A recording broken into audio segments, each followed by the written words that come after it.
Every puzzle has an answer.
How's everyone doing tonight? I hope you're all well. Dirt Dog, Wolf, Ruby. Friendly reminder, since this is Xenoblade 3 release date, please refrain from spoilers. That is correct. I do not have the game yet. I am going to be playing it blind on stream eventually. I don't know when I'm going to be playing it. Honestly, at the rate I'm going with Professor Layton, I might actually do it after I'm done with this series. I might try to squeeze in a really short game between then and now, but we'll see. Are there any other puzzles I should know about? Okay, listen. If you don't know how to work your hand as a puzzle, I don't know what to tell you. I'll say, hey, Gaddy and Ruby.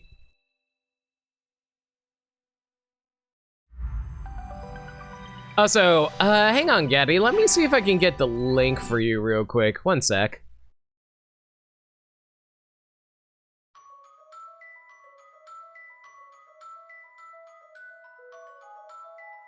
I think this is it. Let me double check real quick. Yeah, that's it. Here's a link to the song. It's really good. Mew Moore does great work.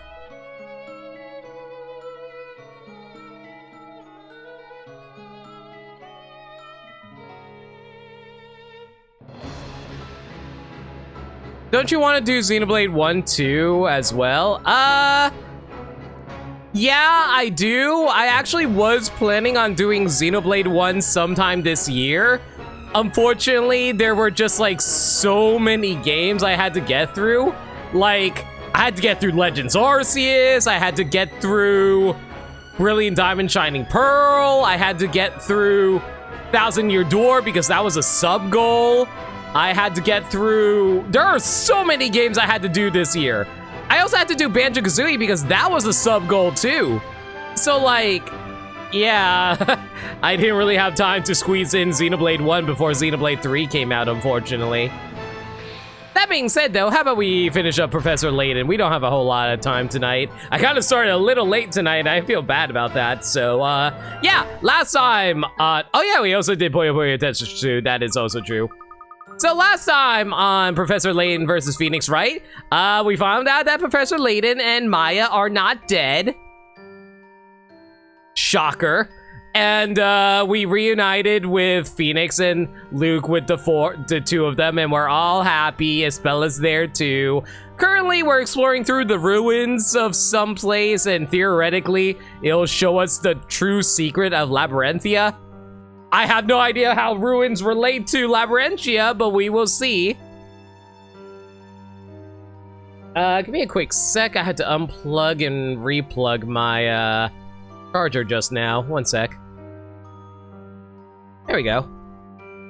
Didn't help that Xenoblade 3 wound up pushing its release date forward rather than staying in September like we thought it would. I mean, to be fair, even if I did do Xenoblade 1, I feel like I wouldn't jump right into Xenoblade 3 immediately after Xenoblade 1. That feels like a little too much Xenoblade for one sitting. Plus, I also have to do, oh my god, guys, I also have to do freaking Splatoon 3 when that comes out in September too. Oh my god, there are so many games I gotta do this year. Anyway, so apparently this ruin is super dangerous and it's going to be filled with puzzles, so we're going to have to deal with that. Well, you're wondering why they had to swap? I just imagine it's probably because Splatoon 3 needed more development time and Xenoblade 3 just was done. The water's just shooting out of there, huh? Kind of like a river. So spooky. So we're entering the river Styx, right? The water's coming out of that cave pretty fast. It's almost like it's coming out of a pipe somewhere. Surprise, everyone. This is the cave that leads over to the Mushroom Kingdom. That's where the letter comes from. One wrong step and it's into the rushing stream. I wonder where you'd end up. Water sources like this were often the cradle of ancient civilizations. So correct me if I'm wrong, but civilizations is normally spelled with a Z and not an S, right? Professor, look, there's a puzzle hidden here. And quite an ancient one at that, my boy. Do wonder what sort of puzzle this would be. Most fascinating. I'll solve it straight away, Professor. Are you okay? Basta Urf. Did you need fare to cross the river? Thank you for the quarter, Wolf. Much appreciated. And I am okay. Also, poor Luke over there. Oh my god. You know, I thought at first that was just a giant boulder chasing Luke, and now I just realized it's a giant slime monster chasing Luke instead. Oh yeah, Luke, you got this, buddy. Don't worry. You got this puzzle for sure. An enormous monster is after Luke. Touch the bomb icons on the touch screen and to drop a bomb in the monster's path and hinder its progress. So is this canonically happening right now? Is Luke actually canonically being chased by a monster? Or is this just a puzzle? Find a path that will drop all of the normal bombs. After they have been dropped, touch the golden bomb to deliver the final blow. Keep in mind, you cannot tread the same path twice. This feels like a final boss kind of puzzle for Professor Layton.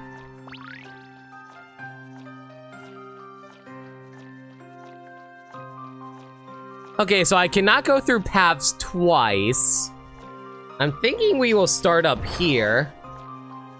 And down here. Here, here, here, here, and find a bomb. Well, that was pretty simple. This is my answer. As you'd expect from a gentleman in training. Fantastic! The beginning of the most important part of these types of puzzles. Start off strong and you have nothing to fear.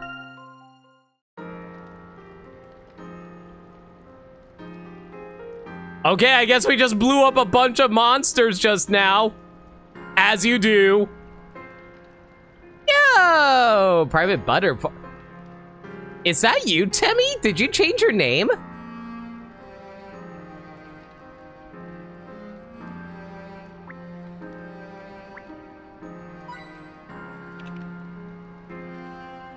All right, that's one hint coin. There should be at least 2 more elsewhere.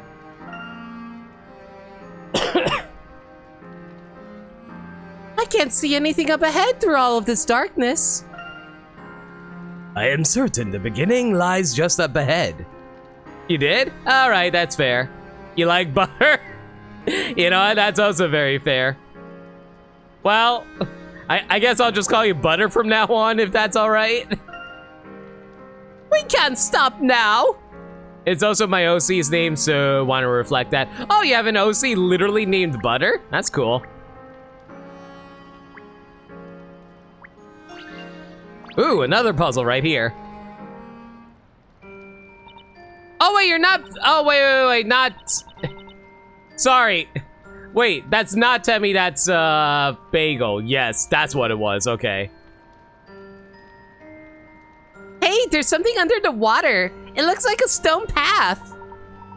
Right, Maya, but it doesn't look safe to cross with that current. You don't think we could somehow raise those platforms up and use them to get across, do you? Well done, my boy. It seems we have discovered another puzzle. I believe these seals mentioned in the texts are actually puzzles. Professor, would it be alright if I gave this puzzle a try? No need to worry, Isabella. The professor will get us across in no time. But I want to do my part and help out too. Isabella actually wants to feel useful. Please let me out. I must repay your kindness. The seals aren't sea puppers. Small disappointment. As much as I would love to see a sea pupper right about now, sadly not. Oh man, now I'm just remembering all the poor little seals I got to catch in Legends Arceus. I want to go play Legends Arceus again. Oh, I'm sorry. I didn't mean to shout just now. No need to apologize. You've made your feelings quite clear, Isabella. And for that, you have my thanks. Now then, we shall leave this puzzle to you. I know you will be successful. Okay, thank you so much. I will lead down, Professor. People really admire Professor Layton in these games, don't they?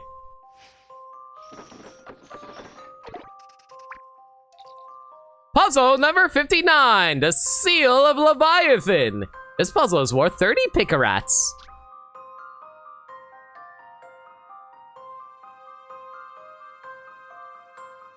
There are 3 large platforms leading across the river. Each platform is being weighed down by a large piece of stone. Moving a stone block on a platform will add additional weight and cause it to lower. Likewise, removing a stone block will cause the platform to rise. Use all the stone blocks to lower or raise the platform so they are an even height.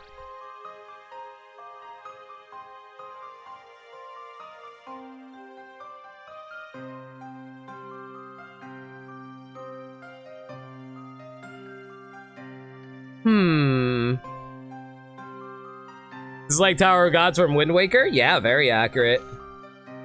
Let's see. How much do these blocks weigh?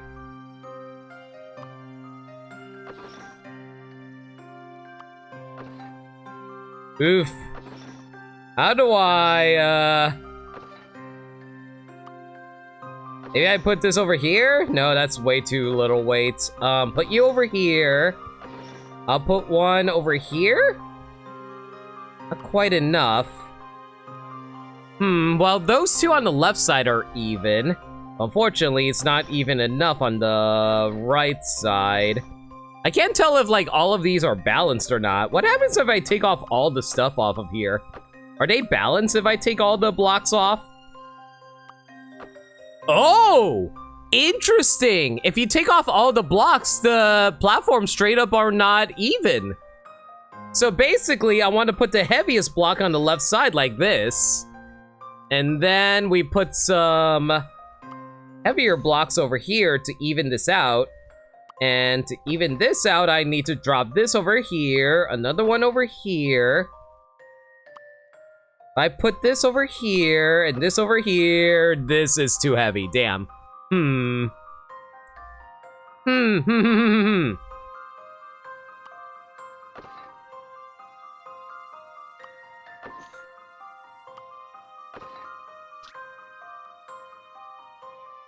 Okay, so basically, they don't necessarily need a block on every platform. I just need to make them all even. So theoretically, all I have to do is remove this, right? Oh, that's not enough. Okay. If I put one block over here, that's too heavy.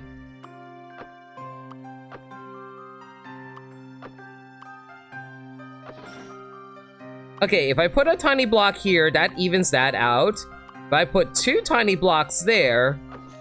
Oh, that makes that way too heavy. Okay, what if I just put, like, a medium block, then?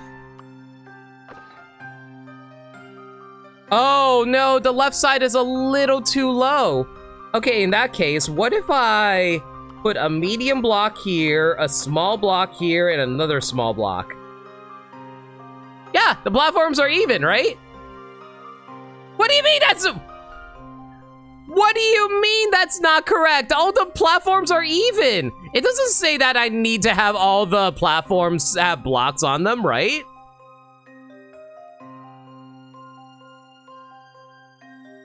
Huh. There are 3 large platforms leading across the river. Each platform is being weighed down by a large piece of stone.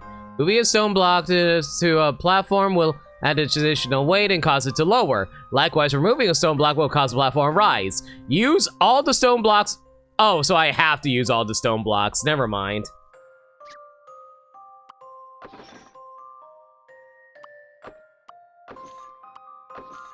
So I can't just cheese it out by not featuring all the blocks.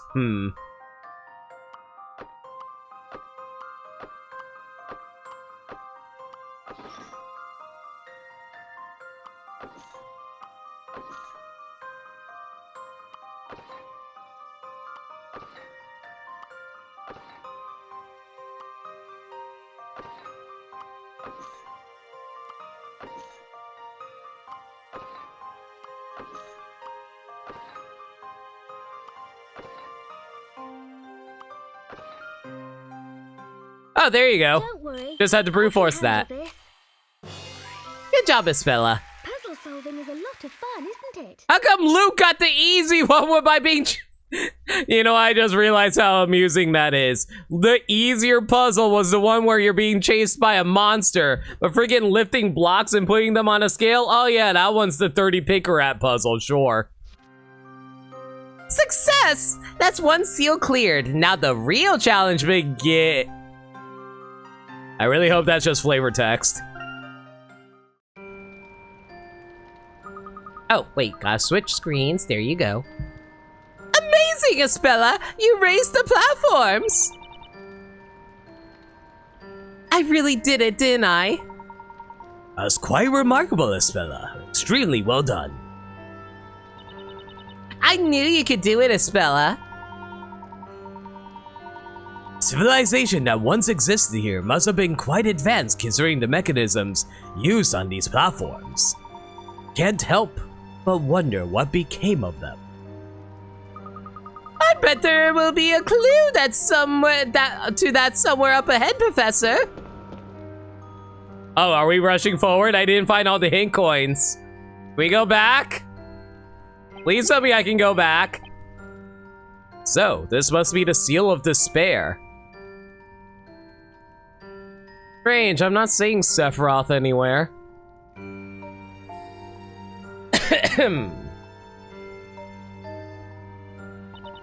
You know, it's probably best we don't look down that bottomless pit.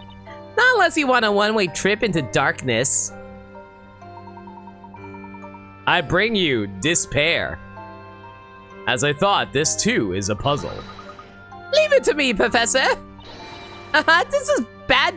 This bad boy is all mine.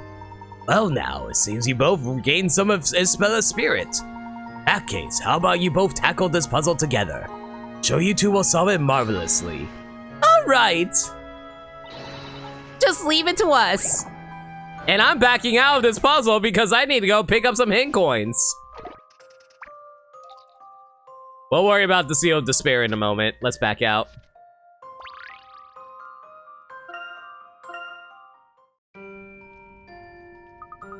Yo, Kite, how's it going? Where's Monokuma? Oh, he's wandering around somewhere up above going, ooh, poo, poo, poo, poo, poo, poo.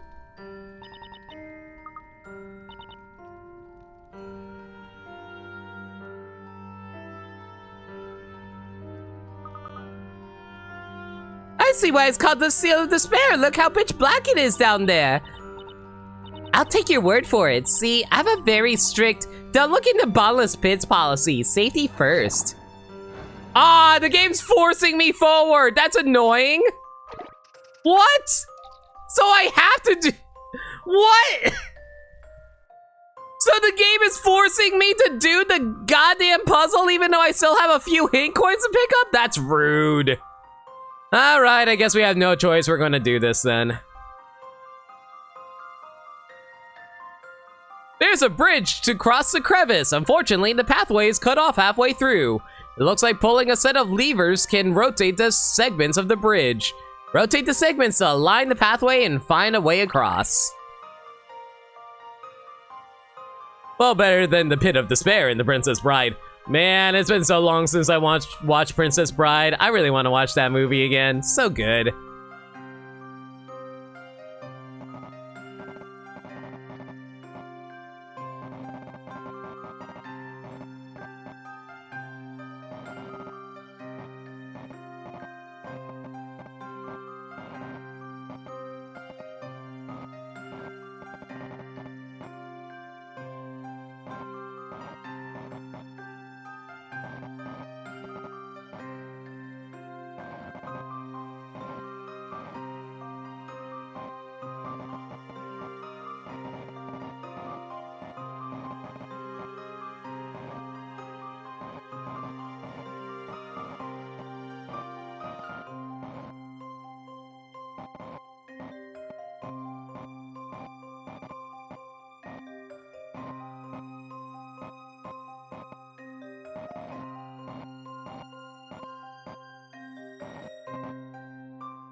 Well, Let's do that it, certainly is a puzzle, I guess. Yes, we did it! You did it! Let us press on! Was that really a puzzle and more of a, you know, a children's puzzle? I guess maybe kids were dumber in the past and we're smarter nowadays? I don't know. We did it! We fixed the bridge! Now we can go on to the last seal. Okay, time to focus. Just keep staring straight ahead and whatever you do, don't look down. That's right, into the square hole. Hey chat, do you know where the triangle block goes? That's right, into the square hole. Just make sure you don't go jumping around on that thing. I don't think my heart could take it. But Mr. Wright, it's really nice and sturdy, look. Ah, cut that out, Luke. Seriously, you're gonna give me a heart attack. They're so full of energy, aren't they, Professor? That they are, Espella. Keeping our spirits up will bode well for our investigation. Come, the last seal is just up ahead. Can I please go back? I want to look for freaking hint coins. Please. Oh my god, what's wrong with my throat? Hang on, give me a sec.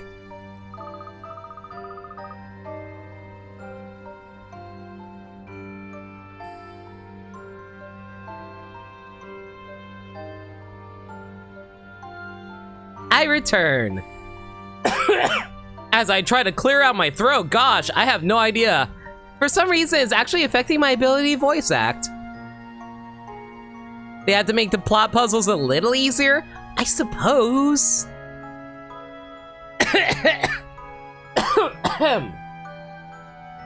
This is the final one, right? Oh gosh, wow, what's wrong with my throat? Hang on. Something feels caught in it, hang on.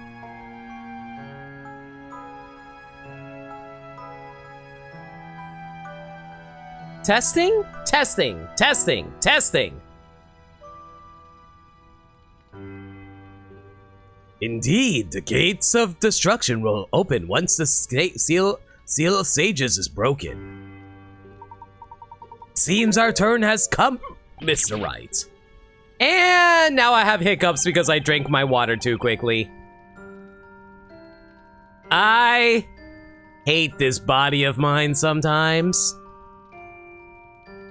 Huh? Oh, yes, I've been looking forward to this, Professor. That huh doesn't exactly scream. I can't wait to do this puzzle, Nick.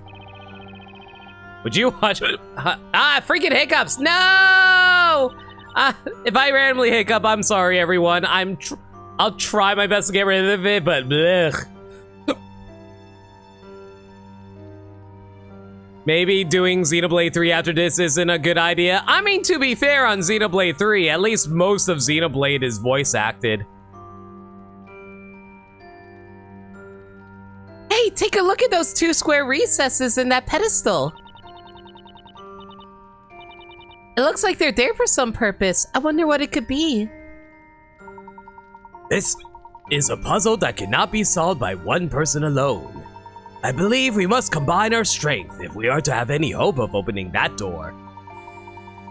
How fitting that the final seal should present us with such a formidable challenge. Again, I deeply apologize for the hiccups. Mr. Wright, I have no doubt that together we can solve this puzzle. Shall we begin? I'm ready when you are, Professor. Professor is a puzzle-solving expert. I just hope I don't slip up too much. You know, it's actually funny. Well, it's not really a funny story, but like, I got seriously ill from hiccups once.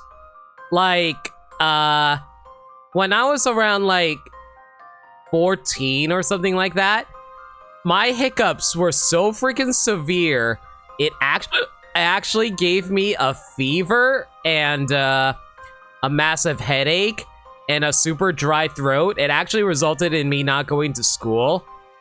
I had the hiccups for like 2 straight days, and I honestly felt like I was gonna die. It was not a fun time.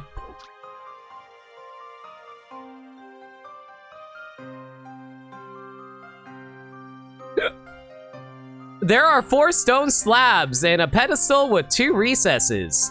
Each stone slab has a different symbol. Place a slab in each recess and check to make the seal on the door light up. Each slab will reflect a different symbol on the wall. Find the combination of slabs that will correctly light up the seal.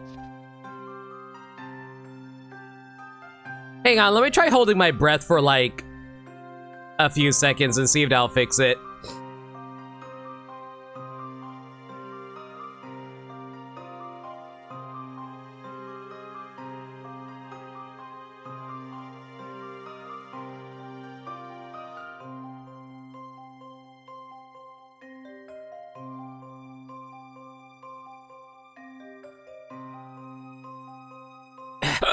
Nope, that didn't help. Having said that, let's see if we can get my genie girl in here and give us a straight answer.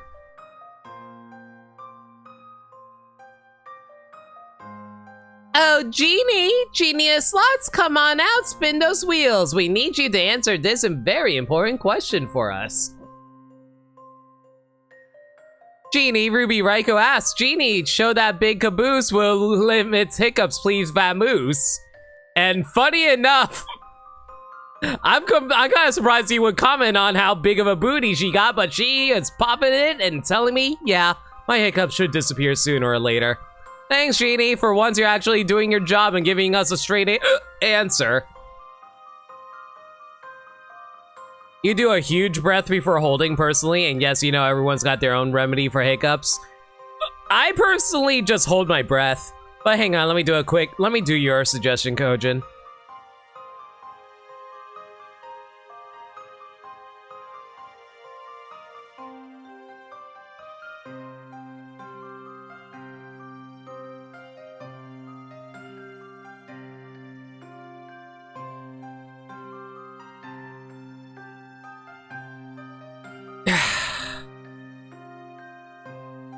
Well, we'll see how it goes. Match the snake images to those on the wall. Touch the stone plates on the touchscreen below and slide the stylus to move them. Lift the stylus to place them into one of the two holes in the pedestal. Touch one of the edges of the plates and slide the stylus to rotate them. When you have placed two plates in the holes, touch check to see if your answer is correct.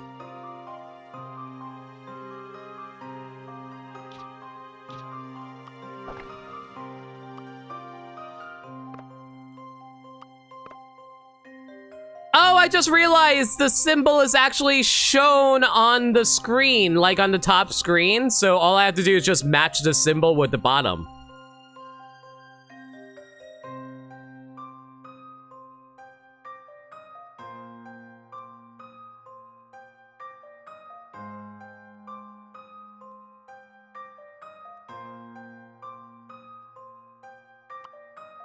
Okay, if I put that there...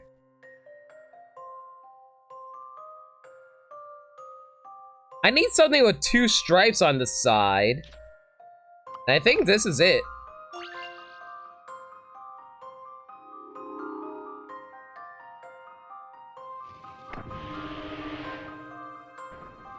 That was a how? What? How was that a 60 pig rat puzzle? How? Every puzzle has an answer. How the hell was that 60 picarats? That was also supposed to be hard? All you had to do was match the symbols. How was that 60 picarats? Oh, whatever. I'll take my answer and leave. Wonderful! Wonderful! You can finally continue on to the deepest depths of the ruins. You were close. Maybe a failure meant being eaten by a snake? I guess. Did you hear that just now? The door's opening! Woo! Way to go! I knew you guys could do it! Oh my god, Kojin, your big breath suggestion actually worked because I have not had hiccups for the past 2 minutes. Thanks for the suggestion, dude. Whew. Glad we got past that one. I wonder what's on the other side of this door. Indeed, it certainly is intriguing, Mr. Wright. Do not know what might await us on the other side of that door. It's all right. I'm not scared. We've come so far. But in the end, it didn't matter. And we must continue. We must find out what's behind all of this. Let's do it. Let's move forward. But I want to go back for the... But wait! I want to go back for the hit coins!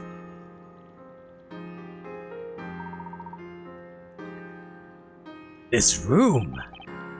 It looks like a shrine of some sort. It's certainly very beautiful. That light is almost unearthly. Is that you, God? See, I was going to make a joke that we entered the live stream from Final Fantasy VII. It seems quite unfitting that this place should be associated with destruction, doesn't it? It's not like the rest of the ruins at all. It's actually really well preserved. I wonder if someone else came here before us. Come on, guys. I think we can relax a bit, especially after that puzzle. That almost made Nick pass out. So we're here to rewrite Aerith into the story? No, that's Final Fantasy VII Remake. You know, I honestly thought Bazella would come charging at us the second we opened the door and turn us all into frogs. Maya, you're starting to give me the creeps. So it, looks like Bazella's a no-show, huh? I suggest we scour the room for any potential clues. Yes, scour this room. I'm backing out.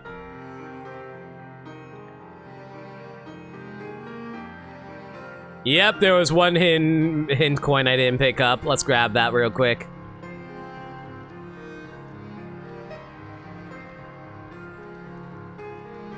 I'm on somewhere around here. There you are. Perfect.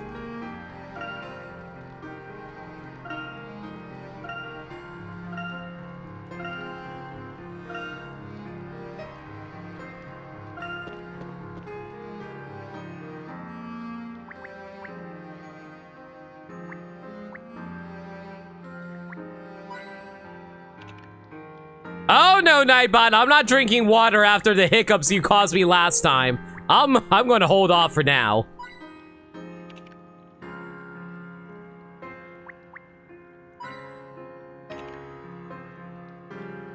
I actually really love the green altar. It's actually super gorgeous. Are those things serpents? Maybe dragons? Oh, I know! They must be dragon serpents! Those vines have become quite overgrown. They're covering this altar from top to bottom. There are traces of an object having been placed here. What could have it been? Well, obviously it's R.L. Stein's typewriter from the Goosebumps movie, right? So Nightbot John is the harbinger of hiccups and RNGD is the slayer of hiccups? Sure, let's go with that. Those two creatures on the wall are probably there to watch over whatever was on the altar.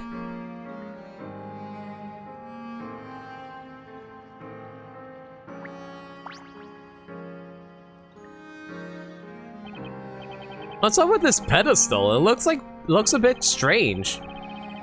Looks like something is missing. It appears something quite large once stood here. Perhaps an object of worship. Something large? Oh, look up there, above the shrine!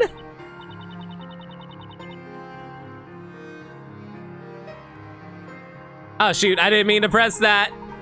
I was actually adjusting my wires because they were all tangled up. Oops. I hope I didn't miss anything important. Whatever was on this pedestal must have been even larger than I originally thought. It seems whatever it was has been taken away for some reason. I wonder why. All right, let me actually fix my wires real quick before I press anything.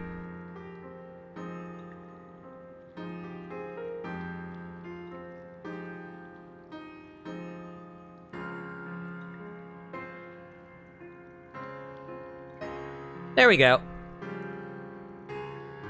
Xenoblade Chronicles 3. Hey Max, how you doing? And yeah, please no spoilers. I haven't picked up the game. I'm waiting until I'm done with this game before I even think about streaming it.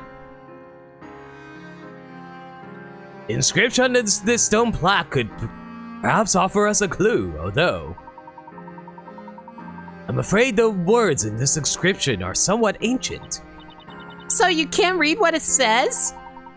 Would be quite a different story if I were able to take this relic back to London for analysis.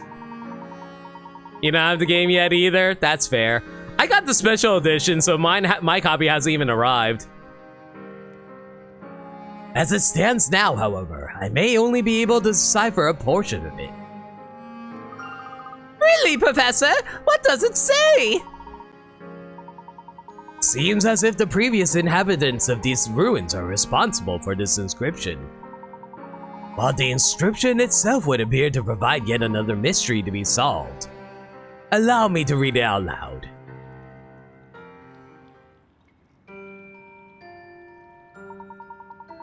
Former inhabitants of these ruins created a bell out of pure silver as a tribute to the gods they worshipped here. So they made a giant silver bell? That's actually pretty impressive. Is it used to summon Lugia? However, when the bell was rung, it did not summon a god, but instead, an evil demon.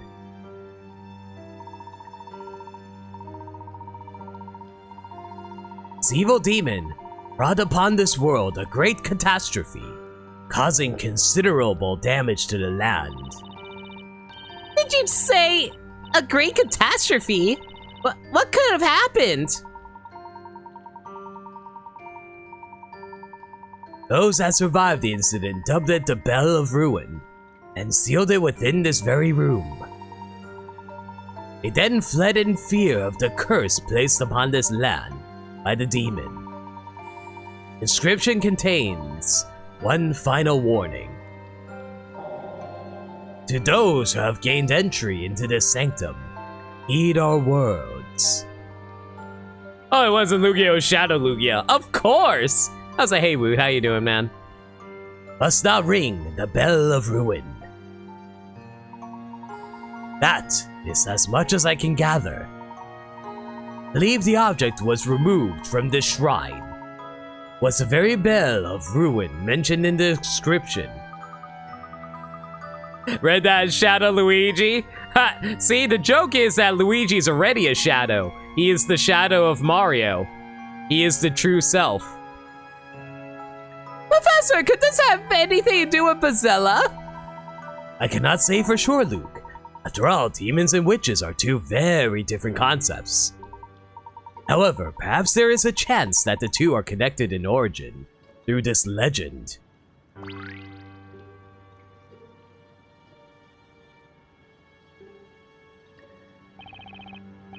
Origin, Professor?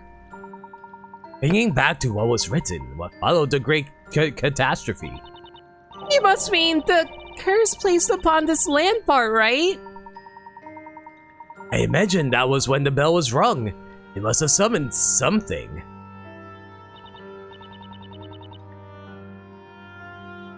Yeah, pretty much, Gaddy.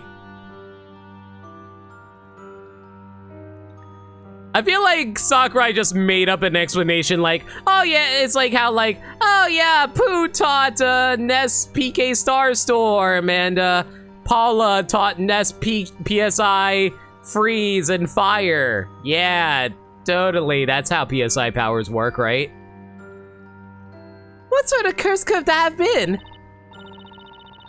And what if was this great catastrophe brought upon by the demon? Wait, could it be?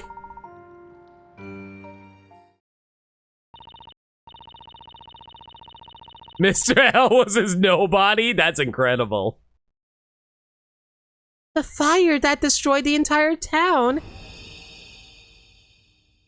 Remember?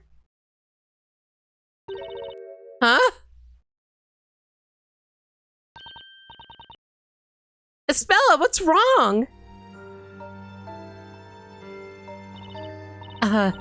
No, nothing's wrong. Are you sure? You don't have to put on a brave face for us. Tell us if you're not feeling good, okay? Yes, of course. Yo, Andrew, how's it going? We're finally learning the secrets of Labyrinthia. Kinda, sorta, maybe. But this still has me wondering, what exactly was the catastrophe that happened a long time ago? I can only think of one thing in Labyrinthia that could be called a catastrophe. The legendary fire! Oh, so we're actually dealing with Ho-Oh! Of course, both the Bell of Ruin and the Legend of Bazilla must be. Espella, are you absolutely sure you're feeling okay? Your face has gone really pale. The legendary fire. Do you remember now, Espella? Do you guys remember? The 21st of September. Can I just say I'm really sad that we don't have a September 21st alert anymore? Like, I used to have a really good one that I loved seeing, but I had to, like, get rid of it because of music copyright issues. I hope I can find a new one. Who are you? Allow me to remind you of who and what you truly are. And what you did so many years ago.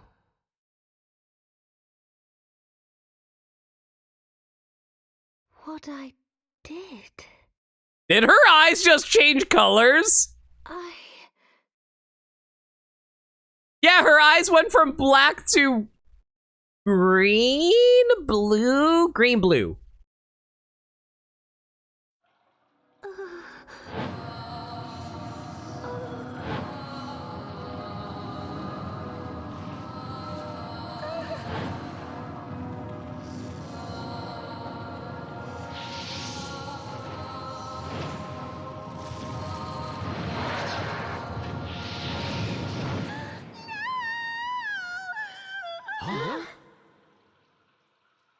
Espella, are you all right?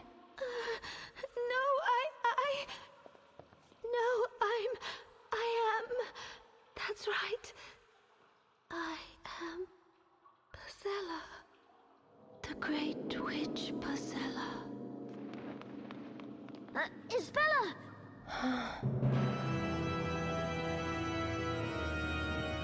I am so surprised, everyone. I just did not see this coming. And so it has begun. I mean, who would have guessed with her name being Espella and the fact that she got accused of it? Oh my god.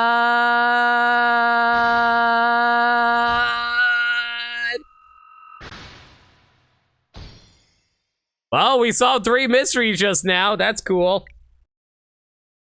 The underground mural. The mural hidden underneath the Great Archive and the remains lying beneath the forest are the same period. They both bequeath a record of great calamity. Feel someone's will leading us inexorably toward the records under the forest and beneath the library. Bell Tower and Alchemist. Seeing the appearance of the Bell Tower as some kind of sign, Bell Duke set out to reveal this town's mysteries, along with the truth behind the witches. Surely clues to these mysteries lie here. Bell Tower appeared in a fiery blaze, but no one has ever heard its bell. Ruins in the forest. It would appear the previous inhabitants of the region built these underground chambers to seal up the Bell of Ruin. They also left an inscription to warn others before leaving the area. Bell of Ruin should have been sealed within the ruins was missing. Could have taken it, and where? It was like Isabella wasn't herself anymore. Almost as if she was possessed. She kept murmuring, "I'm the great witch Bazella," over and over and over again. Pretty much that, Lundea. I am so surprised. She took off running when we tried to calm her down. Cantabelle. Yep, I know, Gaddy. I know. We tried going after her, but she lost us. We searched everywhere for her, the ruins, the forest, but there was no sign of her, no matter where we looked. We thought she might have returned to town, and if she did, the knights would be sure to catch her and drag her back to that terrifying courtroom. Yep. This was not subtle at all. Very obvious. Needless to say, we went back to town straight away to search for her, and then, without warning, Labyrinthia was hit by a heavy rainstorm. There was an ominous silence over the entire town square. The only thing I could hear was the rain. We didn't know it at the time, but that rain, it was a sign of the terrible things that were to come.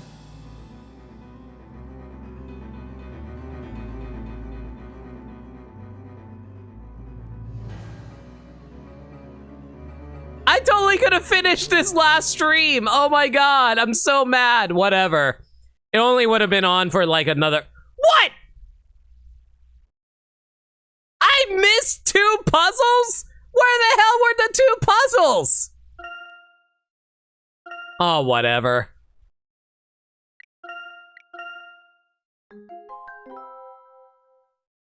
That's what I'm saying. Where the hell were they supposed to be located? I explored literally all the areas. Chapter 7, the story's it. Okay. Where's Isabella? Where could she be? There's no sign of her at all. This is very strange. I've a feeling we're the only ones Yeah, around. she totally would hide in a barrel, Maya. Totally. Professor, look at this! The end is the beginning is the end is the beginning is the... Look! It's a new story! Oh, wow. This story is talking about me versus Professor Layton. Interesting. That means that the parade has already taken place. Anyway, let's read it!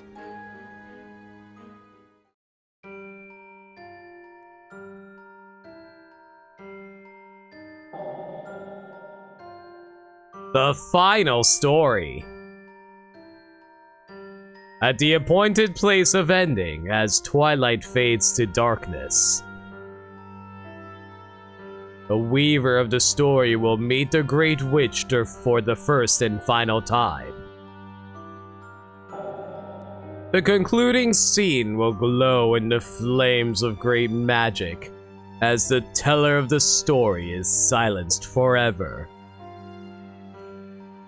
This evening, at the final witch trial, the legendary Great Witch will be consumed by her own flames. The town, finally freed from the shackles of the story and witchcraft, will bathe in the morning light of the new dawning day. The new town will be aglow with freedom from the past and fresh hope for the few. Why does this read like a freaking Danganronpa plot?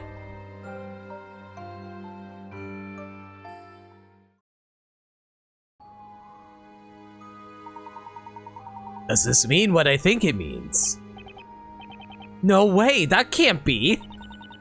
Is this what the Great Witch meant? Ever the case. Let's find Isabella before panic spreads throughout the town. We should probably split up. If only we had some leads. Appointed place of ending. Perhaps this is referring to the town square, at which the parade always ends.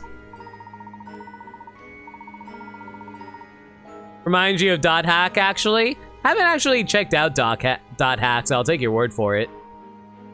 While the teller of the story can mean none other than Isabella's father.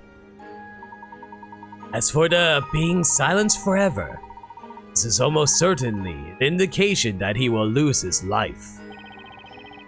In that case, Professor, chances of Isabella being at the town square is pretty high, right?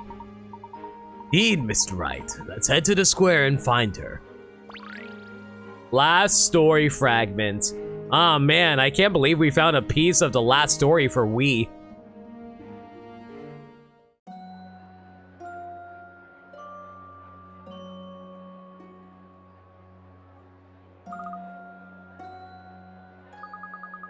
It looks like everyone in the town is here. It would appear that they all wish to see the final story with their own eyes. Professor, about this final story. Why would the Great Witch Bazella show up tonight of all nights? I have been wondering the same thing. She has never once shown herself before now. Perhaps the power of the story is such that even the actions of the Great Witch are subject to its control. And one more thing. Why in the world would the storyteller write his own death into the story? Indeed, there appear to be quite a few mysteries contained within this final story. Though I suggest we don't dwell on them for the time being. I agree. First things first, let's find Espella.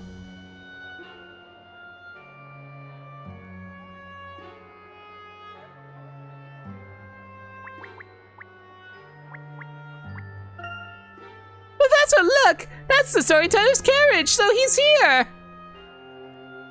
So it's the last page from the Book of Prophecies. The Great Witch is actually the traitor among the foretellers. Yes.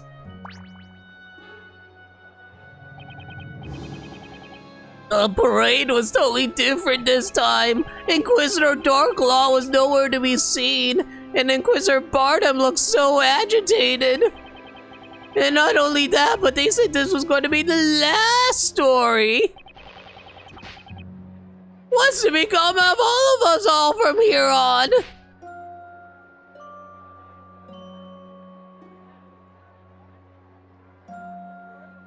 Why are we all gathered around the bell tower?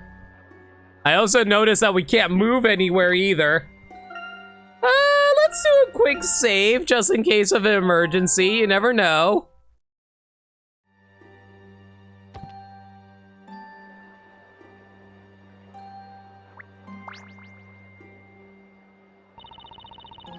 You better hide now, cause you know you can't win.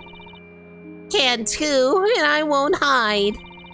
You'll be crispy bacon in no time. Just accept it. Well, not. You'll see. I'll become a knight. And if I say I'll protect you, I'll protect you. Come on. How's a little chicken like you supposed to protect me from Bazella? Just watch me.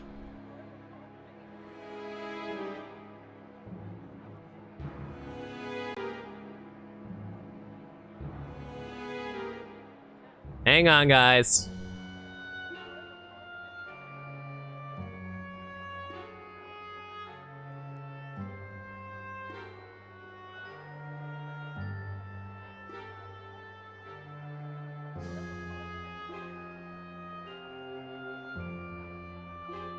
Party hard!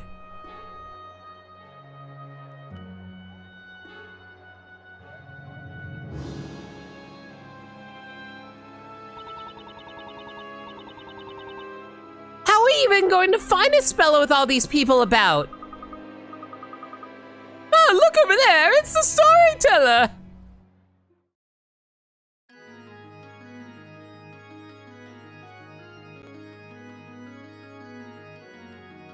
And now, the time is upon us. The time of release from the curses of witchcraft and the story.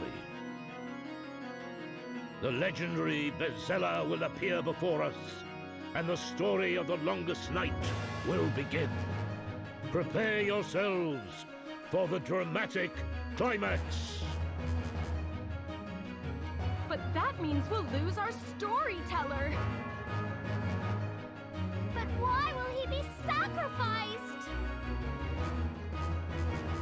There is no reason for sorrow.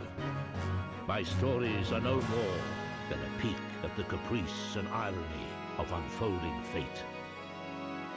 We are all being carried along on the vast and irresistible scene of chance.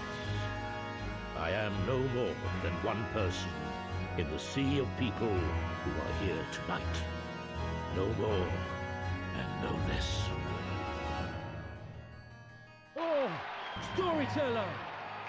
Storyteller! Don't stop writing our story!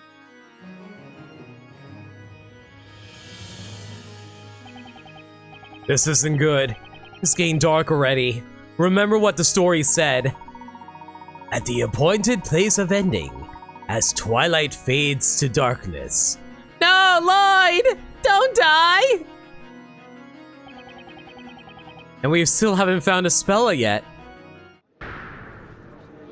Hey, look at that! Someone's at the top of the tower! What? At the top of the tower? Storyteller, please tell me I win the lottery! Storyteller, please say I become Twitch partner by the end of the year. That will never happen, but God, I wish I do. Nick, look, someone's definitely up there. Look, everyone! The great witch Bazella has finally appeared. The time has arrived. This story will come to an end. That must be her. Can it really be? The Great Witch Bazella!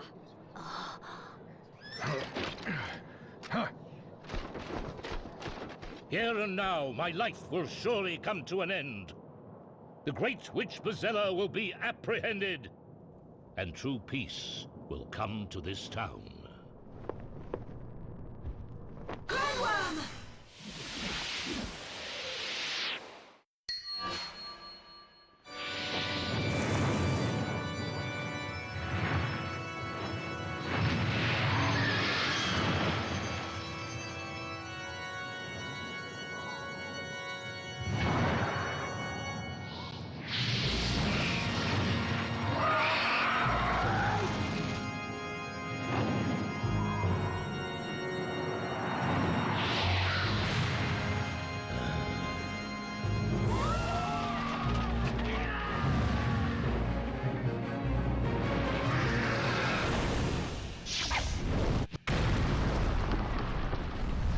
Oh my God!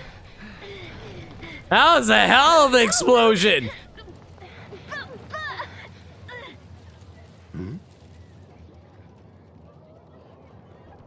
Mr. Wright, there, follow me. Getting swallowed by a freaking fire dragon is insane!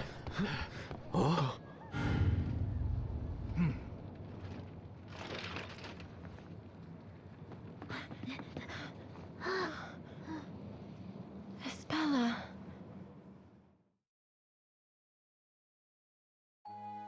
So you were the Great Witch Bazella after all. Why is your name Vigilante? A truly terrifying witch who would even attack her own father. Get up! Get up and stand before us, Great Witch Bazella!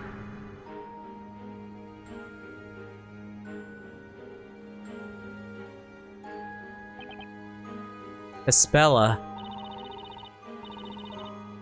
It can't be Espella, there's no way! Spella, are you alright? Spella!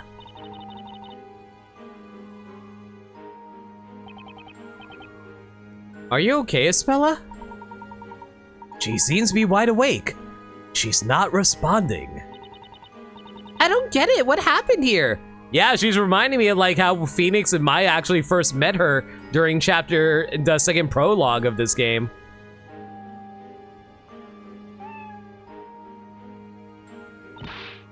Ah! Hey, it's Eve! Eve, were you with Espella the whole time? You tell me what happened here.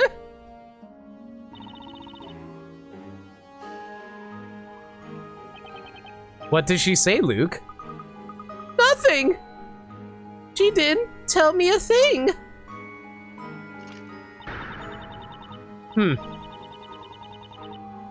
Will you people keep your distance? I can't have you getting closer to Great Witch Bazella. Until the commencement of the final trial, this girl is to be handed over to the Knights of the Inquisition. Take her away. Okay, so why are they called vigilantes now? Aren't they supposed to be Knights of the Inquisition? Like, they used to be just called Knights. Now they're vigilantes. What the hell happened here? Hey, don't you dare lay a finger on her.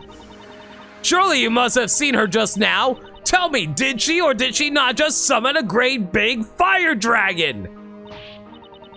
But you can't say for sure that Espella is a witch.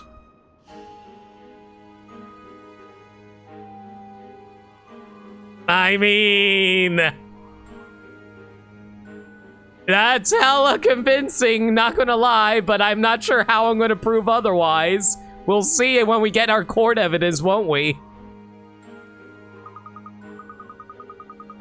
That's right, someone must have knocked her out and brought her here against her will. That's ridiculous. We vigilantes were the first ones at this tower. And when we arrived, this girl was the only person present. Any one of us would swear to it on our honor as a guard. Things are not always as they might appear. You have yet to investigate the scene of the incident, have you not? There's no need. It's obvious beyond a shadow of a doubt what transpired here. Oi, get a move on. Take the girl away before she regains consciousness. But sir, there seems to be some kind of commotion downstairs. What? You take your hands off that young girl. I'm fam. Oh. Addie. Hey, you cease! Aww. I'm sad. You lot just keep your grubby meat hooks off my little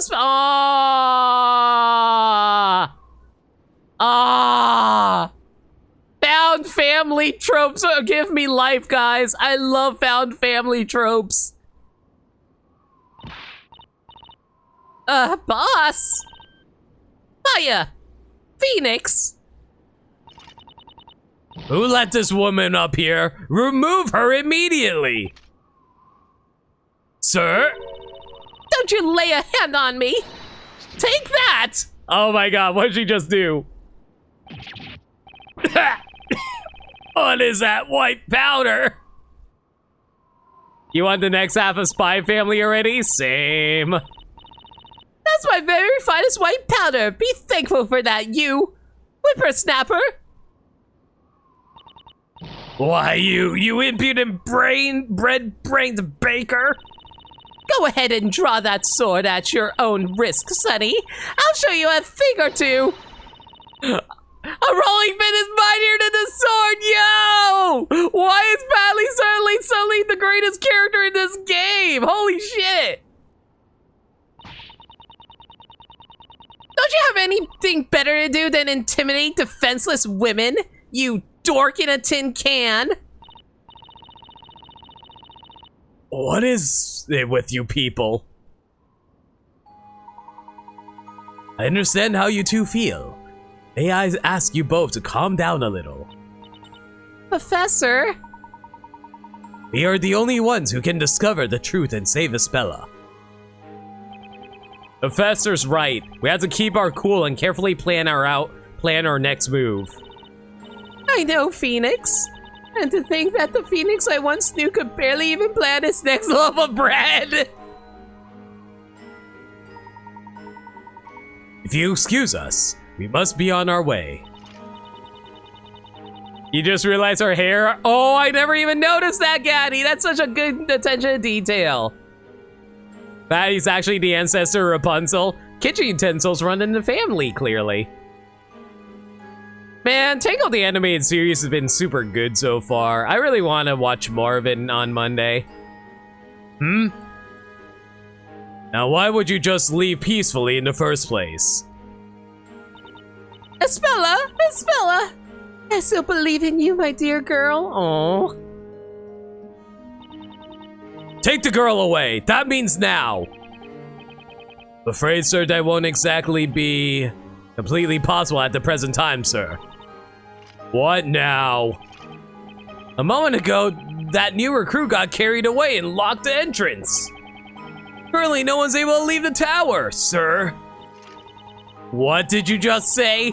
That idiot of a new recruit did what? We've been ordered to take this girl to the interrogation room as soon as possible. The trial of the Great Witch is tonight. The appropriate arrangements are already underway in the square.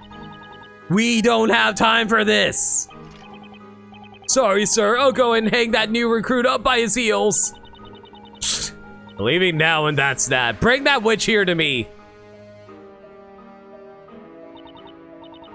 Looks like they took Espella away with them.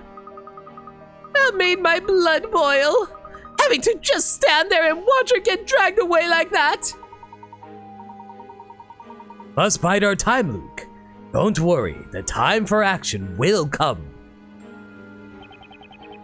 Although at present, this place is still in complete turmoil. Look, there are vigilantes and knights running all over the place. That oversized rust bucket said the trial will be held tonight, didn't he? Indeed, that would seem to be the case. According to the storyteller's story, at least. Honestly, though, who knows what will happen this time?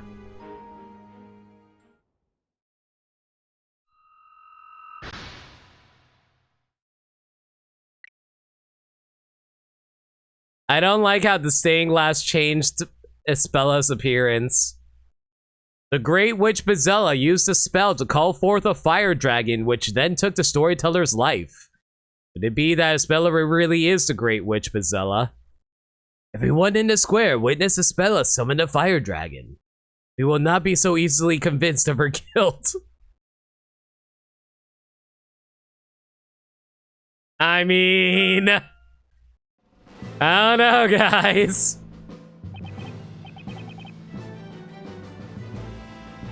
I simply cannot comprehend it.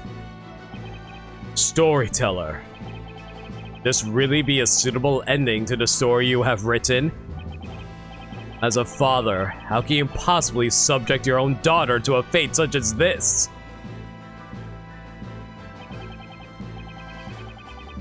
I think Layton wasn't actually turned to gold. I'm sorry to think that the magic isn't actually magic. Inquisitor Barnum, we have the Great Witch in custody!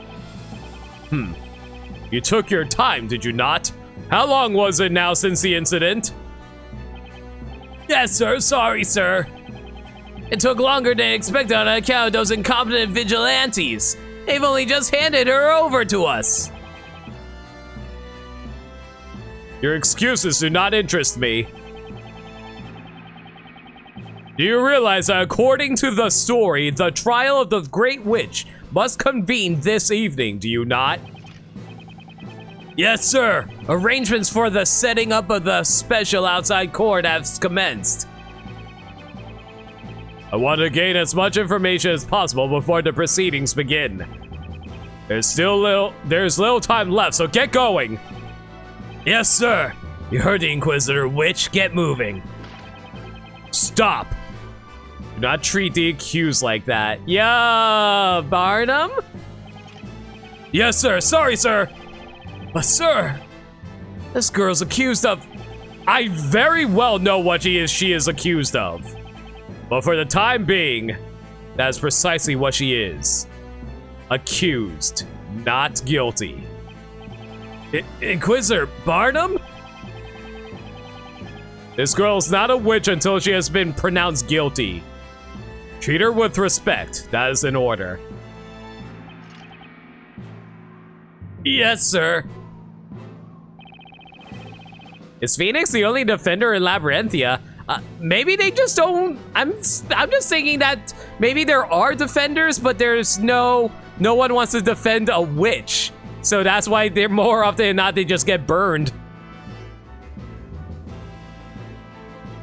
Espella Cantabella. God damn it, this last name.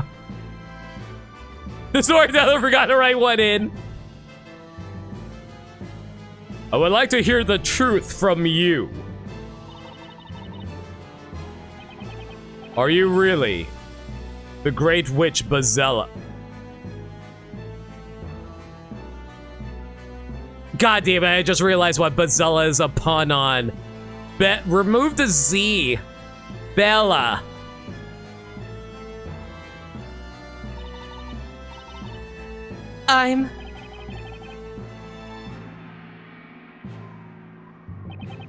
Go on, prepare for questioning.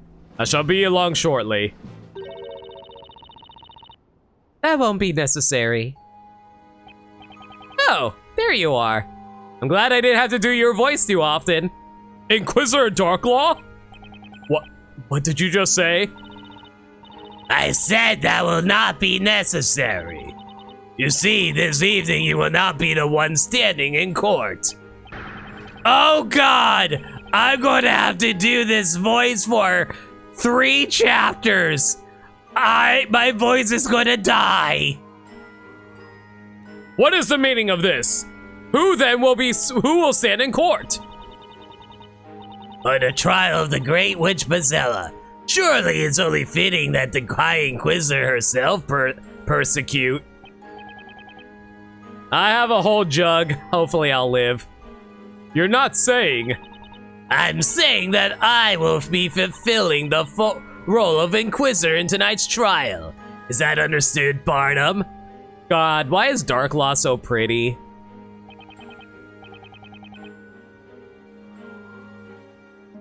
High Inquisitor, just what are you planning? I'm not sure why I quite follow. What are you implying? I followed after you, and my pursuit led me into a mysterious forest. Upon doing so, I witnessed a most unusual scene. Several mysterious robed figures surrounding a character whom they referred to as the Great Witch. The Great Witch hiding behind that masked exterior was none other than you, High Inquisitor Darklaw. See, I was gonna say Darklaw looks like a thinner version of Camilla from Fire Emblem Fates. Mostly because of the hair horns, but you know how it is. My, Inquisitor. How very interesting. And where, may I ask, is your proof of this? Proof? Well... Did you not even remove the mask to confirm the identity of that person? Well... I was unable to confirm anything. Thanks to her use of witchcraft, I was robbed of consciousness. Is that so? In that case, Barnum, I'm afraid I will have to treat what you have just said as treason. Oh. Oh. Treason against the High Inquisitor means treason against the storyteller. You there. Yes, ma'am? Escort Zacharias Barnum to the dungeon for his crime of treason. Oh. Yes, m'lady? On second thought, he may prove a handful for the likes of you men alone. I shall come along and assist your escort. Now ready the horses. Yes, sir, I mean, m'lady. Wait right here, Barnum. We're taking you to immediate custody.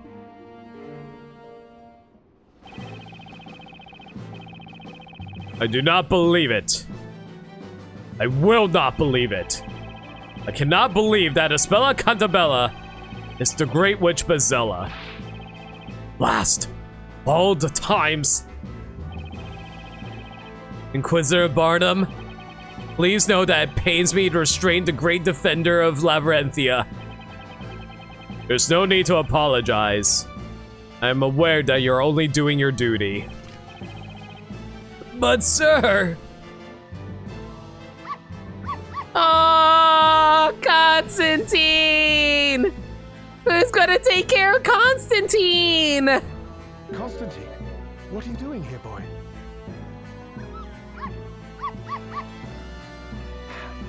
My faithful companion, Constantine. I'm sorry to say, it appears that your master has reached the end of his career. A great task has befallen me, but now I shall be unable to complete it. It's such a pity.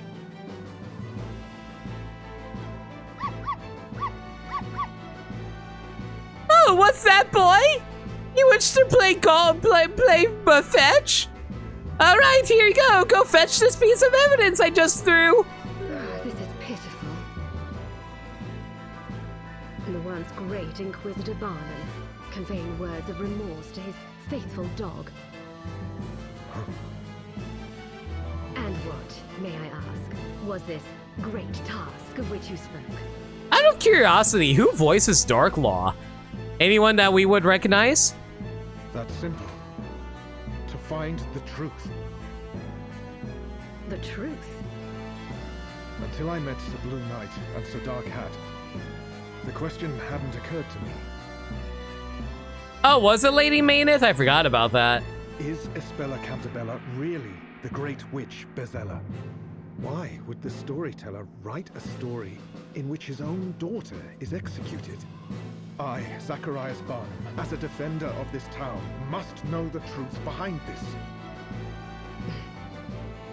I'll tell you one thing, Inquisitor Barnum. I'll tell you why you were unable to find the truth. What is the reason? There is one thing which, despite your great ability, you lack. Something I lack? What you lack is resolve. What do you mean? In order to find out the truth, you went to great lengths in following me to the woods. I don't reproach you for that. You felt it was your duty as a knight. But that's also the problem, Inquisitor. Why could you not go to such lengths when it came to doubting the storyteller himself? That's crazy. It's not right for a knight to question the integrity of his lord and master. And so you failed. Your knightly pride was your critical flaw. Huh? Critical flaw? That tower, the one in which the storyteller lives. Perhaps the truth you were seeking could have been found in the small room at the very top of that tower. What are you saying?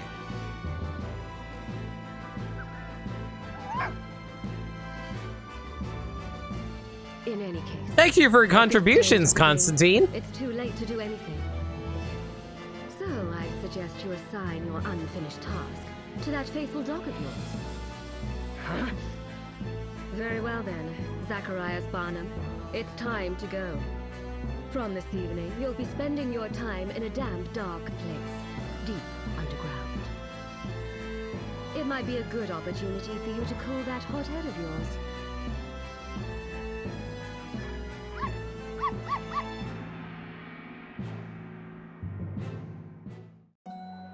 Something tells me that Luke actually will talk to Constantine, and Constantine's going to divulge all this information to him. Phew! We made it out of that tower! Lucky that feeling for us. I suck at that feeling. For a moment there, I wondered if we'd make it out safely. There's probably not much time until Espella's trial begins. I said we look around for clues so we can at least have something to go on. Indeed, that sounds like a wise suggestion. However, if it's all right with you, I'd like you to take charge of this particular investigation, Mr. Wright. Sure, no problem, but what about you, Professor? There is a place of particular interest I would like to investigate. A place you like to investigate? Where's that, Professor? I wish to investigate that dog. Oh, Constantine! Whoa, where the heck did he come from? Constantine looks rather worked up. Something be the matter with him. I don't know. I'll ask him and see. Ah, good idea, Luke.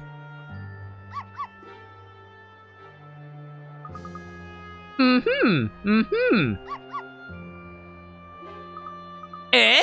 No, surely not. What is it, my boy? You look like you've just seen a ghost. What did the little guy say? He said his master, Inquisitor Barnum, has been relieved of his duties. Yeah, Luke talks to animals. That's the thing. You mean Inquisitor Barnum is no longer Inquisitor Barnum? But why? Apparently, he's been branded a traitor for treason against the storyteller. Barnum? A traitor? Very peculiar. Says all happened rather too hastily for my liking. If that's true, then who's going to take his place as prosecutor in the trial this evening? Would Darklaw be a special inquisitor? Yes, she would be. But she needs a crown jewel lesbian partner. Well, according to Constantine, that would be High Inquisitor Darklaw herself. High Inquisitor Darklaw? Would appear this incident has taken a further turn for the dramatic. It would be wise to attend our respective investigations without further delay. Just a moment, Professor. It seems Constantine wants to tell us something else. I'd be very interested to hear anything you wish to add, Constantine. I like how Professor Layton is also a gentleman to dogs. Professor Layton judged no species. It appears he'd like to show us the way. Show us the way? Show us the way to where? He wants to show us the way to the Storyteller's Tower. The Storyteller's Tower? Why there? According to Constantine, there should be a vital clue up there. Vital clue? Oh, this is most fortuitous. Huh? Professor? It just so happens that when I said there was a place I wished to investigate, that tower is precisely where I meant. No kidding. For the time being, everyone's attention is focused on the town square, so perhaps it might be possible to enter the tower while it's not being quite so heavily guarded. At least, I presume that may be the case. You may have just found a key. Okay, I know this is what the expression is, I just don't like saying the word chink. You just found a chink in their armor, Professor. Isn't that tower where Espella used to live when she was a kid? What kind of clue do you think could be hiding up there? Maybe the clue lies in Espella's past. Well, I think I already know the answer. Clearly what we're meant to do is find the first draft of the storyteller's story and then go from there. We all know that first drafts usually give a hint for the big plot twist at the end, right? Right. To be fair, remember that word never started as a slur? It doesn't start as, it never started as one. It's just annoying that it became one, that's all. Constantine says he knows a shortcut. He can lead us straight to the Storyteller's Tower. If we found the first draft, this game would probably be 3 times as long. That's also true. Follow me, Sir Top Hat, he said. Mr. Wright, I suggest we split up into 2 groups. Okay, Professor. Be careful up there. Don't worry. I shall be sure to return, armed with that vital clue. No one explain it to Ruby. Google is your friend. If you want to know what that is, go look it up yourself. I don't want to talk about that on my stream. We don't tolerate any kinds of slurs or stuff around here. We'll be waiting for you. In the meantime, we'll make sure we're armed and ready for the trial. Mr. Wright, then the final story was written the following.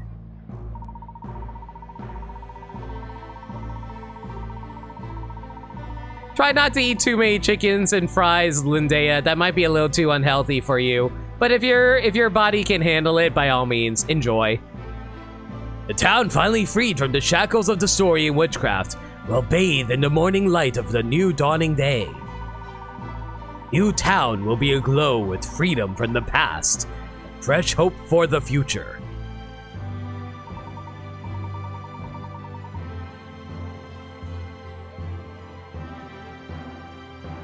This story is to have the finale that has been promised. Spella 2 will bathe in the morning light of that new dawning day. I'm with you on that, Professor. Let's work together to make it happen. Farewell for now, Mr. Wright. Come on, Luke. Right you are, Professor. Come on, Constantine. Show us the way. I wonder how long this chapter 7 is going to be. Because I did read that apparently the final trial is like 3 chapters long, and I'm wondering if that includes, Oh no, it probably starts on chapter 8. Chapter 7 is probably just the investigation for the final 3 chapters of the game. All right, let's start by investigating the scene of the crime. We only got a few hours until the trial starts. This doesn't give us much time. Let's go, Maya. Right. I'm sure the professor will bring us back something we can work with. Let's be sure to hold up our end of the bargain. You got it, Nick. Nick has been known to investigate murder scenes. What is it, Maya? It's Espella. Her eyes are all funny again, like last time. Like last time? Yeah, like they were back in London. I mean, it's like she completely spaced out again. Now that you mention it, it was almost like she was being controlled by some kind of drug or magic back then. Nah, no way. This is just downright disgusting. We can't let them get away with this. Yeah, we're definitely on the same page there, Maya. Come on, let's get started. You said it. I'm as serious as a heart attack, Nick. I do not want to think about heart attacks right now. I've been dealing with, You know what? I'm not even going to go into that. Anyway, doesn't look like there's anything we can investigate here.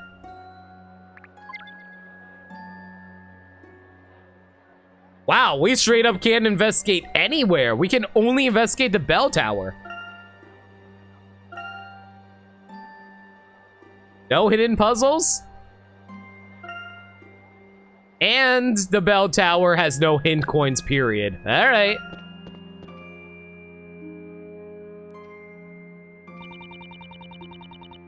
Figures there's a ton of people around.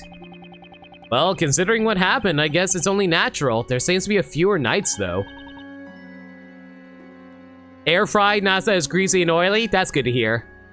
Nick, look out! Make way, make way. Ouch! You wimp, how could you be sent flying by a little bump like that? Oh, excuse me. So you knocked me over and I get yelled at? Yeah, that's fair. I gotta say, Nick, I think you just set a new record for the most super dramatic fall ever. Oh, come on, Maya. What do you expect when someone's in a metal suit bumps into someone in a cloth suit? Yeah, that's what I was thinking, Lindea. What are you two doing here anyway? This area is supposed to be off limits to the likes of you. Oh, this is off limits? Okay, well, I guess we're done here. Well, until next time, I'll catch y'all later. Next stream will be on this Sunday. Wait, well, you see, we're the ones defending Espella Cantabella. Oh, then you must be the Sir Blue Knight. Not all the town is talking about. He sure is. Bluest knight in all the land. That's right. I'm the Blue Knight. Look a little green for a knight if you ask me. Thanks. Well, feel free to investigate the area. Over in the square, they're setting up the special outside court to be used in the upcoming trial. We vigilantes are spreading thin guarding. Spread thin guarding here. So do your best to keep out of our way.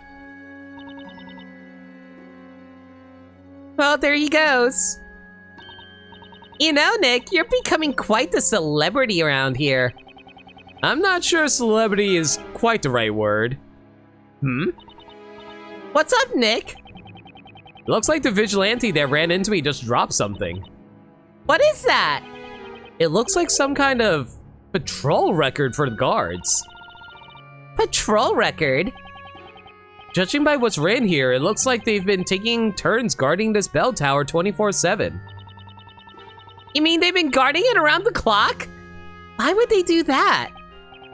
Beats me, but the important thing here is the fact that it was under close guard at the time the incident took place.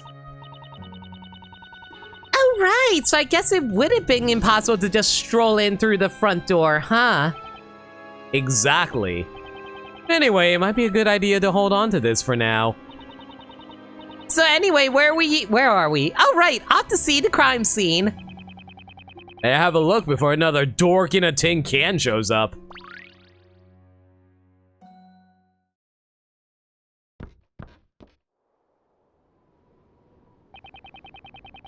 Looks like they left the crime scene completely untouched.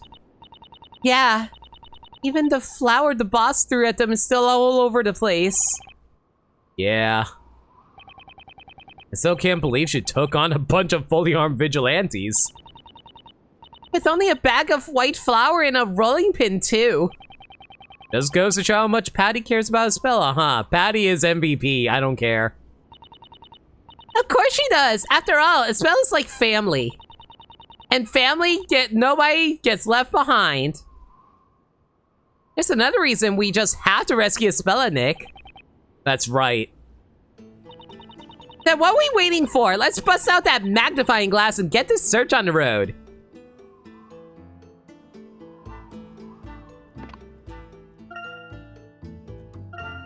That was so much dialogue. Save, please.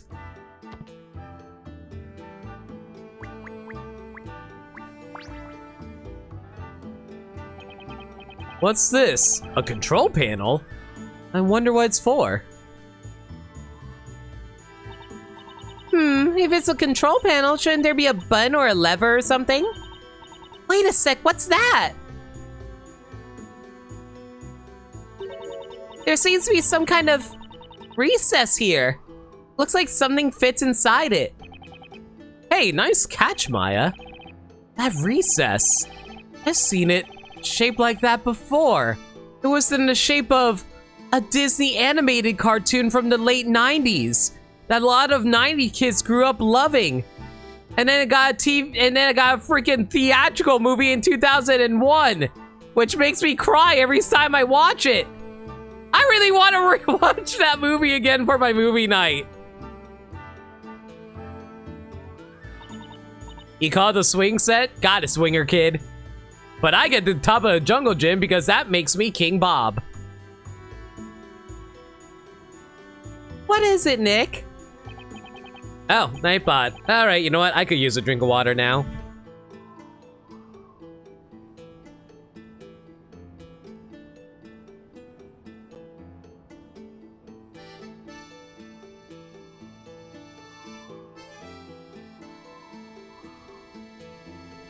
Oh, it's nothing. Let's keep looking around.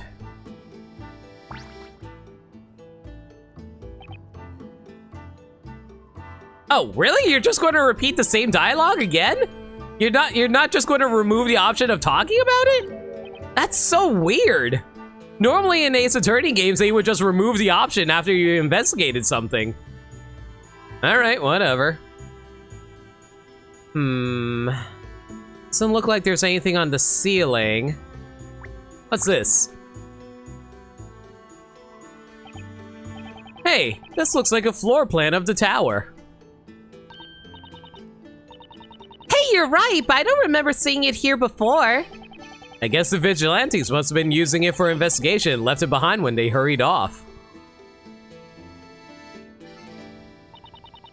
According to this floor plan, there's a bell on the floor above this one. Well, it is a bell tower. It'd be kind of strange that if there was no bell. Yeah, but there's no sign of any ladder leading up to the next... Please, game. Please tell me that this is where the ladder and stepladder conversation comes up. Any sign of any ladder leading up to the next level? Or even a stepladder.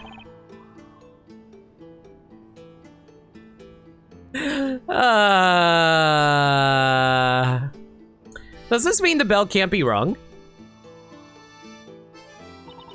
Anyway, Nick, this floor plan could be useful. Hurry up and stash it in your pocket.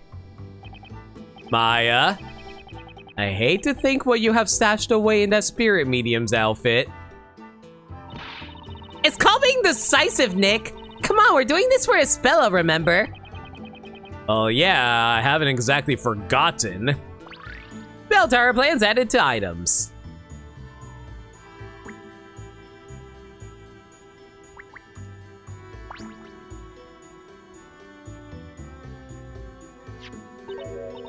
I wonder what this is. Looks like a robe to me. A robe? Say, this reminds me of the robes those weirdos in the Eldritch Woods were wearing. Come on, Nick. Try it on. Try it on. You've gotta be kidding me. This thing's drenched from all the rain. And besides, it's covered in that flower patty threw all over the place. Yeah, I guess you're right. It does look pretty beat up, huh?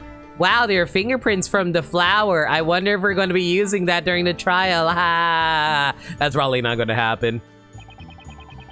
That flower's not coming off easily. It's all stuck to the wet robe.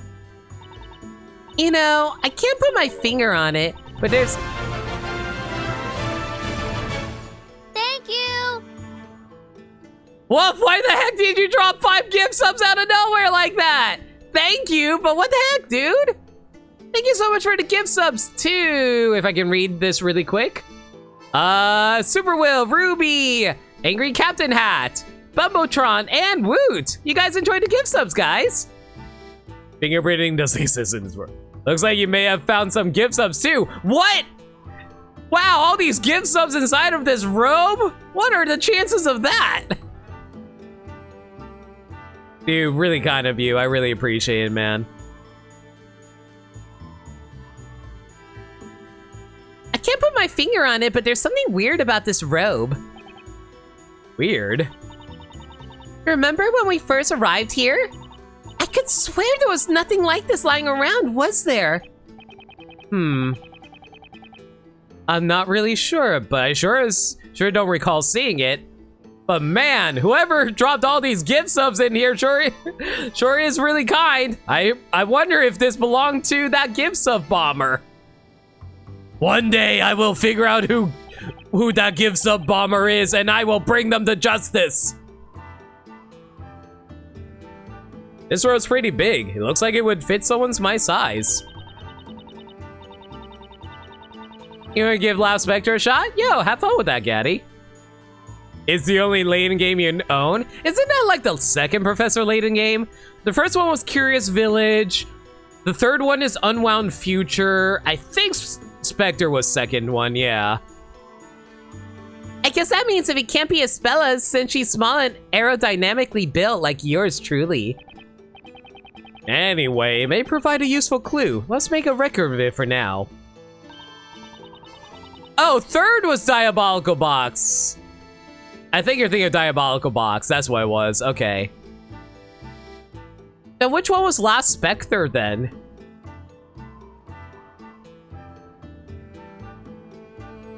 Because I know Miracle Mask was the first one of the 3DS games. Was Last Spectre the second one, or? Oh, Last Spectre was the last DS game. That's why I was confused. I thought there was only 3 Layton games on DS. Oh boy. Flower-covered robe added to items.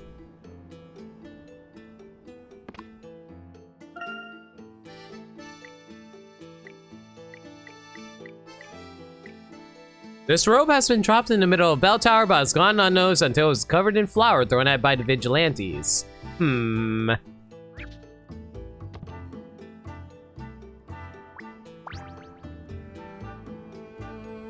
Ace Attorney is more grounded in reality with abnormal characters, whereas Professor Layton has more grounded characters with abnormal stories. That's a very good way of describing that, Ruby.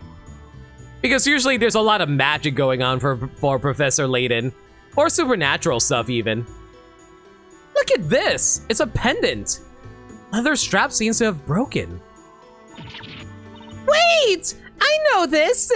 It's Espella's pendant!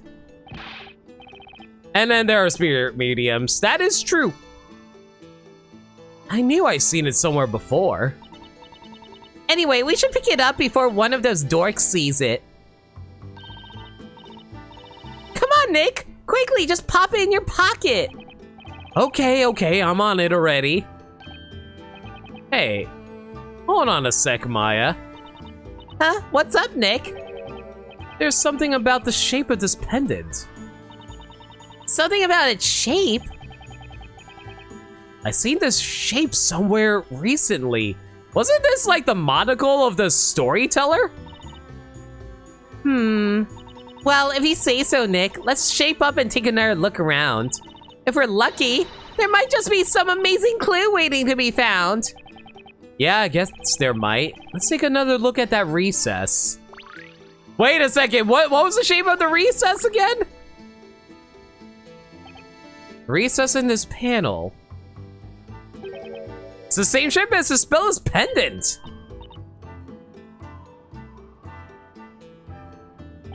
But why? Why would her pendant fit into this recess? Maybe Isabela just is a big fan of Disney's Recess. I'm just saying. I really feel old if no one actually knows what I'm talking about. Don't ask me. Spirit channeling, supernatural possession. Those are things I know, Nick. Well, seeing as we don't know, there's only one way to find out. Let's slide in there and see what happens. Okay, calm down. I guess there's no harm in trying. Hold it! Hold it right there, Sir Suspicious Blue Knight. Who, me? Yes, you. What exactly are you up to? We're just, carrying out our own investigation. Bah, you can't fool me. That thing you just picked up. That thing, even as we speak, you are attempting to conceal in your pocket. What is it? Oh, you mean this little thing? It's well, I guess what you call it, a pendant. I would laugh so hard if Phoenix actually pulled out a fountain pen and they're like, the hell is a fountain pen? Not much, Dirt Dog. We've just been investigating the bell tower. It's absolutely nothing to do with that whole crazy incident just now. I swear Nick's attorney's badge on it. Enough! I saw it, all of it, every single move from the beginning to end, including just now. That right there is one piece of evidence I was looking forward to coming back and picking up myself.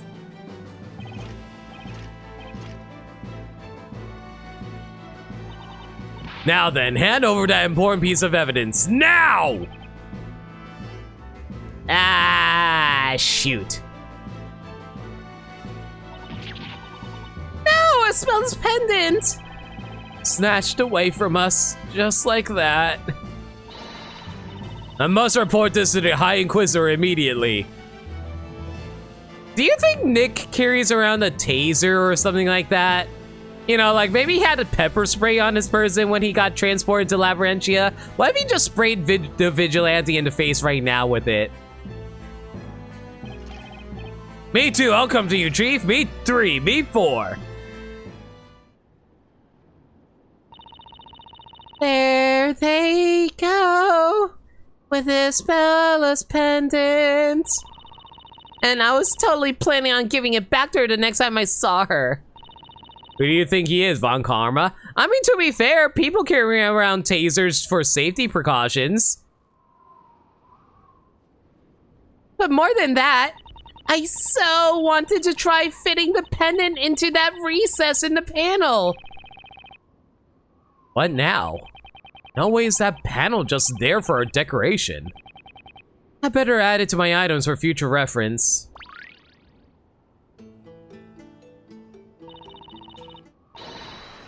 Attention, everyone. The preparations for this evening's special Asteroid courtroom has now been completed. Summon the High Inquisitor. This time we prepared for the trial. Ah, nuts. Each and every citizen shall no doubt wish to bear witness to this evening's trial. Overcrowding is to be anticipated. I lifted this whole support beam and put it in the court record. No, you know what happened? Phoenix took a picture of it on his smartphone, and then he presents it to everyone in the courtroom. I'm sure that would not be an issue whatsoever, right? All officers to their stations. Let's help this final court session find a proud place within Labyrinthia's history. And you're gonna go down as guy who's obstructing the defense attorney that's trying to save all of Labyrinthia. Good job. Nick! Looks like we're out of time, Maya. Guess that's the end of this investigation. What a short investigation at that. You think we'll be alright? We didn't really have time to finish. We did what we could in the time we had. Let's go. I have a feeling Ispella's going to be moved to the defendant's waiting room soon. You know, Nick. Hmm? What? I've been thinking. It's no accident that you and I found ourselves in Labyrinthia. The reason we're here is for the trial tonight. I know what you mean. I think so too. And I'm sure Professor Layton and Luke feel the same way. I just know they'll bring back a clue or two to save Ispella. Yeah, you're right. That means we gotta give this trial everything we've got, Maya. Okay, Nick, let's do this thing. You bet. We'll do what we do best. We'll fight to the very end. For Ispella. Guys! I love the Phoenix Wright characters so goddamn much. They mean so much to me emotionally and personally speaking. Oh. Professor Layton is an awesome series. I love it too. But man, Phoenix Wright characters have so much heart.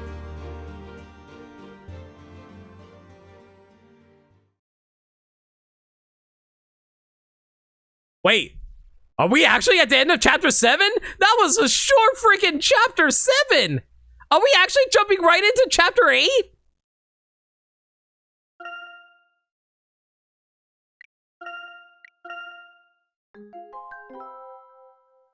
Game? Okay, we're still on chapter 7. Never mind. I was about to say, that would have been a really short chapter 7. Professor? What is it, my boy? What do you think about what happened tonight? On the surface, it certainly did appear that the storyteller's assailant could be none other than Ispella. But surely not. However, even if it did seem that way, that does not necessarily make it the truth. And if it transpires that Ispella is in fact innocent, there must be some sort of contradiction or proof to support as much. Yes, you're right. I'll bet Mr. Wright won't miss even the slightest shred of evidence. Mr. Wright and Maya are investigating the scene of the crime as we speak. We, meanwhile, must search for something to prove Ispella's innocence. In doing so, the truth should become evident as a matter of course. I see. In the time I spent with Ispella, I've never once doubted her character.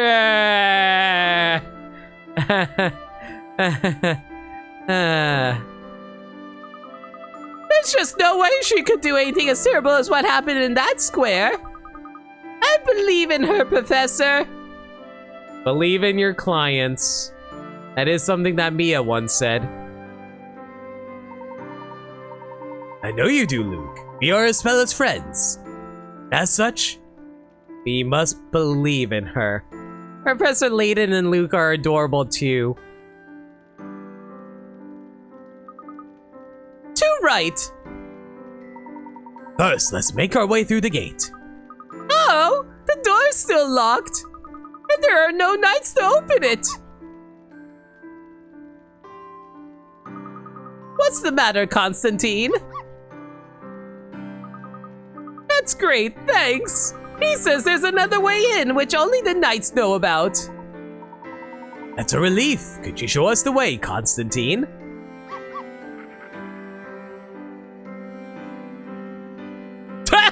What? What the hell are you doing here? Luke, there's a knight right here to open it. Exactly. Constantine is the most knightly of all the knights. What the hell is Riddell doing here? It's dark over there, so I can't see what's in the water. Luke, this is not the best moment to be looking for fish in the moat. We must go.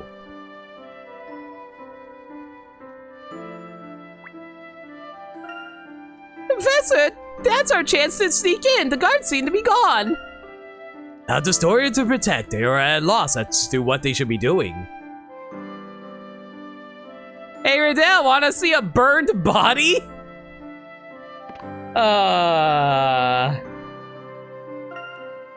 She's probably being like, who has the time to witness history when I have books to curate?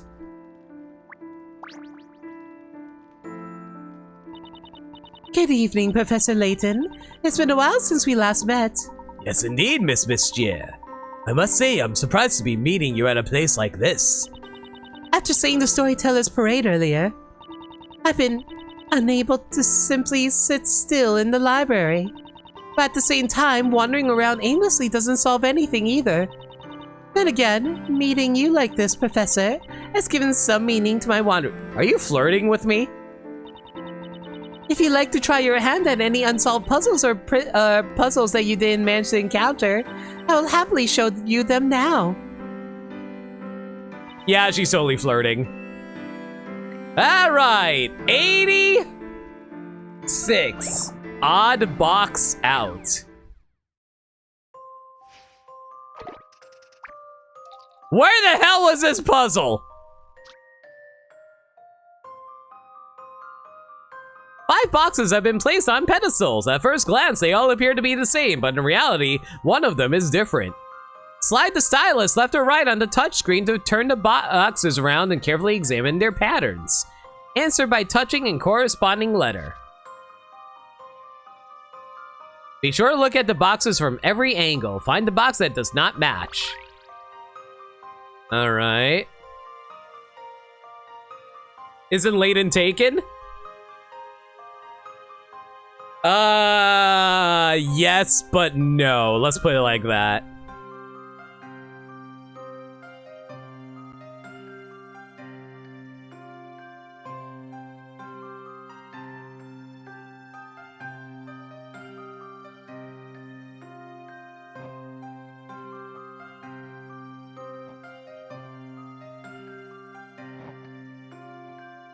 Oh god, I'm really bad at puzzles like these.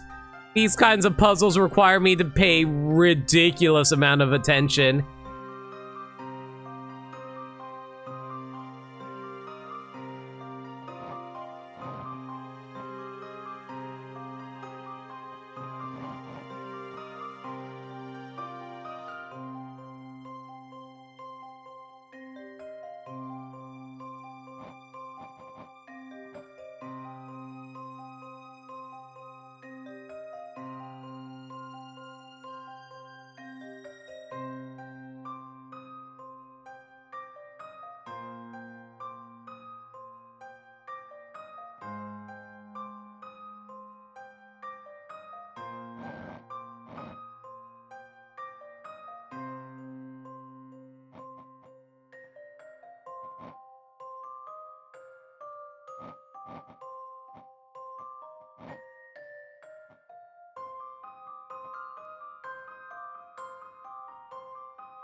Sorry if I'm quiet. I have to actively pay attention to make sure I'm not picking a broken box. Because, like, a lot of these basically require you to pay attention which sides of the box that you're supposed to compare. Like, right now, I'm trying to find the sides with the one purple wall and the red dot, pattern in front on C, for example. And I'm noticing a lot of these match up. I'm just trying to find the one difference between them.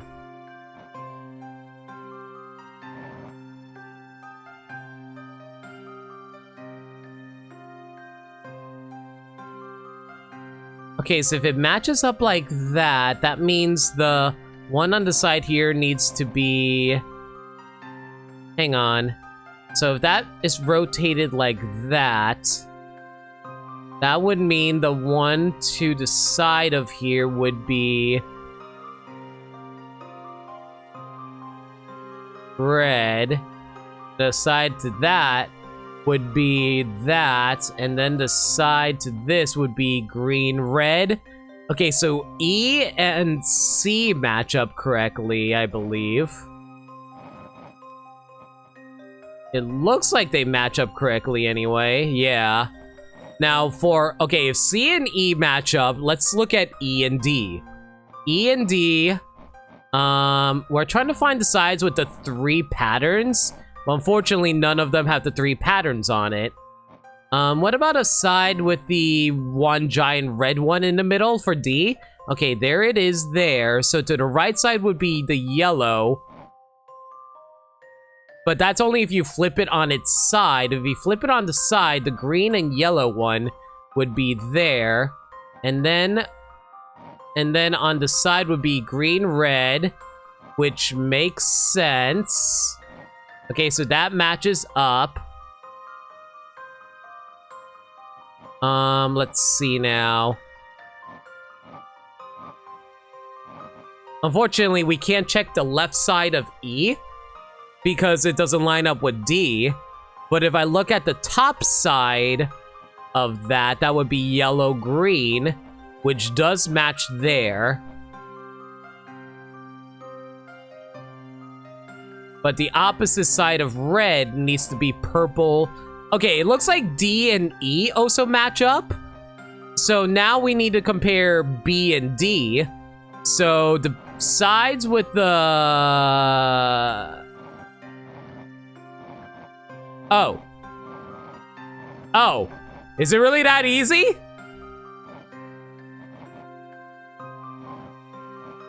Oh, no, it's not that easy. Okay, never mind. I thought, for some reason, I thought the right side of the red side, the singular red thing in the middle, actually didn't line up with B and D. But no, they actually do line up. Okay, I was wrong. Okay, so after the yellow and green side of B that we're about to turn, it should be green, red, right? Yes. And after that, which should be 3 patterns of 3, yes. And the top of the box would be red, yellow. Okay, so B and D match up. Let's see if... Okay, if C, D, E, and B match up, that must mean A is the one that stands out. So let's actually compare C and A. Okay, so if we rotate it on its side, the next side should be green, and on the next side should be green, yellow. Yeah, that's correct. And then after that would be yellow, red, but unfortunately we can't check that. The only thing that we can check is the fact that red is green and yellow on the bottom. Okay, everything looks the same. What do you mean there's a different box? What the hell am I missing here?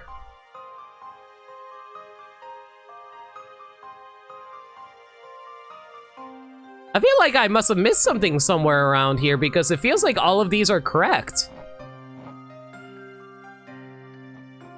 Oh man, I'm really bad at these types of games.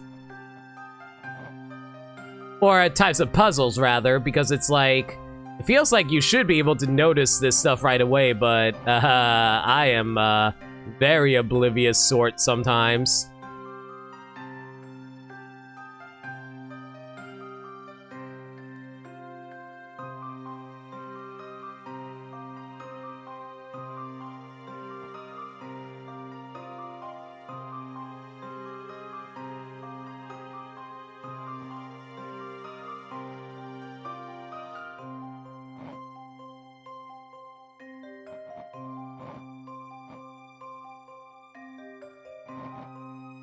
Okay, it looks like A and C do actually match up. Maybe I missed it somewhere in E and C?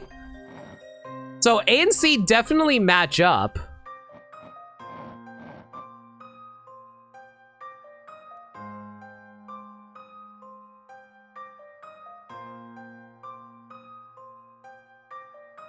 Wait, E doesn't match up. I just realized that E doesn't match up.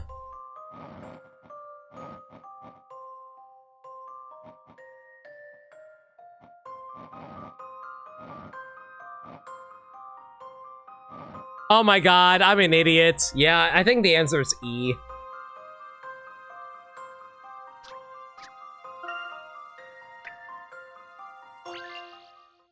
This is my answer. Wow, how did I screw that up? Literally the first thing I compared was E and C. Excellent! Being able to only see 3 sides of each cube at a time makes this puzzle quite tricky. Luckily, this is just a matter of imagining the cubes in your mind to bring it all into focus. Alright, let's do one final save before the last puzzle. Unless there happens to be more puzzles on the way inside.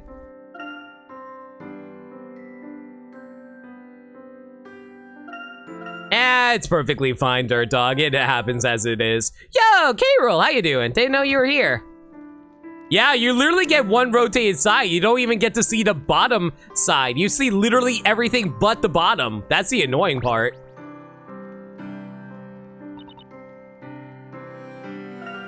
A magical window. Does anybody remember that Nickelodeon cartoon that was about a puppet girl named Allegra or something like that? It was like Allegra's Window or something like that. Man, I feel old bringing it up, but that was like a really early 90s Nick Jr. cartoon. Not cartoon, but show.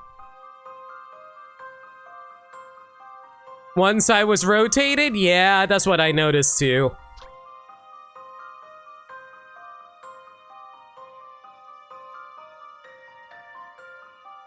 Two princesses enjoy a fun-filled night. Yeah, princesses. I totally don't ship it. Their forms illuminated by the moonlight shining through the window. However, this window contains mysterious magic by which images reflected in the glass are distorted and flipped. Use the stylus to touch the pieces of glass and rotate them. Rotate the pieces to restore the princess's reflections.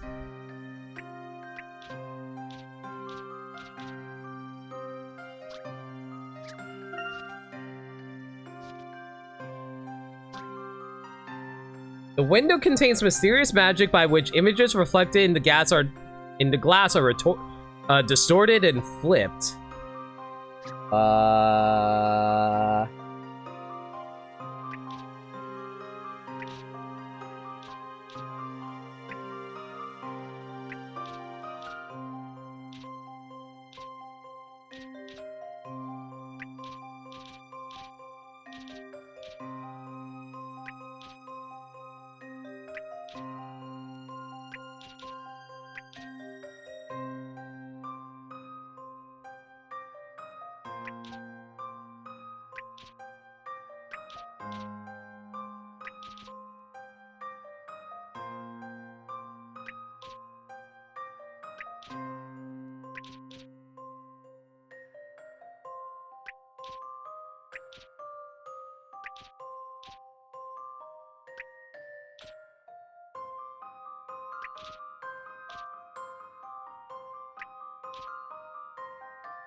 Wait, I just realized, why did the puzzle say that it's a mysterious magic where everything is flipped? That's what a mirror normally does, doesn't it?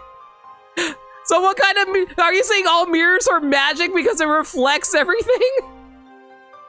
And there's no way it's that simple? Yeah, I don't know, like, I don't know what more I can do, but I feel like this is it, right? See what you think of this. No, apparently it was that simple, Gaddy. Professor, I did it! Same era where mirrors were made of silver, so you get why they said that? I guess so. Wonderful! The magic window looks as stunning as the princess's lovely ball gowns. At least the two girlfriends are cute. It is 25 Pickerats, so that is true. That was splendid. Well, thanks for your puzzles. Apparently there were only 61 puzzles. Anytime you wish to try your hand at puzzles, be sure to come and see me.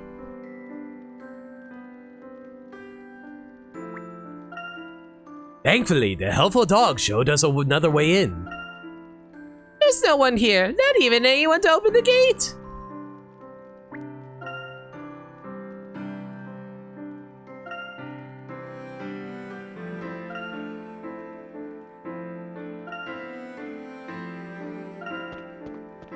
Not every mirror flips specific features like your face being upside down and your hands being backwards, your hair being rotated 90 degrees.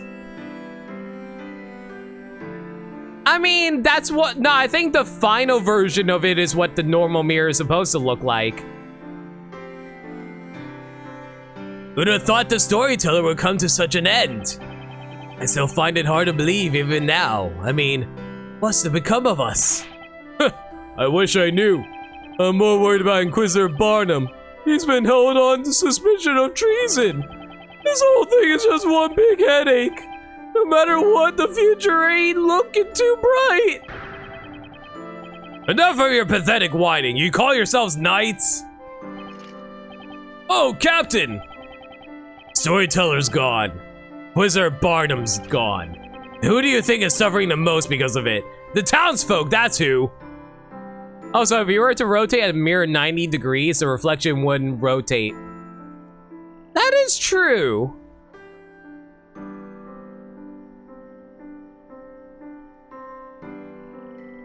And who do you think is suffering the most because of it? The townsfolk, that's who. It's now that they need us the most. We must be there for them to offer our support. Yeah, but they were saying that the mirror was jumbling features, not that it flips things like a normal mirror. I don't know if that's what they said. I'll double check that in a moment.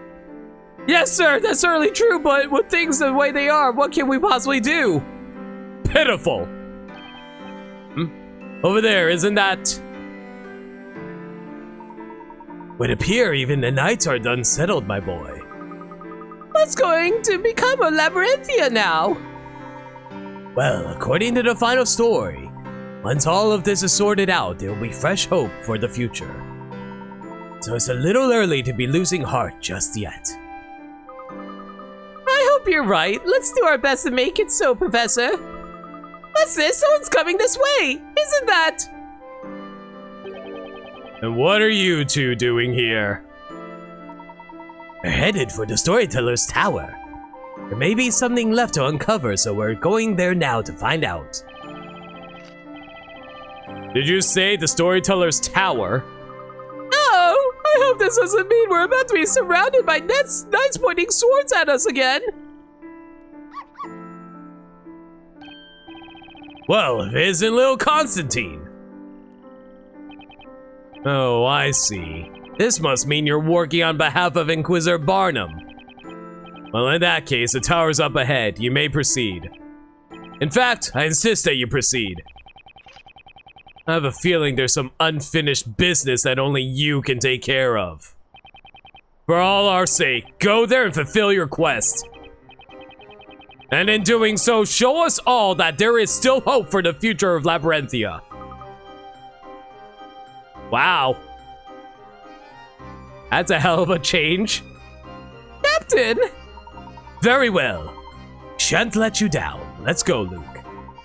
Storyteller's Tower stands right ahead of us. Right you are, Professor. Why aren't they surprised Layton isn't solid gold? He hasn't showed up normal yet to these guys. I'm choosing to interpret it as them.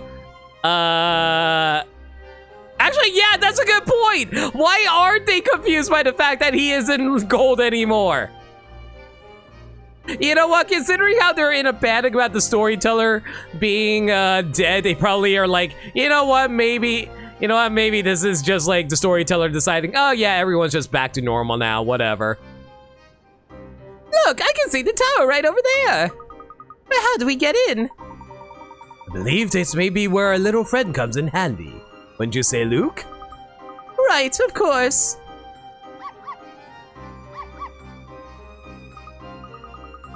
I see. You're saying there's a path. He says there's a path leading from behind the audience room right over to the storyteller's tower. One can hardly ask for a better guide.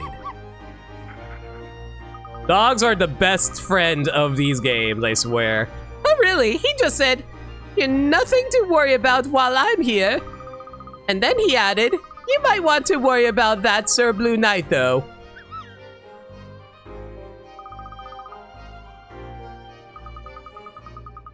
I hope Mr. Wright and Maya were able to come across some clues. I don't think we need to worry too much about them. Sure, they'll be alright. Wouldn't you agree, my boy? Of course, Professor. While I was teaming up with Mr. Wright, one thing became clear to me. He's definitely someone that will always do his best to protect his friends. I agree, Luke. You're a fine young lawyer with a heart of gold. He's a fine young lawyer with a heart of gold. I'm quite confident the trial is safe in his capable hands. Me too. And then there's Maya, always strong and courageous. Not to mention full of energy. She's a bit reckless sometimes, but always with good intent. Aww, this game. Lucky to have them on our side. I'm really glad we've met them, aren't you, Professor? Yes, Luke, I certainly agree with you there. Both Mr. Wright and Miss Fey are friends that can truly be relied on. At the same time, High Inquisitor Darklaw will be a most formidable opponent, one unlikely to make any careless slips, which is why we must all do our best and work together. Including me, right? Of course, I certainly couldn't do this without you, Luke. Don't worry, Professor. I'll give it everything I've got. That's the spirit, my boy. That's the spirit! I swear, I can't read That's the Spirit without always thinking of that rocket power scene. Wow! You don't realize how tall the tower is until you see it up close like this. It certainly looks ominous in the moonlight. There's a vital clue waiting for us here, isn't there, Professor? That's what I'm counting on, Luke. And it would seem that Inquisitor Barnum had the same idea. That would explain why Constantine is helping us. So this is the tower in which the creator resides. Tower that none of the townsfolk nor even the knights dare visit. It's surrounded in secrecy, that's for sure. It's a bit like the Eldritch Woods. Indeed, those woods are certainly an enigma in themselves. I really wish I had a gif of the milk pouring over. Not to mention those underground ruins. Talk about mysterious places. If the storyteller really did know everything about Labyrinthia, I'd like to have asked him a thing or two about them. It's possible there may be clues related to those places, as well as a number of other matters waiting for us within that tower. In which case, there could also be any matter of traps or contrivances awaiting us as well. We shall have to be doubly careful from here on in. Got it, Professor! You've what? You've completed your mission? He said he's worried about his master and wants to return to him now. We couldn't have come this far without your fine guidance, Constantine. We can take it from here. Constantine says we're the ones his master chose, so he knows he can leave this quest to us in good faith. We're honored, Constantine. Thank you for your help. Good pupper. Yeah, thanks a lot. Take care on your way back. I need Constantine as a plushie, please. Inquisitor Barnum loves this town more than anyone, has done his utmost to protect it. Let's bear that in mind too, Luke. We have a responsibility to fight to the end, for him, and for everyone else in this town. I'm ready if you are, Professor.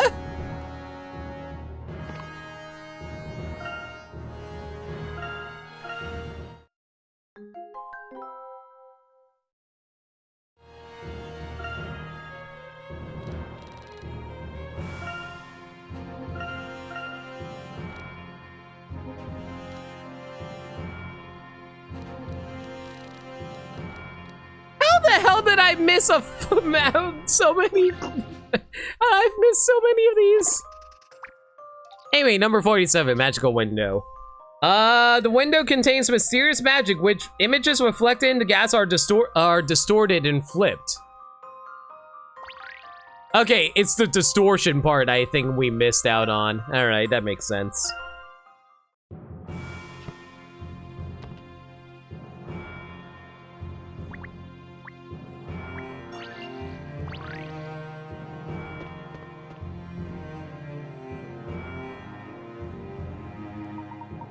Seems the mechanisms put into place to protect the tower are still operating. Does that mean we can't get inside? No, I wouldn't say so. This particular mechanism is in the form of a puzzle. We solve it, perhaps we can enter.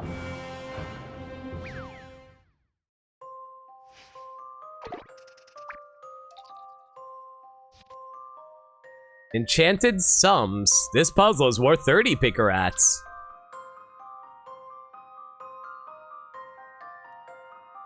There are 12 gems, each of them numbered between 1 and 12. There's also a set of 3 triangles with gems already inside them. Keep in mind, these gems cannot be moved. Place the gems from your hand so that the sum of all the numbers on each triangle's perimeter add up to 39. And we will tackle that in a moment because I need to go look for a whole bunch of hidden coins around here.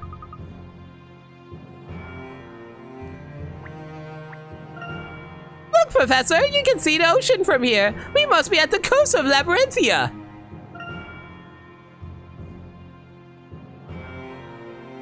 Only the penitent man will pass. A penitent man. The sea is quite tranquil here. There's not a ship or light for miles. There really nothing? No, there is actually hidden coins.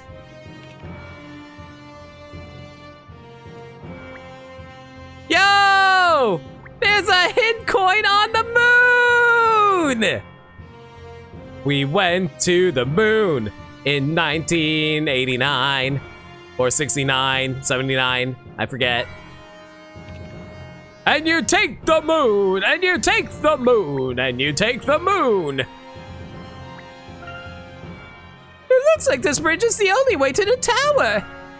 It's quite a long bridge indeed. I don't see any traps or contrivances here representative of the storyteller. The tower was built on this tall cliffside. We can only assume this was the storyteller's design. If that cliff collapses, the whole tower looks like it'll go with it. Are you sure we want to go inside?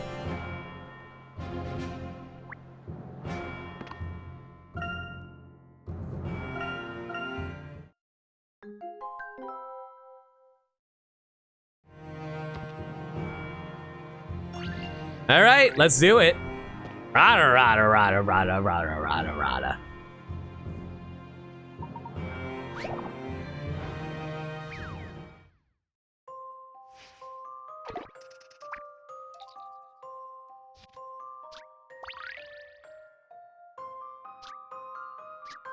Make the sums equal 39.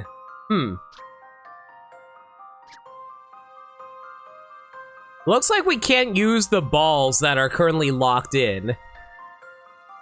So every perimeter needs to add up to 39.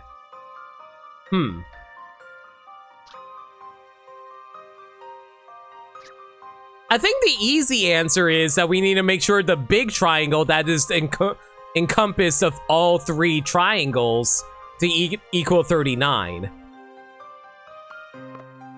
So 1 plus 3 plus 6, that's 10. And if I add 12, that's 22.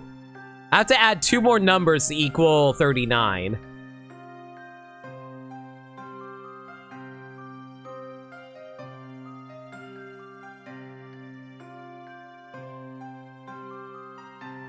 So we need to add a 7, and then a 10.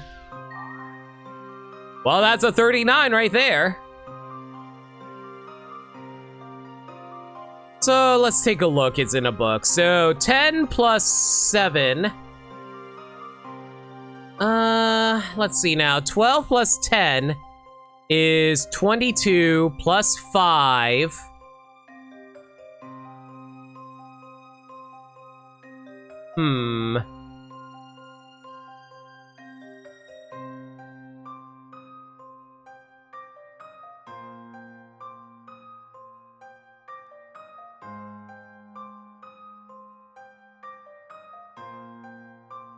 Maybe I have to replace these.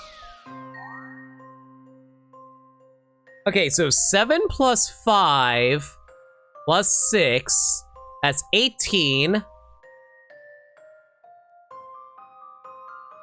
18 plus 12 would be 30. That doesn't work. Unless I'm supposed to ignore the triangle on the bottom right.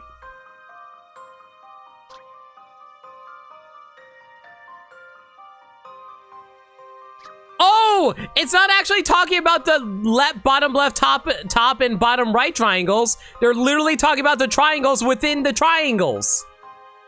Oh, I'm oblivious.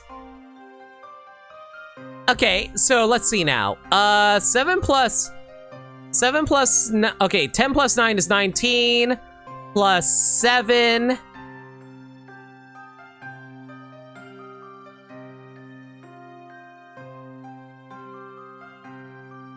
So that would be 26 plus 6, which would be 30, 32. Huh.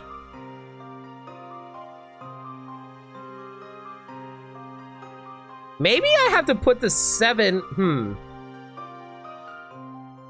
You know what? Let's actually start from the center. If we start from the center, we can add up to 39. I know for a fact that the 10 and 7 and 12 need to be on the outside. Otherwise, there's no way to get it to 39. So the triangle in the dead center has 9 plus 8 plus 5, which is 17 plus 5 is 22. So in order to get 39, I would have to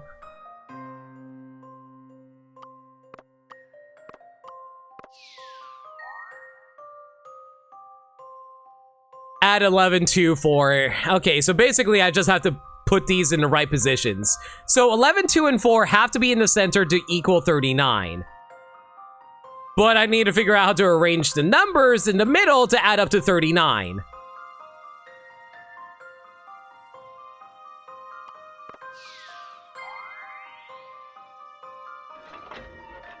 Never mind. All I had to do was just that. I was just messing around. Okay. Thanks, game. Already seen the answer.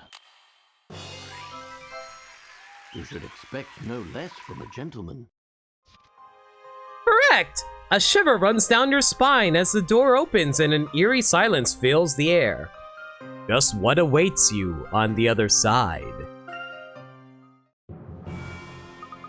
Professor, you did it! Professor? Doesn't it seem peculiar to you, Luke? To get here, we had to make our way beyond the guard post and through the knight's garrison. That would normally be considered sufficient defense against intruders. Or so one would imagine. Yeah, I guess you're right. There were several knights around as well. And yet, in addition, we found that contrivance in place on the door. It would suggest to me that something of great importance must be contained within. Let's go on in and find out, Professor.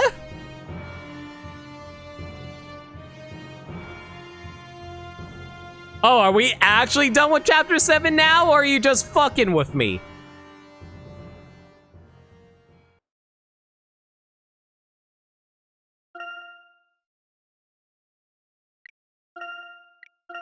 Is that a chapter? I don't know if that's actually the whole chapter.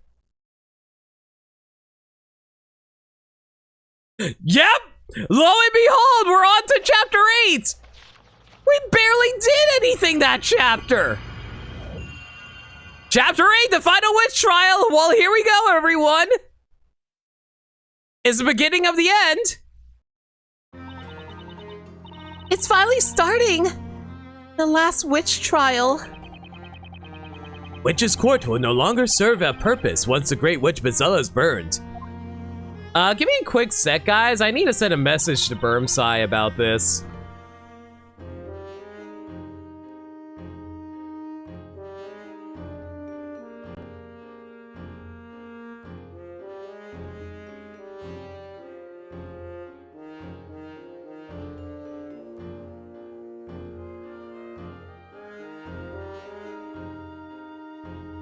Burmsai, we just started chapter 8. And I know for a fact that the final 3 chapters of this game is one entire trial. How long are these 3 chapters?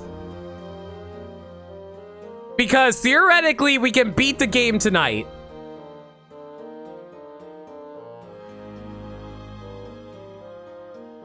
Or do you think I should save it for another stream? And by another stream, I mean, I'll try to finish chapter 8 and then save chapter 9 and 10 for another stream. What do you think, man?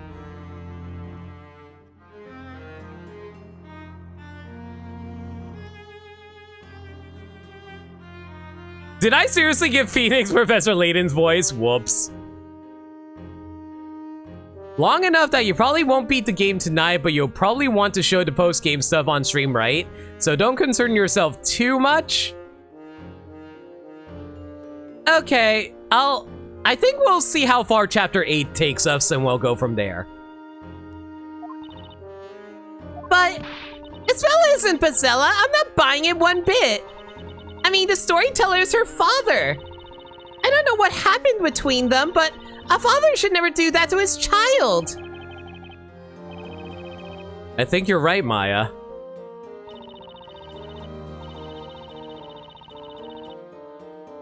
But no one else does. They're all throwing accusations at her.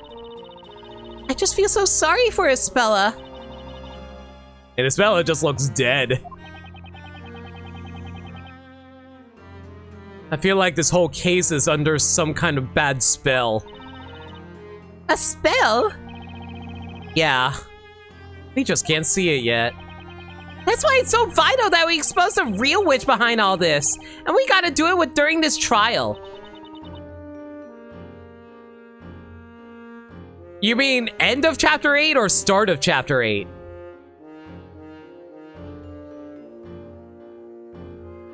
I'm just going to assume end of chapter 8 because I've only been streaming for 2.5 hours. End of chapter 8? Okay, good. Okay, just want to make sure. Because if you meant the start, I was about to say 2.5 hours of stream is nothing. I believe in you, Nick. Oh, by the way. Yeah? But anyway, Burbs, I appreciate for the heads up on that. What are you going to do during this trial? I mean, if you were thinking about watching. What? You mean you don't want me to be by your side? I didn't take you for such a cold-hearted guy, Nick. Enjoy Xenoblade, my man. Why did Darklaw try to get Isabella arrested in London outside of the story?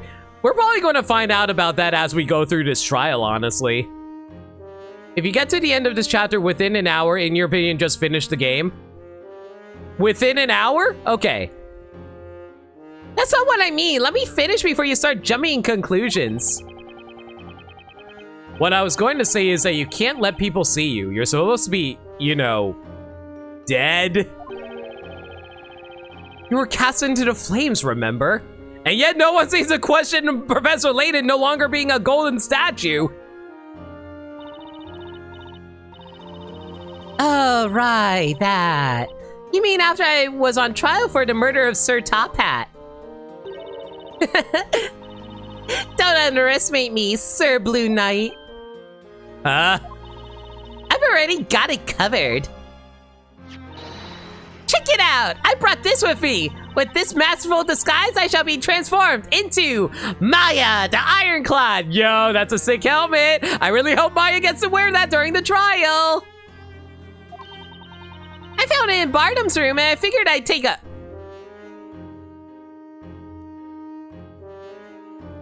Maya! And figured I'd borrow it for a while. There you go. There's your answer, K-Rool.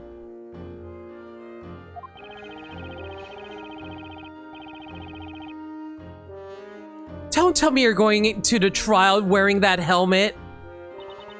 I sure am. Can't be Maya the Ironclad without being clad in some iron. Let's just hope Barnum doesn't flip out if he sees you wearing his trusty headgear. Anyway, I'm gonna do what I can to help. We're gonna save Espella, right? We will. Come on, let's get going. It's time to break whatever bad spell Espella's under and put an end to these witch trials once and for all. Instead of borrowing the money, why don't we just borrow the balloon? Hey, don't you want a balloon? It's free balloon day. You're okay with that, aren't you, Espella?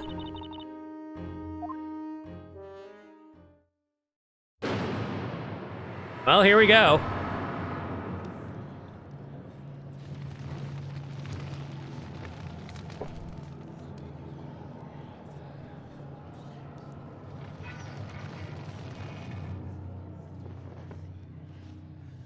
There's a ton of people out there, Nick. Let's do this. Come on. Dun dun dun dun dun dun dun dun dun dun.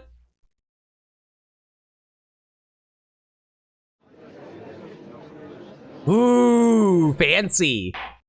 Now, as scheduled, the trial of Espella Cantabella shall commence forthwith. Knights of the court, are you ready now to cross your swords of justice? The Knights of the Inquisition have spent countless years trying to track down the elusive Great Witch. The secret of her identity shall finally be brought to light in this very court. All those present, pay attention so that the truth may be burned into your memory.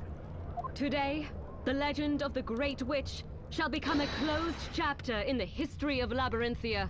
I love the claw swipe. That was so cool.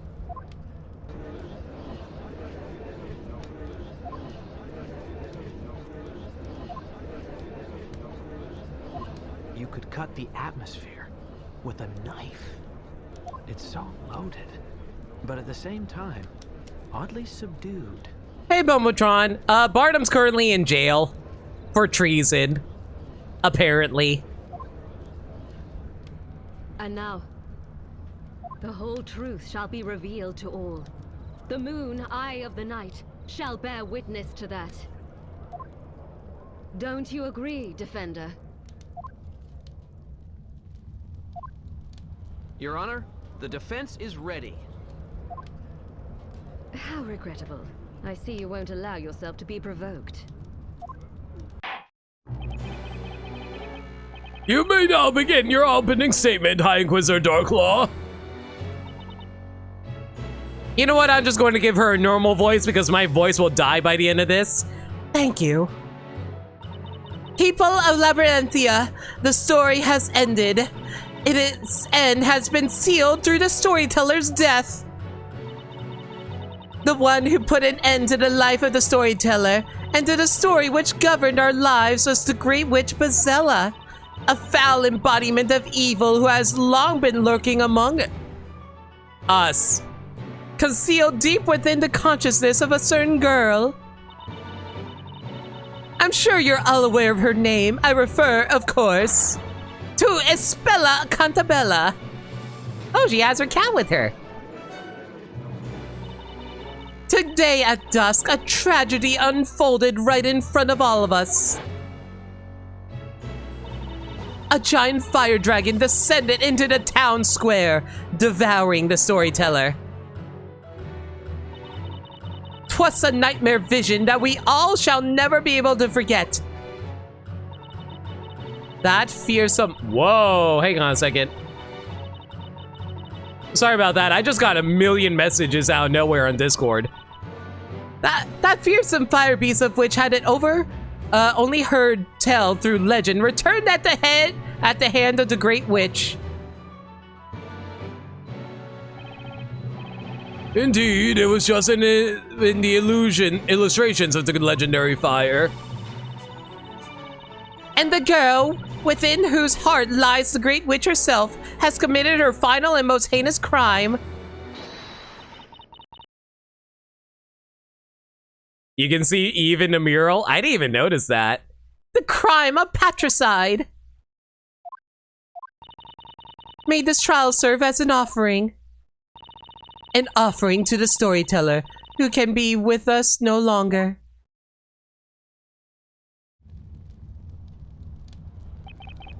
Thank you, High Inquisitor. The Inquisition may now begin proceedings. As I have said, this unthinkable crime took place in the town square, within plain sight of all Labyrinthians. Everyone is a witness. Surely there can be no need for a formal interrogation. Shit. You can't say that! I suggest you mind your temper, Defender. In a few moments, you will have no option but to accept the truth. Well, crap. Why do I have a weird feeling I'm going to be saving a ton during this playthrough? Once we hear it from the very mouth of the accused. From Espella? The Inquisition hereby demands that the accused, Espella Cantabella, testify about her crime. Or rather, that she can confess to it.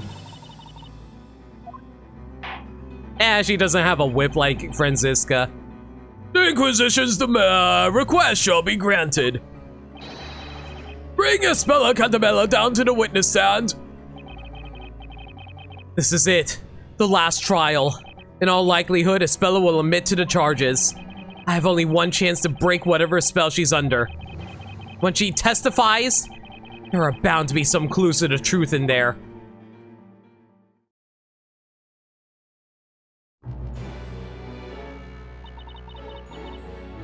Now that you're here, witness, state your name and tell us your real name as well. My name is Espella Cantabella, but I have another name too. Bezella.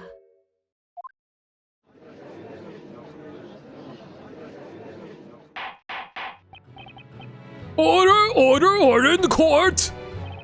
Then you really do admit that you are the Great Witch? You openly concede that you are Bezella herself, the cause of all evil and destruction? Yes. I knew it! We're done! She's Bezella! How terrifying! I mean, she killed her own father! How dare she kill our beloved storyteller? We don't want a trial! We want to see her burn, burn, burn! Oof, tough crowd. The Inquisition was right. The accused herself has spoken. It would seem there is no need for interrogation.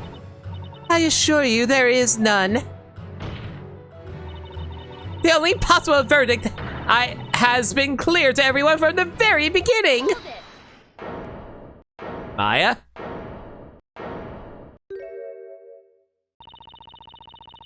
Oh my god. I feel like she would probably do a weird voice for this too. Hold up, Governor! Let's hear Espella's, the accused side of the story, yes! Cheerio and crumpets and biscuits and whatnot. So magic exists in this world, right? So if you think about it, Espella could be under the influence of spell too.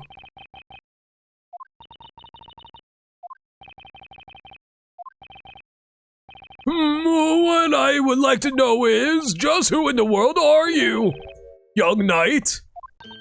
Oh, me? How to put it? I feel as if we met somewhere before. It was, where was it again? We haven't. It's just your imagination, Your Honor. I mean, my lord. As for who I am, I'm with Sir Blue Knight. Not in a romantic way, of course. That doesn't stop the shippers. Luke, is that you? Yes. Is this a friend of yours, Defender? Yes! Don't comment on the helmet, please.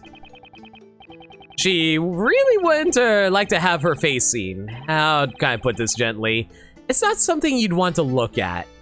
What are you talking about? You make it sound like there's a problem with my face.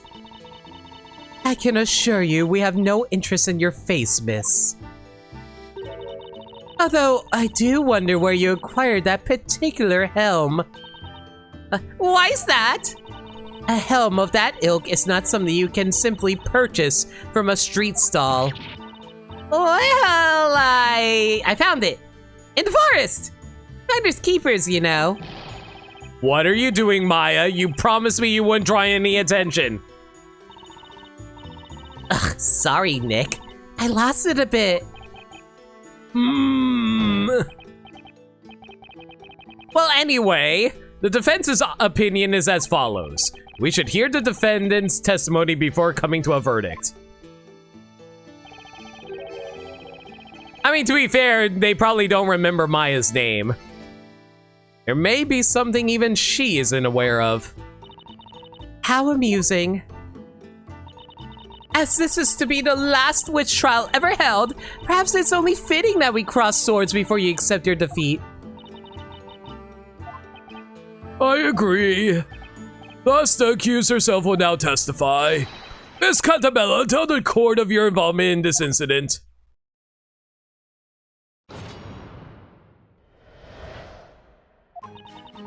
I finally realized that Bazilla had been lying dormant within me. Once evening fell and the rain ceased, I climbed up the wooden stairs of that bell tower and awaited the parade. I waited for my father's speech to end, and then I summoned the fire dragon. I don't know why I killed my father. That was very unusual testimony.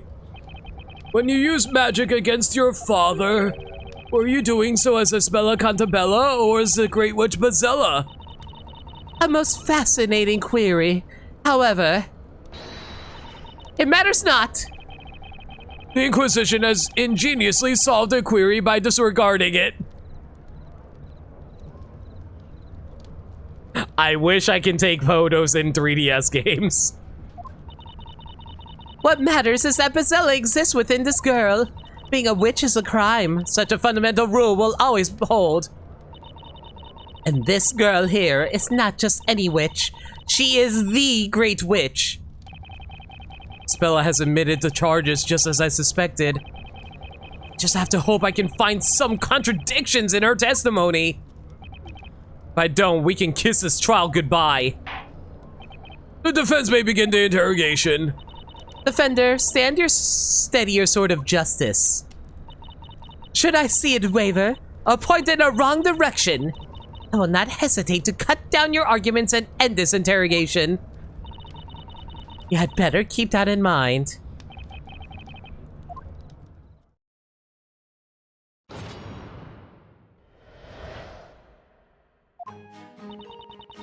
What do I even have in my freaking court record? Case outline. Accused Isabella Cantabella. Charges being Bazilla. Using magic to kill the town's creator. Flower-covered robe found at the crime scene in the bell tower. Flower is stuck to the rain-soaked patches. Contraption mechanism from the middle floor of the bell tower. It has a hole in it. Touch details to see more.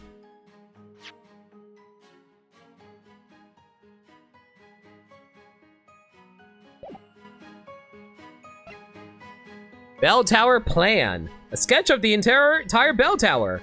Obtained from the vigilantes. Touch details to see more.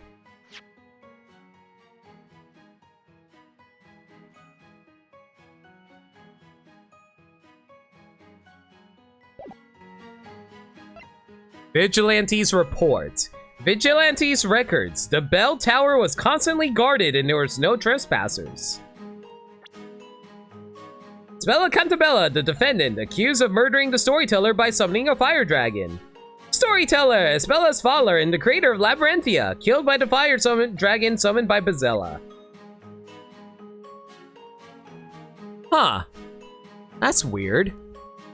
Why is Darklaw's profile listed here? Barnum didn't have his profile listed when he was prosecutor. A High Inquisitor imprisoned Barnum for treason and took over as Inquisitor in this trial. Yeah, that's weird. Alright. Wait, hang on! There was a new spell in there! Grand Worm, the Great Fire Dragon, summons forth a Great Fire Dragon for the caster to command, responsible for the legendary fire that lit town ablaze so many years ago. Huh. Finally realized that Bezella has been lying dormant within me. Hold it!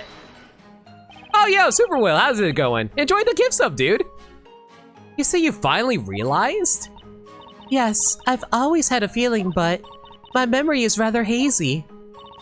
I've always felt as though I'm not who I think I am, and that I've forgotten something very important. Incidentally, when you did become aware of Bezella's presence within you,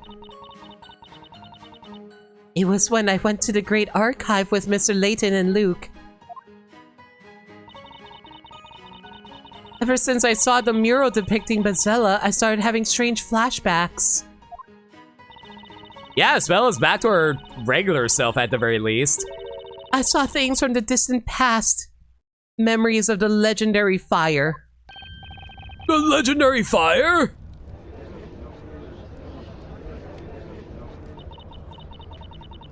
I saw it. I was there when it happened. I saw the town consumed by flames. You couldn't have, that's impossible. The legendary fire occurred over 100 years ago and there were no survivors. Yes, I know that. But it's true, I remember it happening. Because I'm Bezella. Once evening fell and the rain ceased, I climbed up the wooden stairs of the tower and waited the parade. Where were you before that? We were looking for you. I'm not sure. When I came to, I was in the town. It was pouring, so I wanted to go to Aunt Patty's bakery and wait for it to stop. But I couldn't face her, so I just went to the forest instead. So you were in the forest until the incident? We couldn't find you, though. The rain finally stopped and the time came. I made my way over to the town square. I was feeling strange, as if I wasn't myself. Then I noticed it was up in the bow tower, looking down at the square. Isabel's not a witch, and that means there's gotta be something strange about this statement. Witness, continue your testimony. Yes, my lord. Wait for my father's speech to end, and I summoned a fire dragon. You summoned the fire dragon with that spell Grand Worm, right? Yes, that's the one. Although, I won't say it now. I'm sure something terrible would happen if I did. That's fine, absolutely fine. No need to prove that statement. In fact, the court forbids you to prove it. Of course I won't say it. Come on, this is supposed to be the Great Witch. Look at her! There's no way Isabella's a witch! I don't know, I kind of feel like she might be a witch, but not in the traditional sense. It must be like you said, Nick. Someone cast an evil spell on her. Something in this testimony keeps nagging at me, that's for sure. I just need to figure out what. Don't know why you killed your father. That may be because you didn't kill him. Oh, first objection of the night, everyone! It's useless, defender. Witness, who killed the storyteller? It was me. I summoned the fire dragon. I killed him. The storyteller chose his own death. That is a fact that cannot be changed. 'Tis common knowledge that all things written in the story will become a reality. That is true, Bumbletron. Why didn't she just kill everyone? And Bezella's appearance has been written into the story's final chapter. He has no choice but to act out the role that has been written for her. In other words, everything happens in accordance with the storyteller's story.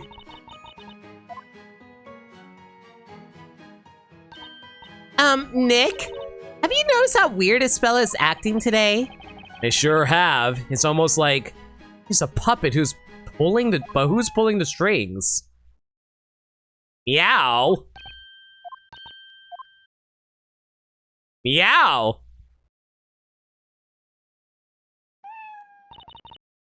Eve. Nick, look! Check it out! It's Eve! She must be here to root for Isabella! I don't think a cat's emotional support is going to help us out that much. But it's greatly appreciated nonetheless. Well, this is an unexpected intrusion. But as we're in the middle of an interrogation, I will ask the witness to carry on with her testimony. Meow.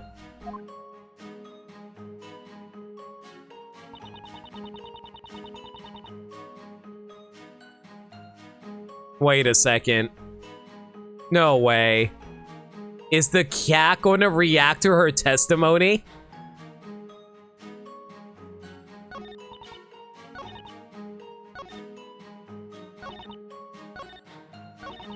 Hold it! I wonder if...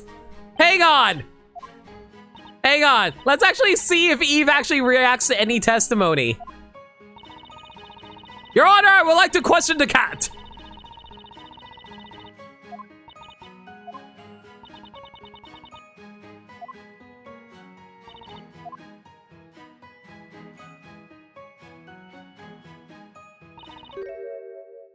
Okay. Oh my god. The way it's lined up is so goofy. I love it.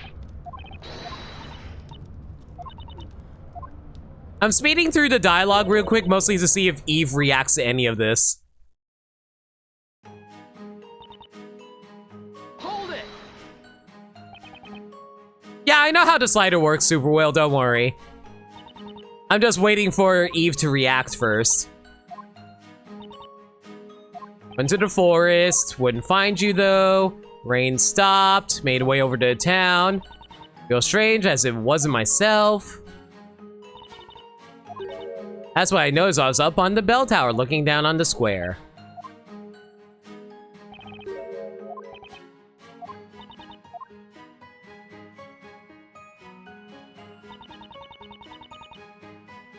Hold it! You saw in the fire dragon with that spell, Grand Worm, right?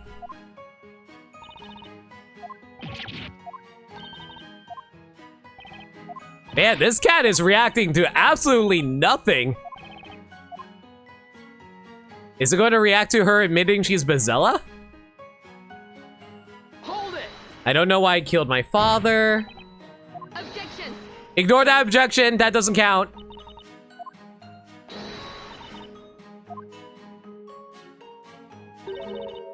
It was you.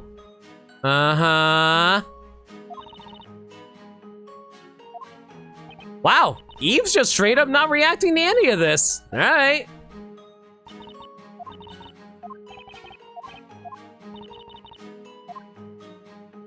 Well, doesn't really matter. I already know what will no longer be a part of chat. The buffers put you behind and skip context. No worries, Bumbletron, you're good.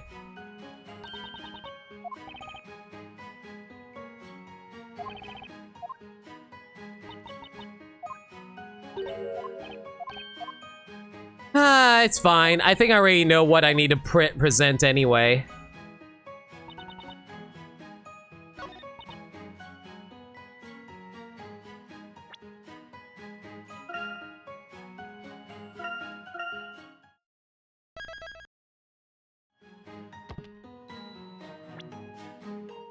How the hell did you get in there without anyone noticing you? Vigilantes were guarding the bell tower all day. Is that the Vigilantes report? Indeed, and according to this, the vigilantes have been constantly guarding the entrance to the bell tower ever since it appeared. However... Oh, what is this song? There's nothing about Isabella going up the tower in their report. Objection. Double objection. Your memory must have failed you. That girl is a witch. The Great Witch at that. It's only natural to assume she used something akin to invisibility magic. Isn't that so? Witness. Yes, I used the invisibility spell to enter the tower unnoticed. Objection. Even magic follows certain rules in this world. Witches need to be holding a Talea Magica in order to use magic. And you weren't in a position to one at the time. Oh. Objection. I don't think that objection got filled in, Dirt Dog. You might have to do another one after that. Yeah, you gotta do one more because of the objection just now from Darklaw. How horrifyingly ignorant your ignorance is. Excuse me? Did you honestly think the difference between a regular witch and the Great Witch was in name only? The Great Witch, unlike other witches, can command any magic she desires without the use of a witch's scepter. Objection. That's news to me. Every Lebrian Shin should know about that. A witch's scepter can hold only 2 magic gems at once. Whoever heard of a great witch that could only use 2 spells? Ugh.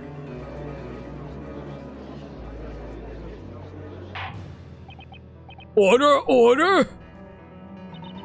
In any case, this should convince you that the accused entered the tower. This is a sketch showing footprints? It was raining before the parade reached the town square. Obviously, if you walk through muddy streets before climbing up a staircase, you will inevitably leave footprints on the steps. The sketch shows that there were indeed muddy footprints on the bell tower stairs. And since you no doubt be quick to ask, I can tell you that they match the sole of the accused's shoes. It's certain that the accused climbed up the tower after the rain had fallen.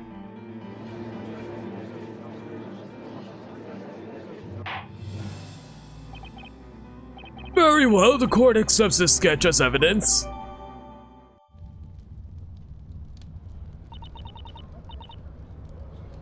I almost pity you, Defender. There's a lot less objections compared to the normal Ace Attorney games, I'll tell you that right now. The evidence you threw in our face with such verve was sadly useless. Indeed, it would seem there was no problems with that testimony after all. Let us not waste time if you could carry on with the interrogation. That is, if the defendant hasn't run out of ideas yet. The judge really seems ready to announce the verdict any second now. I gotta find a flaw in her testimony and fast! I need a solid lead in this case.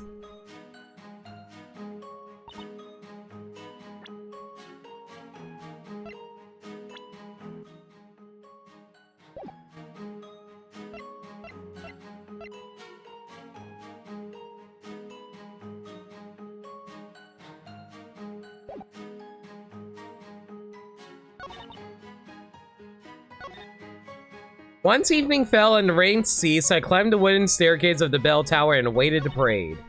Waited for my father's speech to end, and then you summoned the fire dragon.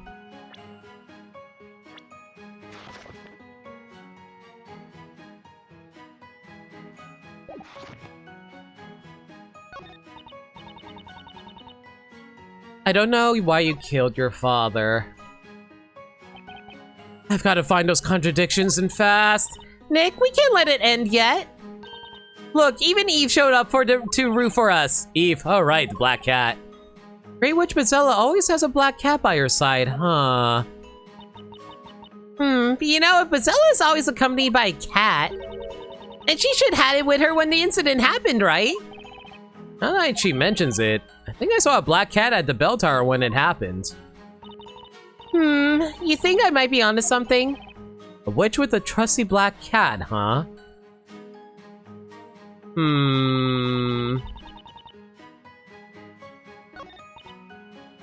Hold it! Objection!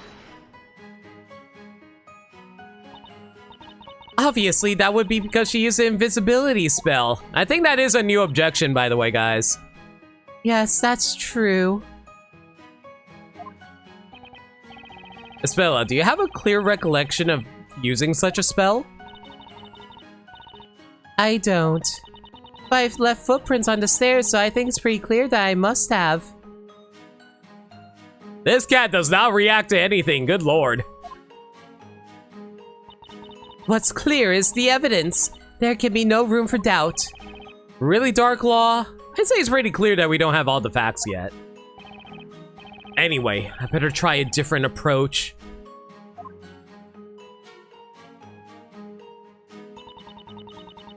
Hold it! You summoned a fire dragon with that spell Grand Worm, right? Yes, that's the one. Although I won't say now, I'm sure something terrible would have happened if I did. That was absolutely fine. Of course, you won't say it. Something strange about this statement. I think I know exactly what was bothering me about it.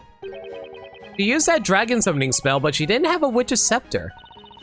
The Great Witch can use all spells without using a scepter, right?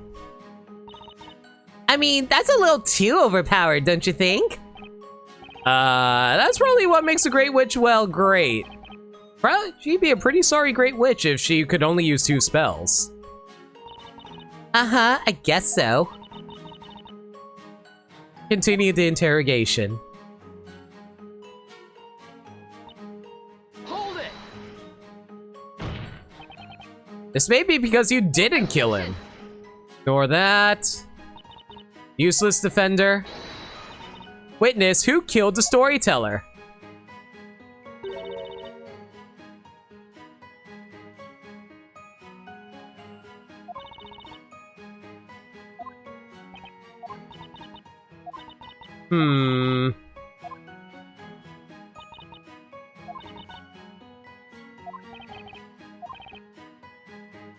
Everything happens in accordance to the storyteller's story.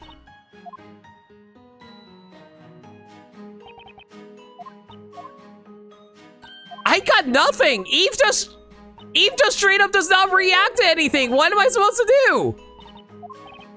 Unless I'm missing something really obvious here. Realized Bezella, blah, blah, blah. Maybe it's the first part? Finally realized, yes, I had a feeling, but my memory is rather hazy. I always felt that I'm not who I am and I've forgotten something important. There is something?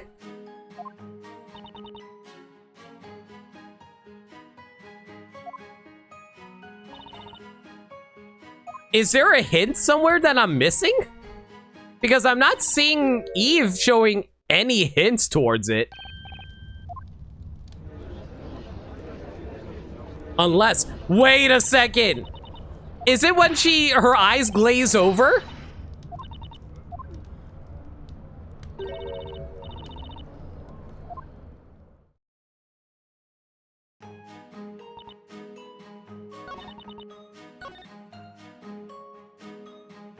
Hold it! Maybe when her eyes glaze over. Hang on. Objection!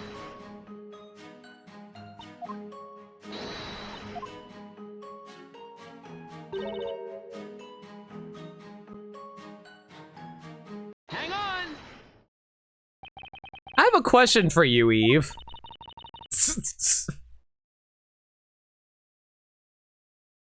Here we go. Eve! Just what on earth are you doing, Defender? Huh? I was just... Eve is Isabela's friend, so I was wondering if she might have some input. Whether or not this furry little witness can contribute to the testimony seems obvious at a glance. Is that so? I guess questioning a cat wasn't the best idea. Where's Luke when you need him? Do you wish to say something, High Inquisitor Darklaw? I just remembered a line from a fairy tale that I heard when I was little. A fairy tale about Bezella. The great witch Bezella is always accompanied by a black cat. Or so it is claimed. It would seem there is a grain of truth in that fairy tale after all. That is true. Eve always follows me. Always? Oh, Nick, that means... they must have been together when the incident happened, too. Now that she mentions it. Oh my god, look at that fire tail. I think I saw a black cat at the bell tower when it happened. Oh yes, Eve was with me in the bell tower. Your Honor. Yes, Defender? The defense requests that Miss Cantabella's comment be added to the test. So literally I just had to press on it without even thinking about it? Okay. Very well, request granted. Witness, add what you just said about that cat to your testimony. Yes, my lord. My cat Eve followed me as always. Quick save.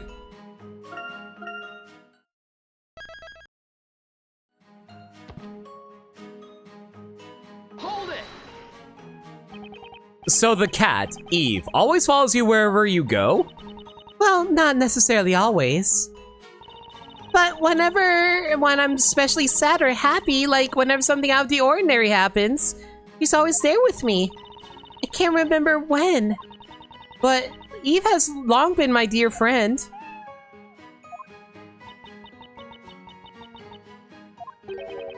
Is something amiss, High Inquisitor Darklaw?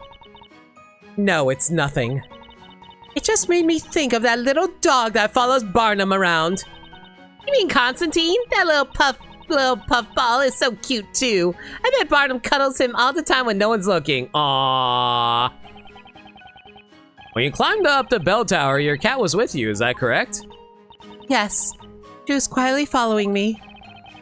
Bella looks so happy when she talks about that cat.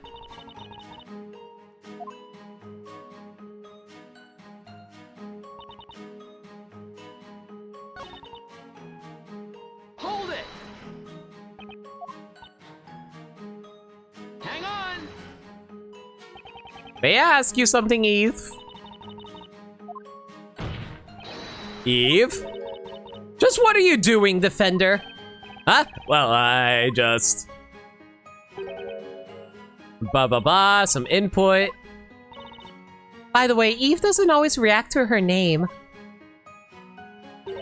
So to coax her, I call her Little Miss Eve. You should try it too. Are you kidding me? Seriously?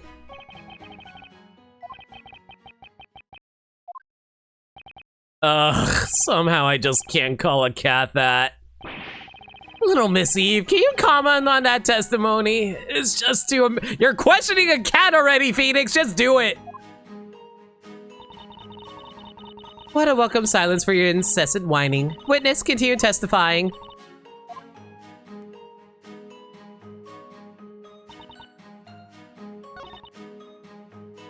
Wait a second, I just realized the issue here.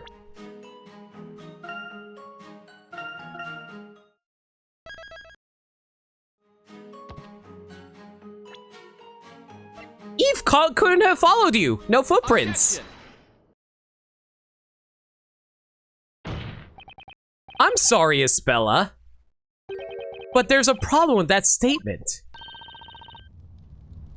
A problem? You went up the bell tower in the evening after it stopped raining, correct?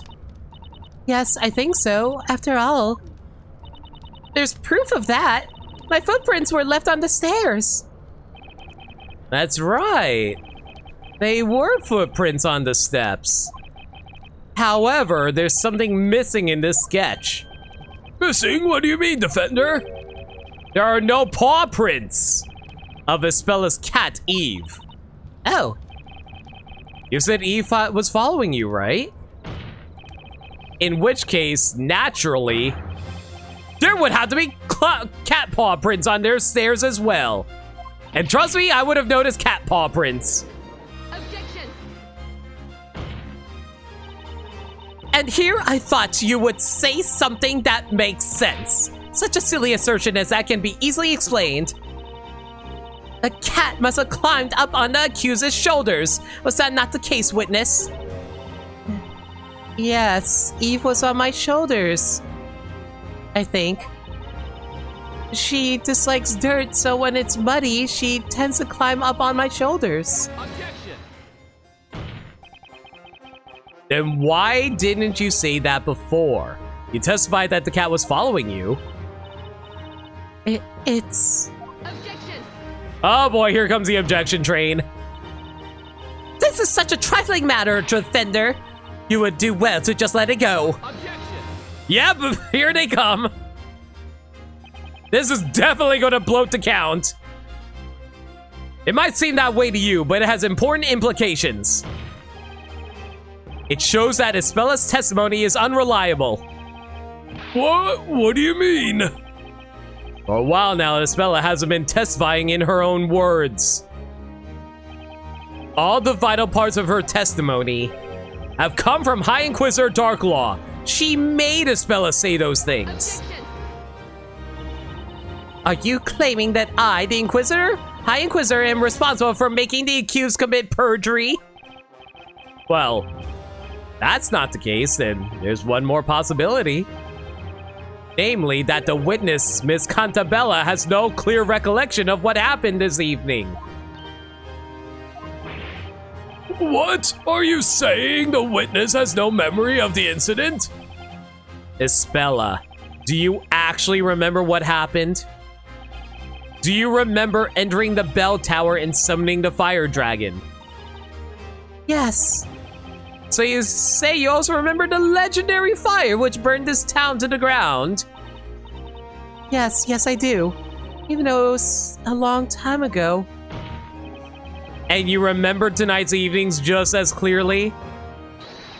Do you truly remember summoning that terrifying fire dragon and killing your own father? I don't know. I don't know what happened. I'm Bezella, am I not? I can remember it. The legendary fire, so then why? Can't I remember anything about what happened tonight? Your Honor, the defendant is confused and cannot remember what happened. Therefore, her confession that she is a great witch is not credible. Objection! What are you talking about, defender? She admits that she's Bezella. Objection! Her testimony doesn't hold together. I am more than one person. Who is the other one within me?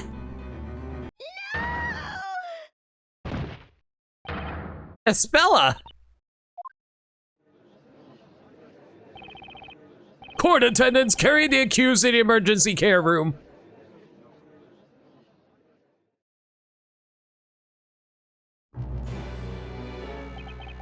A brief summary of the accused's current situation. Ispella Cantabella became extremely agitated during the interrogation and proceeded to lose consciousness. She remained unconscious, although her life is not in danger. Until the verdict, at least. Well, that's a relief. You had me pretty worried there. Well, now the cat has to continue the testimony. Time to interrogate that cat. Nick, I don't mean to sound insensitive or anything, but this is what we needed. I'm not sure I follow. The professor's out looking for clues to help us out, right? That means all we gotta do is buy some more time until he returns with his findings. Maya's right, that's just what we're going to do. Your Honor, it's impossible to continue the trial while the defendant isn't present. And I'm also scared about me getting asked to continue something, so we're going to do a quick save. Time to stall, as per usual. Just like the time when we needed Gumshoe to give us evidence. And also, it's possible that someone at the crime scene was manipulating the defendant. The defense proposes an intermission in order to carry out further investigation. What is your opinion on this, High Inquisitor of Dark Law? My opinion is that the defender is just playing for time. She saw right through my plan. However, I shall allow it. As long, of course, as the townsfolk who have gathered here have no objections. What do you say, chat? Do you have any objections? Very well, then. So be it. Hold it!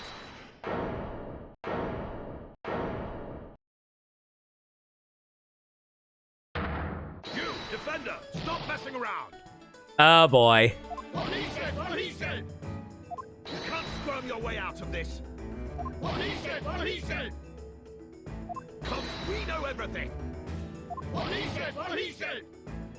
We will reveal your wrongdoing to everyone gathered here! We shall do this!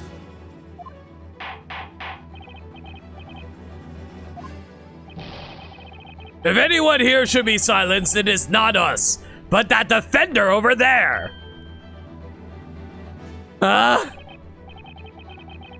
And who are you? You asked who we are? We are the ones who watch the bell tower, guard the bell tower, and take cover from rain in the bell tower. We are the bell tower guards, known as the Vigilantes, and I am their captain. All right, that guy showed up at the crime scene when we were trying to investigate it. You there, you defender. Yeah? What was it that you said earlier? While taking advantage of all the confusion like the rascal you are?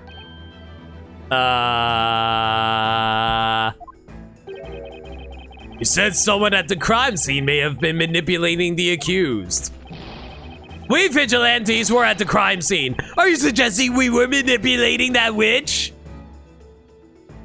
You know, only people who feel guilty about stuff admit to stuff like that when no one was accusing them. Just saying. No, that's totally not what I... Don't think you can silence us like that.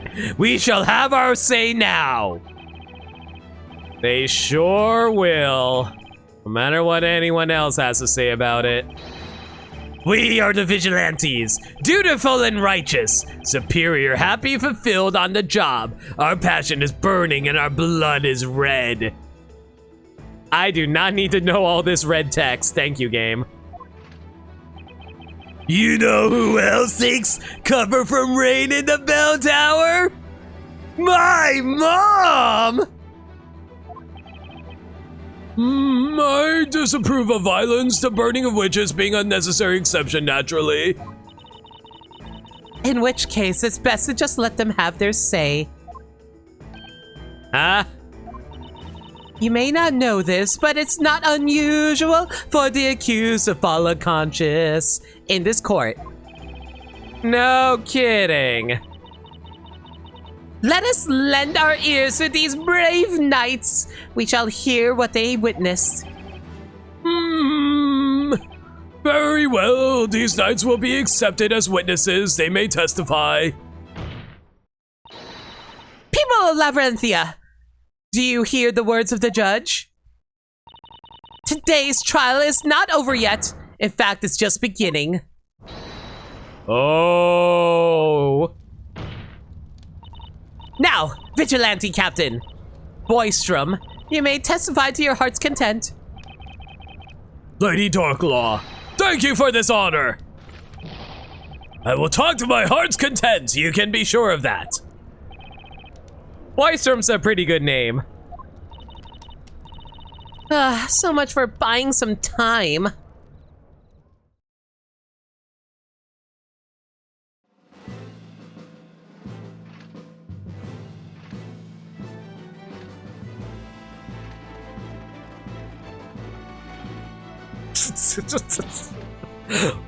Oh, hello. Hi there. Oh God, wait a minute. What the heck is this? That being said though, go back to the lady with the legs. We vigilantes despise injustice and inequality. We shall remain united, friendly, confident, and self-reliant. We have come to do away with this fiendish defender trying to protect a witch.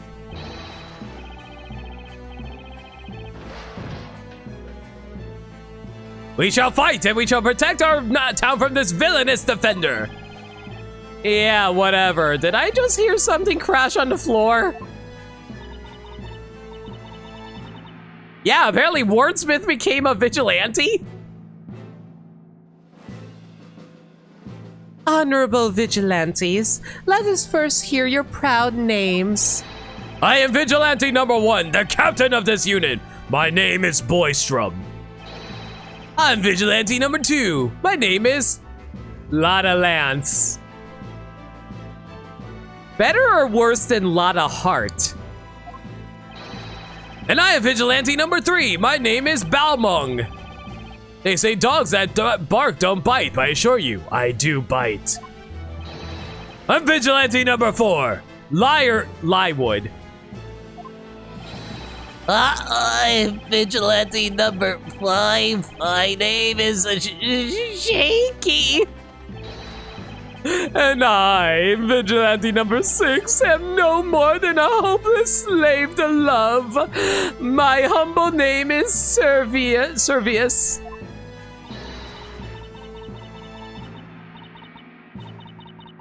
Don't mind me, I'm just enjoying my view. I am the steel angel gracing the vigilantes with my sweet presence. My name's Foxy. Dum bum bum bum bum. Foxy. Don't you dare forget it.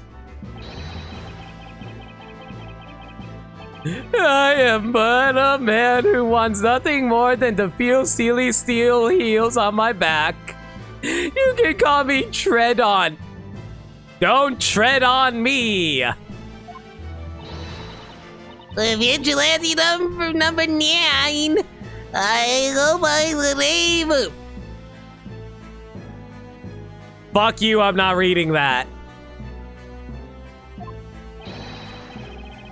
As for me, I am the 10th Vigilante. Nothing more, nothing less, just that.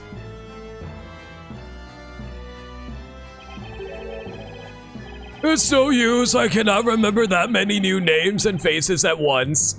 Gee, I wonder who I remember. Well, anyway, honorable witnesses, you may testify about this evening's incident. Tell us about everything you saw on this dreadful night. 10 witnesses, let's go. We've been guarding the bell tower ever since they appeared. No one's ever said a bad word about us.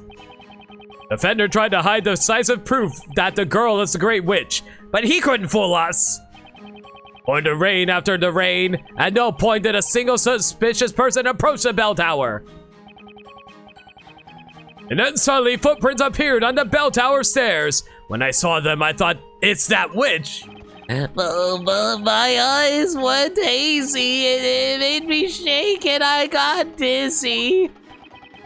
A rain stopped and a beautiful butterfly appeared at our side. Rain is so loathsome. My steel stilettos get dirty from the mud and my lovely hair loses its texture. Oh my god, does she have a heart tattoo over her boob? She totally has a heart tattoo on her boob. You have no idea how delightful it is when Foxy steps on us in her dirty stilettos, imprinting the mud on our backs. Okay, buddy. The frame rate can't handle her glam.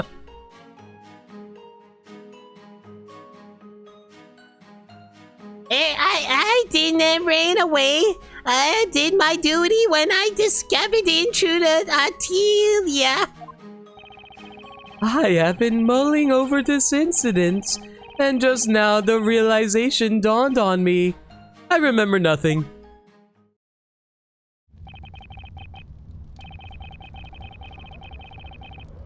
Too horny on main? Yeah, don't worry.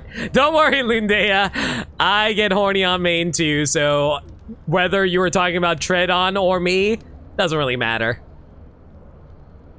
Well, I suppose that can be summed up by saying, you all did the best you could. The vigilantes have been taking turns guarding the bell tower since it's a bit. Yo! Kira! Thank you so much for your raid! What are you guys up to? Were you doing more Pokemon? Ooh, Legends Arceus, nice. How far along with that are ya? Hope you guys are well. Just a heads up, we're in the final trial of Professor Layton versus Phoenix Wright. Currently on chapter 8, so just a heads up on that if you guys want to avoid spoilers. But if you don't care, hey, welcome. I've been... we have an interesting setup right now, honestly. More of the Pokemon's only 9 shinies left, so you have a shiny of every non-shiny locked mon? Yo, that's crazy! Congratulations! Got a shiny nose pass today? That's lucky.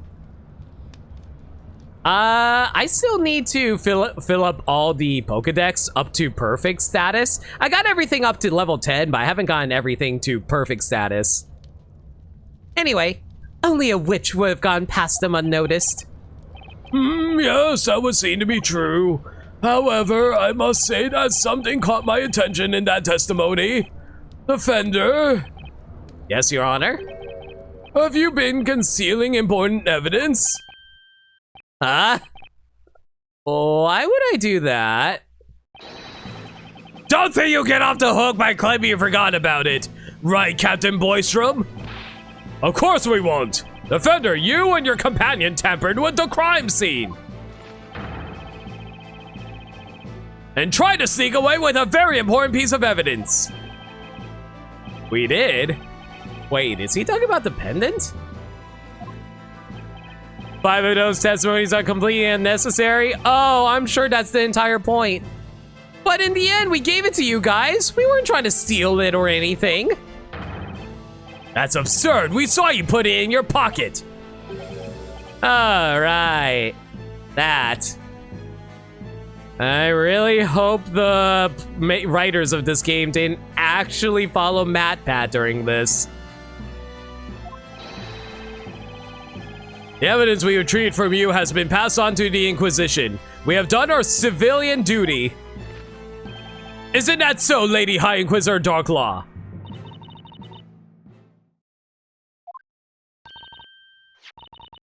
This thing, was it? Oh, that's the pendant that Isabella Cantabella is always wearing, is it not? We seen that thing. That Isabella pendant. She'd never go without it. Wait, didn't she have it on earlier? That's weird. It has to be her after all. She went to the bell tower and used witchcraft. Very well, this pendant will be accepted as evidence. Well, the accused was caught in the act, so this pendant doesn't change the situation much. Although it should at least clear any doubts as to whether or not she was at the crime scene. Aw, man. Sorry.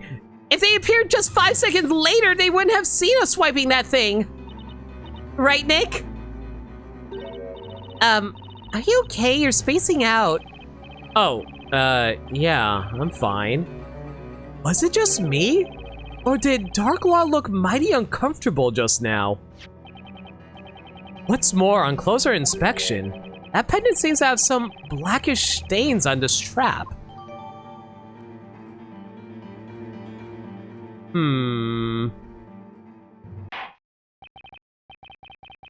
Defender, you may begin your interrogation. Oh god, there's a lot of testimony we're going to have to press on. Here we go!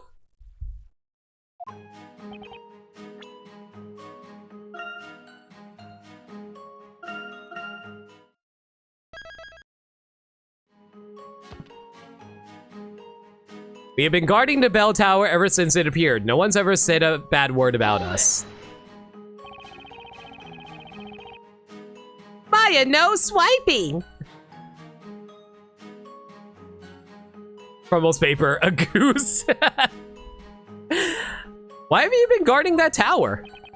As you might know, that bell tower suddenly appeared out of nowhere, about 3 months ago. It was an overwhelming presence, and it looked as if it might have been here forever. How the hell am I supposed to react to all these idiots? It's a bad omen. It's the Great Witch's doing. Simply put, the townspeople were scared of it. That's why, Defender. The vigilantes were compelled to step in and keep an eye on the tower in order to ease the minds of the townsfolk. That bell tower is in fact tied to 2 dreadful incidents. 2? You shouldn't have had to ask. The alchemist committed suicide a few days after its appearance. Ah, right. She's talking about Belduke. Isn't it supposed to be hard? You're not wrong, Max. This is the final trial. And now, this is most heinous crime. Murder of the storyteller.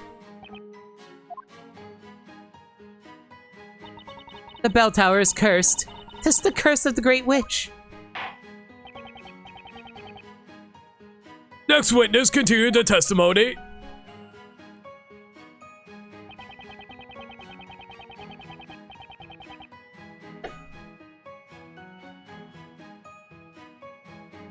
The defender tried to hide decisive proof that the girl is the Great Witch, but he couldn't fool us. The proof that you're talking about is this, correct? Yes, that's it. That's the defendant accused as always. Wait.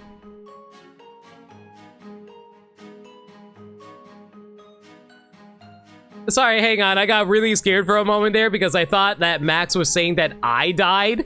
Oh no, you were talking about the character. It's proof that she was at the crime scene. Strap on this thing has been torn. Of course it has, otherwise she would have dropped it. Right, but there must be a reason why it's torn. It wouldn't just snap on its own. Oh, yeah, that's right. I feel like I have to...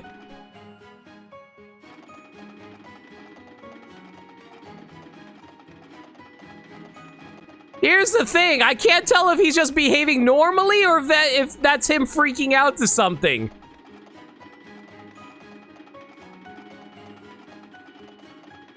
I'm assuming that it's just normal.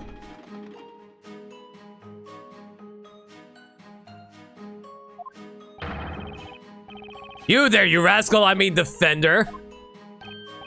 Yes? You know, good for nothing, useless swine. You're doing it again, huh? You're insulting the vigilantes. What? You tore the pendant from the girl's neck, huh?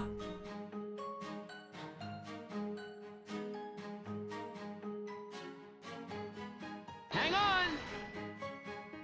Excuse me, number 2. You want me to ask him something? You look lost in thought, so I was wondering about what you were thinking so hard about. I've been thinking about my life a lot lately.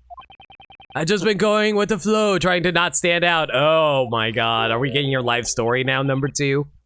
But wasn't it really what I wanted to do? Maybe? This is a big day for me. It's my brief moment of fame, but I lack the sparkle. I see. It's a big day, huh? If you don't leave an impression, people will forget all about you. Maybe I should try shaking like a leaf on a windy day or changing my name to something unpronounceable. Oh my god. Are we actually dealing with an NPC who knows he's an NPC? You love how there's a noticeable frame drop when pressing that lady? It's so good! I'm not sure that would be the right way to go about it. Great, so he wasn't even listening to what the other guys were saying.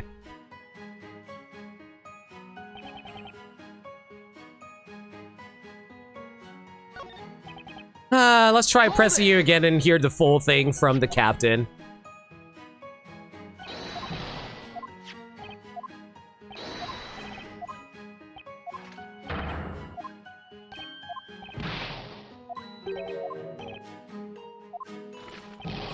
And you have the temerity to suggest it was us. That's what you wanted to say, isn't it? That we did it? No, that's not what... When this trial is over, we will hold our own trial in which you'll be the accused. One more reason to prolong this trial as long as I can.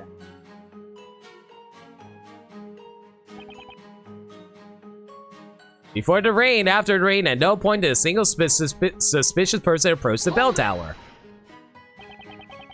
Are you sure about that? Sure, I'm sure. And anyway, I'll be honest with you. Ever since I started gallerying the tower a few months ago, not a single person, suspicious or not, has come near it. No one but us. Really? No one even approached us for a chat when we were on duty. People almost treat us like we're not even there. I get so lonely out on the job, so cheerless. What he said, cheerless, lonely. Oh my god, it's just so funny that every time Foxy appears when you're scrolling through the witnesses, it's like, yep, she's there, time to slow down the frames. Hang on. Mr. Number 3. What's up? It looks like you were thinking about something. Yes, I've been guarding the bell tower for a few months now, right? And no one ever approaches it. Not just suspicious types, no one at all. Doesn't that make your job easier? But it just gets so lonely there and so dreary, you know? So I've been thinking about what we could do to make it more appealing to the townspeople. Okay.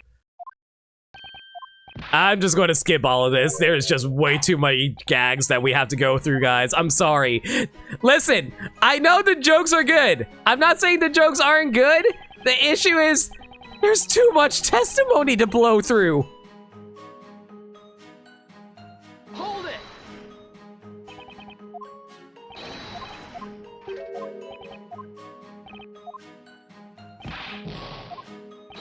What do you say? Cheerless, lonely.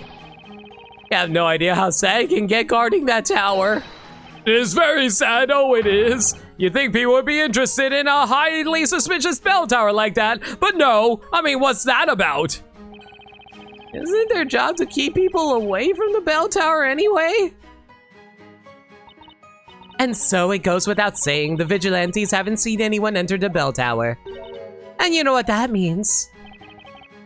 But footprints appeared on the steps. Suddenly, the footprints appeared on the bell tower stairs. When I saw them, I thought it was that witch. These are actually the worst cards ever. Hold on a minute! You saw the footprints on the steps too? Yes. Only footprints left by one person, from the entrance all the way up. The footprints you saw. Are they the ones shown in the sketch? If these are the footprints from the bell tower, yeah. And when did you notice these footprints?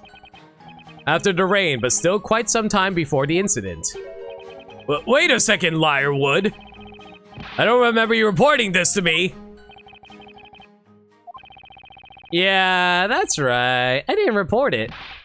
Liarwood, why not?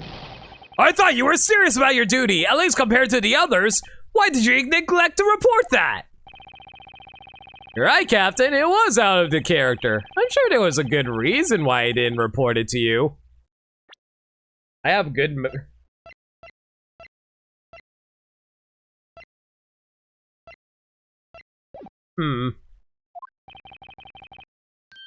It's no use, I've forgotten.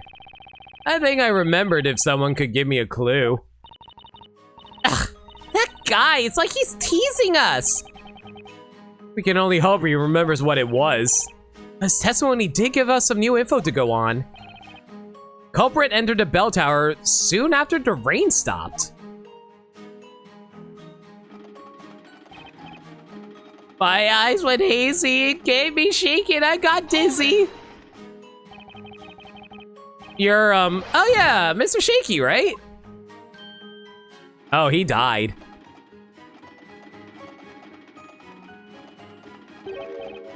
Yes, Shaky's the name. Are you feeling okay? Yes, I'm perfectly peachy. Looks can be deceiving. Did you see anything around the time of the incident? I've told you. My eyes were hazy, I was dizzy. Ringing in my ears like I'm carrying a girl. That's okay, that's all I wanted to know. But what I'd like to know is how Mr. Shaky got into the vigilantes in the first place. Maya, maybe it's better not to ask. You did pull him up by his bad arm, you're not wrong there. Rain stopped and a beautiful butterfly appeared at her side. A butterfly, you say? Yes, a butterfly, happily fluttering and watching us from above. When I saw it, I thought maybe my goddess has turned into this butterfly. Is this a bird? What are you talking about? Gracefully moving from one flower to the next like my goddess of love. The divine Foxy. Foxy. Is this a contradiction? Yo, she just did the freaking... what was her name again? I always forget. Basic Instincts lady. I'm the Steel Angel gracing the vigilantes for my sweet presence. My name's Foxy. Don't you dare forget it. Sharon Stone. Thank you, Kira. Nick, about that butterfly.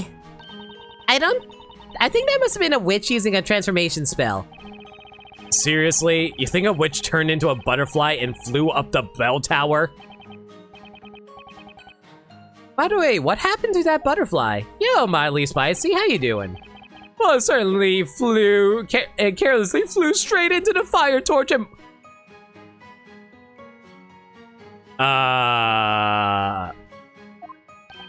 Huh? I felt enlightened by that sight. What? You were enlightened by a butterfly flying into fire? A butterfly could not resist its dangerous attraction to the flame, even if it results in death. Are you a fan of yanderes? Perfect, thank you. That was quite the exhaustive reply. Rain is so loathsome. My steel stilettos get dirty from the mud and my lovely hair loses its texture. So you have steel high heels? Yes, boy. God, I just realized that she's wearing like thigh-high armored legs. Oh my god. See, Foxy's heels are always polished to sparkle. Wow, I can see myself in the reflection. They're like mirrors. Did you notice anything suspicious during the incident? Not really. I was busy having some tea at the time. You were having tea. I made it for her. Tea with milk is just the thing for rainy afternoons. But weren't you supposed to be guarding the bell tower? I couldn't possibly walk around in the rain. My stilettos would get dirty. Ah, these lovely stilettos. Their tips are as sharp as Inquisitor Barnum's sword. And when they grind against my armor with such force and passion, I am the happiest man on earth. Okay, even I'm not this much of a simp. Calm down, boys. Calm down. Would you like me to squish you under my stilettos? Just say the word. No, I'm fine. Thanks. It's not every day someone offers to tread on you. Maybe it's a labyrinthian custom. I get walked all over in court often enough as it is. Ha! I have no idea how delightful it is when Foxy steps on us in her dirty... Why am I pressing this? Why am I pressing this? I have no idea what you mean. You're such a hopeless man. Actually, you... all men are. Don't you also dream of feeling that beautiful pointed tip of her shoe brutally digging into your back? No. The eunuch? When did this game get so horny? No! Anyway, you mentioned us. Are there any more, Anns of Foxies? Yeah, sure there are. Servius is one of us, too. Yeah, I suspected he meant that guy. Oh, that look. You're not adverse to that sort of thing either, eh, Defender? In that case, have a good look at this. This is the mark left by Foxy's stiletto. Good fucking god. She freaking made an indent in armor with her foot. Jesus Christ.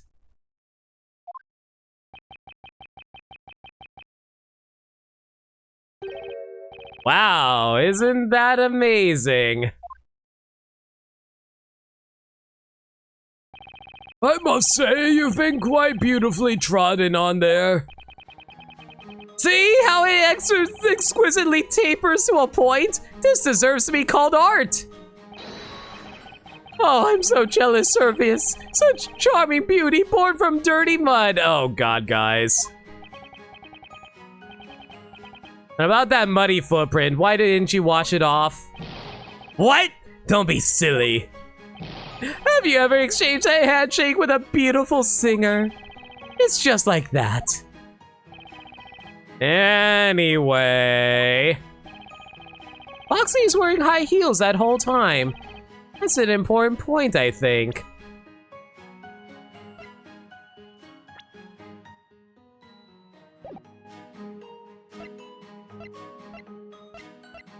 Are you kidding me? The freaking high heels are actually going to be relevant? Are you actually kidding me? Okay, whatever. I didn't run away, my duty, blah, blah, blah. You discovered the intruder. Can you tell me more about that? It's this. Excuse me? If you want to ask me something, address me by my name. Make fun of me and I'm fun of me cause I'm a baron and I'll make you regret it. Baron? Baron? Barn. Okay. This is a bit Mixie Spitlick. Tipsizium. A tipsizium. You're not getting it right, can ya? I'm not talking to you only mare. Ugh. Oh, come on. That. Can you please tell us what you know? This evening during the incident, what did you see? Thank you, Maya. Yo, Rabbit, how's it going? How am I? My throat's dying and I don't know if we're going to finish this chapter tonight. Sure, and I saw the witch's footprints. That's what I saw. Good job, Maya, but how? Disable Chelton sounds kind of like Mayan? Disable Chaltun Chun Chun Mijamil. Dibizibba Chaltun Chun Chun Chunamu. Chew, chew, chew. 1, 2, 3. 1, 2, 3. These footprints drawn in the sketch? Aye, those are the ones. You're just calling him Dave? Same. And then, what did you do after discovering the intruder? The chief told me. Wait, what? The chief told me report only intruder I saw, right? Who you thinking? Huh. Hang on! Excuse me, Mr. Boystrom? Oh! Oh! What's this out of the blue? Have some respect for the vigilantes. Is there anything you'd like to comment from number 9's testimony? Comment? Ah, well, certainly. I remembered about his report. Strange footprints appeared on the bell tower staircase. Why didn't you investigate as soon as it was reported to you? We are the fast-footed vigilantes, the most dutiful knights, giving our all for the utmost sense of accomplishment. It is unremarkable that we would not launch an investigation after a report like that. And yet, I don't recall any such report being passed on to the Inquisition. That's right! I had my hands full with assigning tasks to each of the vigilantes myself. So I got a hold of a reliable vigilante and gave him the following order. Investigate the suspicious footprints that appeared on the staircase immediately. That's what I said to him. Who was that reliable vigilante? Huh? It was... Well, I'm having a bit of trouble remembering just who it was. I'm sure it was a young and highly spirited vigilante. But who was it again? Young and high-spirited, huh?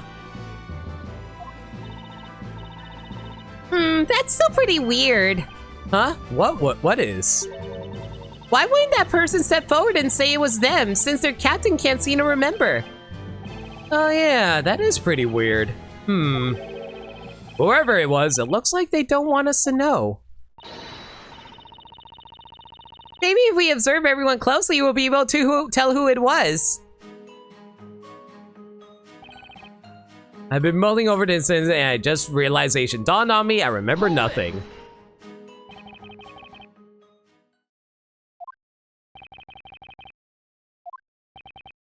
Excuse me. I'm pretty sure we met before. Mr. Wordsmith, was it? Wordsmith? I must disappoint you, young one. I am not familiar with that unusual name. Wordsmith? A smith of words? Would that not be the storyteller? You mean you don't remember? I do not. From where did this wordsmith come?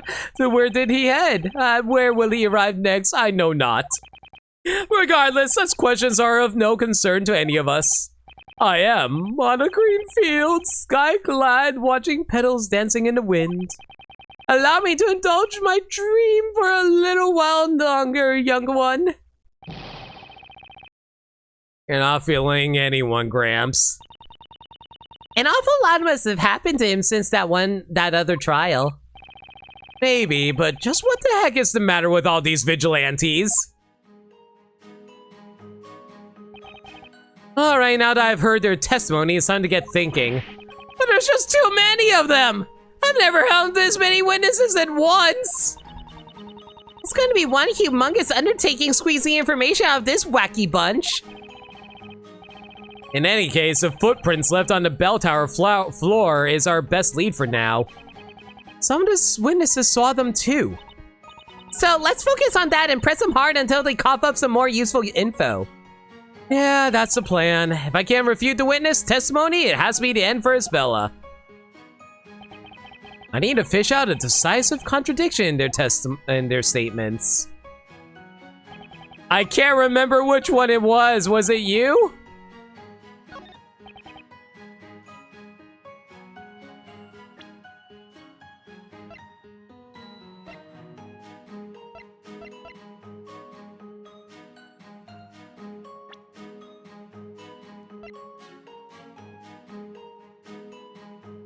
Oh my god.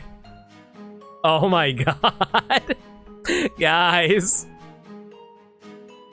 Look at this screen right here.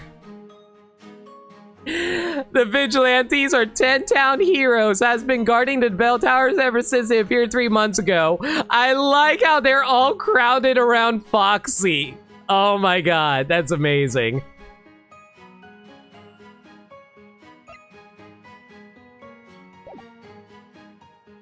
I'm pretty sure it was number 4, yeah. Hold on a minute. You saw the footprints at the steps too. Yes, muddy footprints left by one person from an entrance all the way up. The footprints you saw, are they the ones shown in the sketch? And did you notice these footprints after it rained but still quite some time before the incident? Quite some time before the incident! I see the issue here. Wait a second, Lywood. I don't remember you reporting this to me. Yeah, that's right. I didn't report it. Lywood, why not? I thought you were serious about your duty, at least compared to the others. Why did you neglect to report that? You're right, Captain. It was out of character. I'm sure there was a good reason why I didn't report it to you. It's no use. I've forgotten. I think I remember if someone could give me a clue.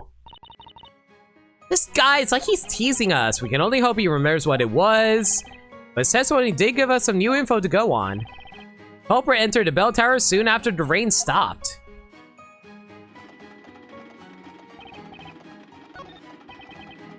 Alright, time to do a save and see if this actually works. Well, it can't be, well, I already know the contradiction here. Objection! At least I think I did. Nope, I'm wrong! I thought the whole thing was going to be like, oh, hey, it's been a long, it was a good while before the incident, and her cloak was still wet by the time it happened.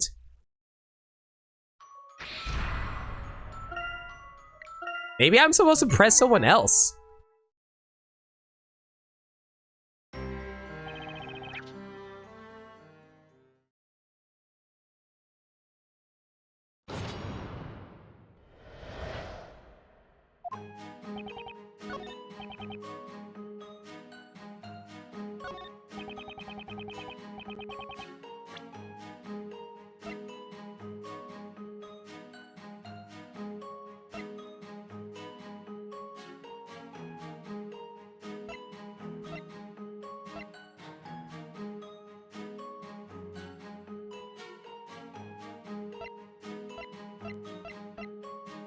Super Will, yeah, for real though, like, if you played this game before, I would appreciate no commentary on any of the in-game stuff, because I had so many people give away the answer to these cases, and you have not played it? Okay. Because, like, I'm just saying, like, I've had people give away answers to these cases, and that is extremely frustrating.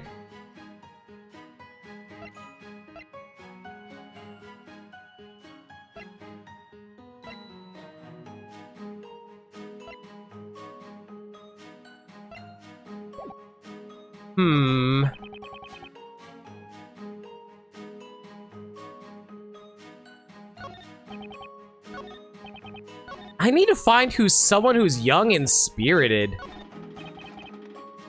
Were you the one who saw the feet? No, butterfly, no. Does anyone react to anything that he says?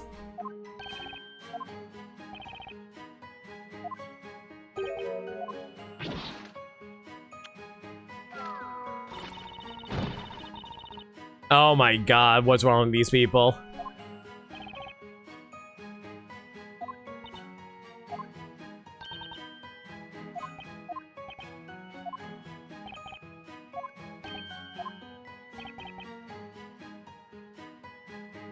It might have been Dave, but it sounds like Dave might not have been the one who did it. At least the one who reported it. It's really hard to tell.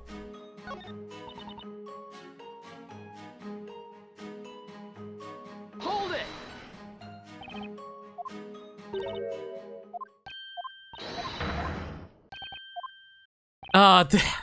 I'll be real, this kind of... with so many people here, I legitimately have no idea who I'm supposed to be pressing right now. You saw the witch's footprints, that's what you saw. Footprints drawn in the sketch, those are the ones. What did you do after discovering it? Told you to report. What? And you saw, right? I already pressed you last time. What happens if we continue this? And I went to report it. They saw me they treat me like a barn and thought I can talk on me, which I tell. I don't understand what this guy is saying! You shouldn't be treating you like a kid. You're so brave, blah, blah, blah. I got to die with the chief, says like a good loon, or he will not give me only my Ani bear pocket. I don't understand. The kid reported to the chief, huh? We have heard about that before. Can you tell us more about the report you made? Say my name. Sibo Changchu Mili.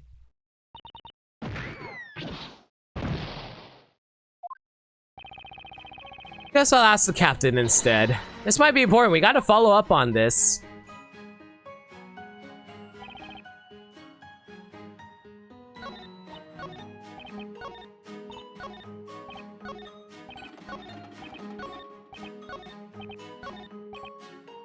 Hold it! Why have you been guarding that tower? What do you mean? Wait a second. Was I not able to react to him because his entire face is hidden behind the table? Is that actually what the issue is?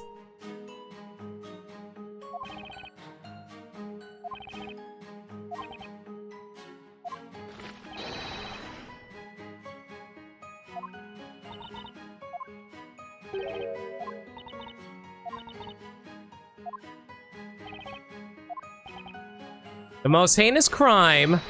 Murder of the storyteller. The bell tower is cursed. This about a great witch. Blah, blah, blah. Next witness. Oh my god.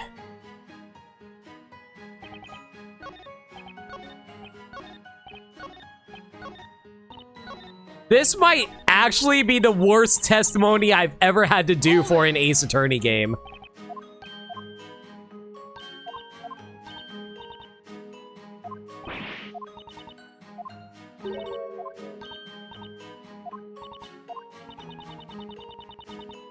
What?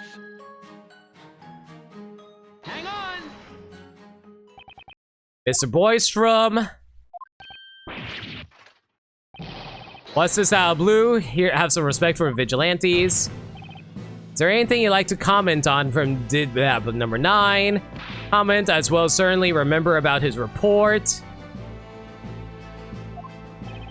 Strange footprints appeared. Why didn't you investigate as soon as it reported to you? We're the fast-footed, blah, blah, blah, giving all our utmost sense of accomplishment. It's unthinkable that we would not launch an investigation after a report like that. I hate the vigilantes. I hate them with a passion. Oh my god, why is it so hard to get any information out of these guys? There's just too many. I have the hands full with assigning tasks to each vigilante. No one's reacting anything. I hold a reliable vigilante and gave him the following order.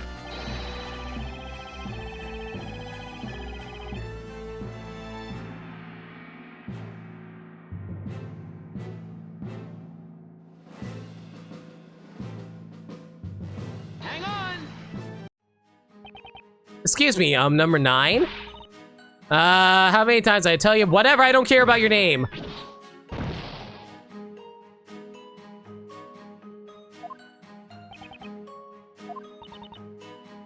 My father was an airhead, but one day he took me aside and said, well, okay, whatever.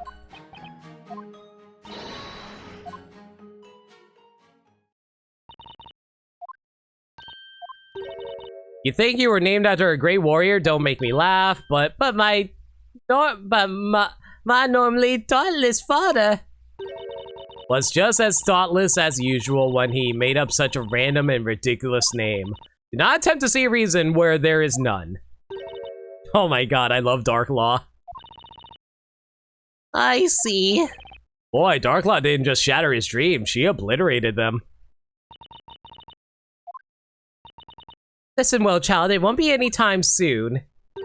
But perhaps one day your own deeds will bring a positive meaning upon your name. I will make sure of that. Wow, she has motivational side too. That was impressive. I think she just realized she went too far and wanted to make up for it somehow. Aw, Darklaw actually has a heart. I love her. Continue with the testimony. Next witness. Oh my god.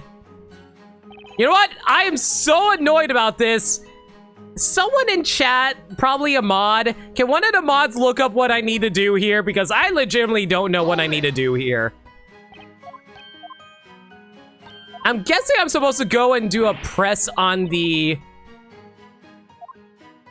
You know what's going on here? What? Hang on! Oh boy. You were on the right track when you were reacting to Boystrom after Dave's statement. I was?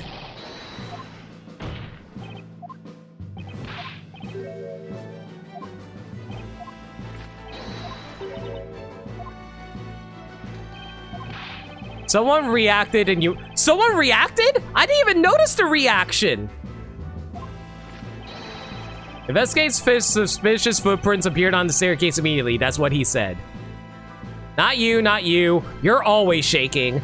Not you, not you, not you, not you, and not you. Who was this reliable vigilante? It was...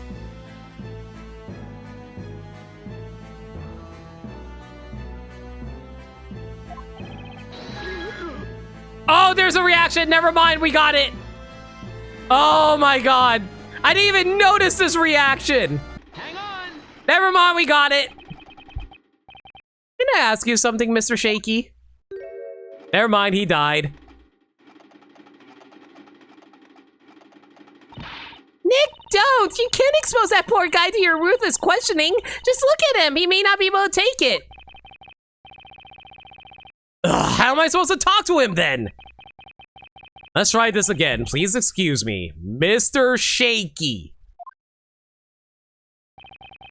The person that Captain asked to investigate the suspicious footprints. Was that you, by any chance?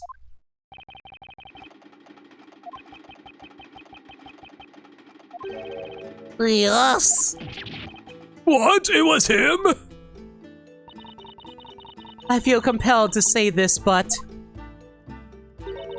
Although Mr. Shaky may be young, very few would describe him as high-spirited. Huh? What? That may be so, but what of it? Ugh. Mr. Shaky, did you not follow your orders? Didn't you investigate the footprints? I investigated them, of course. Orders are orders. But everyone looked to be very busy and no one would listen to me. So now someone finally asked me about it. Vigilante Shaky, ready to report.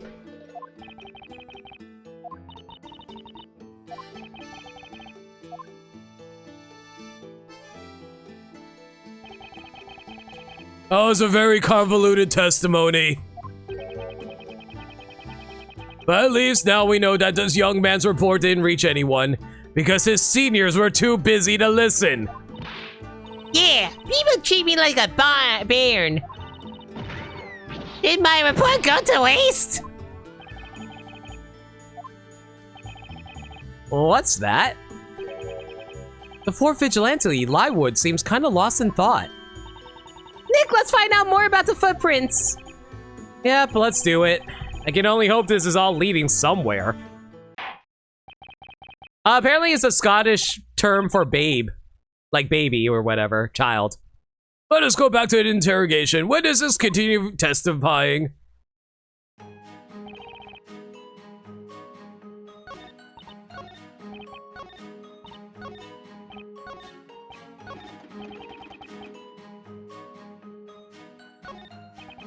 It was number 4, right? I'm pretty sure it was number 4 that they were talking about. Hold it! Hold on a minute. You saw footprints on the steps too? Yes, muddy footprints left by one person from the entrance all the way up. The footprints you saw, they were the ones shown in the sketch? These are footprints on the bell tower, yeah. quite some time before the incident. Wait a second, Lywood. Don't remember you reporting this to me? Why are you repeating the same information that I already found out?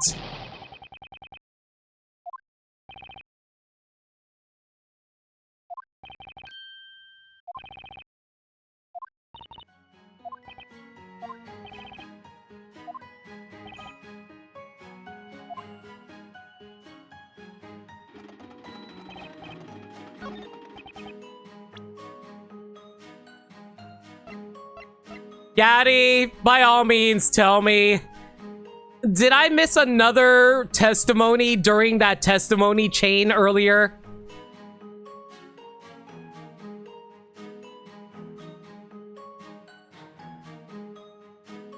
I don't think I missed someone, did I?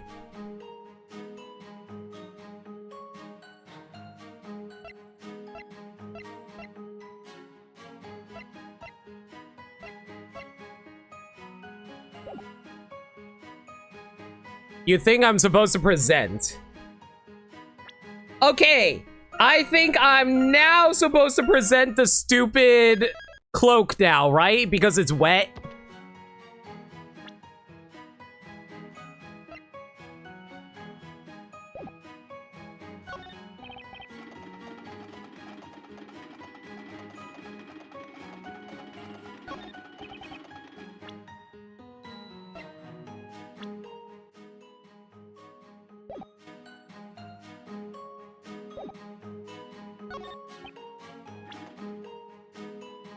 Objection!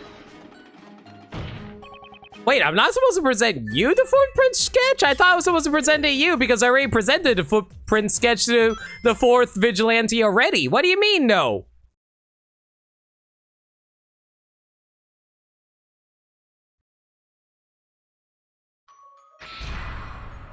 Why am I supposed to present the footprint sketch? I already presented the footprint sketch.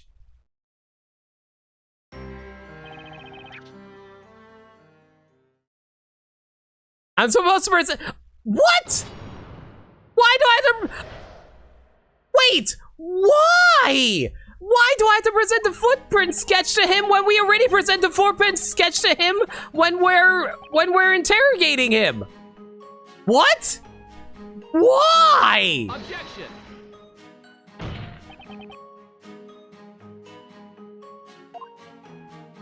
Also, that's wrong!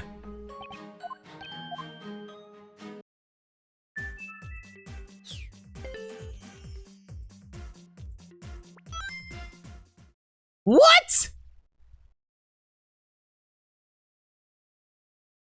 What am I supposed to do here then? God, this testimony is complete trash. No. Other Ace Attorney games are fine. This is just ridiculous because there's so many people I can present on.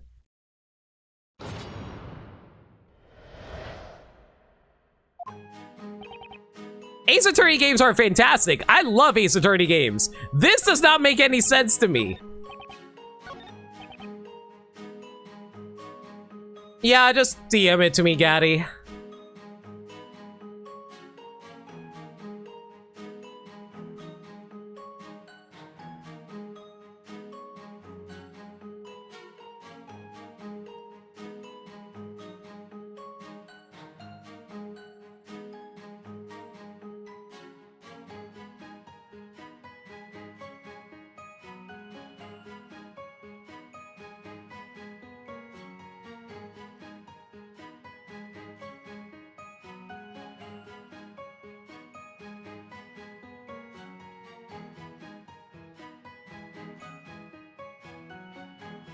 Oh, Gaddy, you skipped a step there. Apparently I needed to press on Apparently I had to press on Foxy again. So you have steel high heels? Yes, boy. See, Foxy's heels are always polished to sparkle. Wow, I see myself in the reflection. Did you notice anything suspicious during the incident? I don't know why we had to press it in this order, but okay. I was busy having some tea at the time. You were having tea. Waited for tea. Tea for milk is for rainy afternoons. Weren't you supposed to be guarding the guard tower?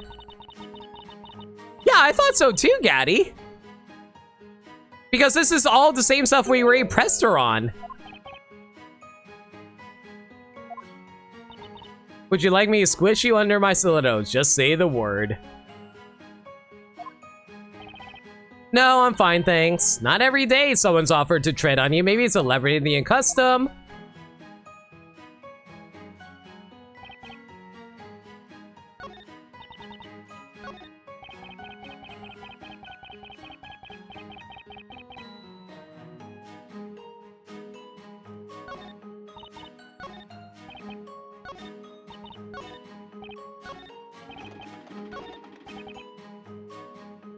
Wait, what? Yeah, it's supposed to change.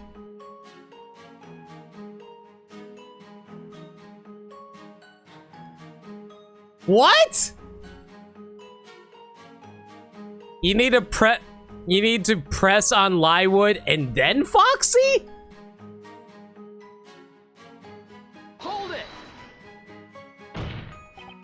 This is why I hate having to reset all the time, because I think it actually reset the order of what I was supposed to do. Yeah, apparently I'm supposed to go from Lywood and on to Foxy. What?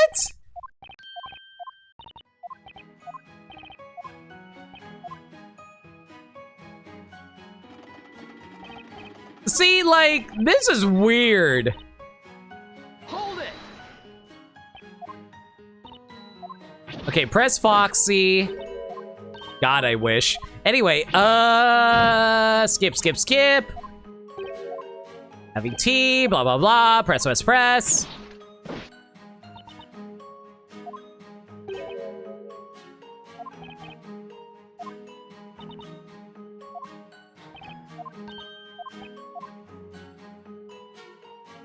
Okay, so theoretically, this should change Lywood to something else now, right? That didn't change. What?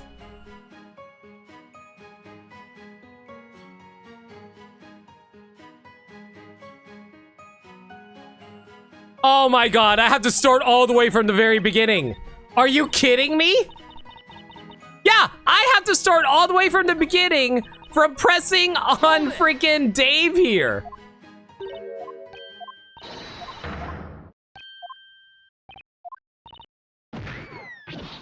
No, I have to start all the way from the beginning from Dave.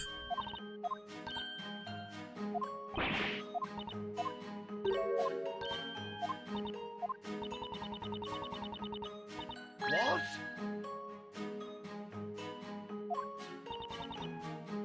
What? Why did it look? I'm so mad right now. Hang on.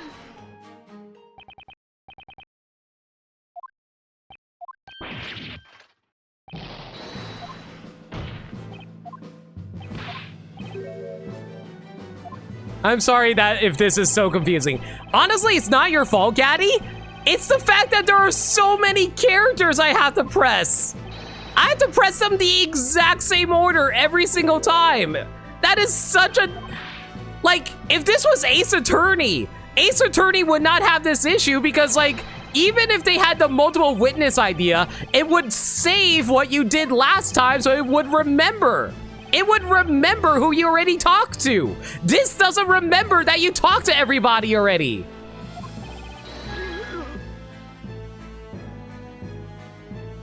Hang on.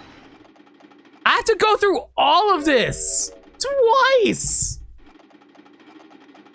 That's incredibly stupid. And this is why I prefer actual Ace Attorney. Ace Attorney remembers everything you do.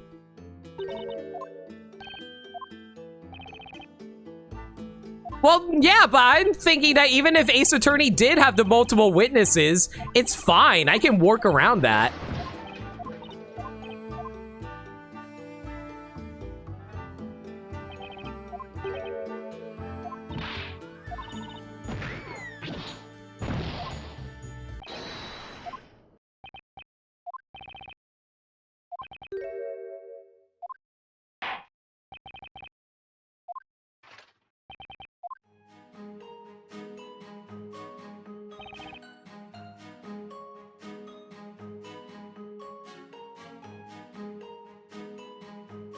Oh, now you decide to pop up.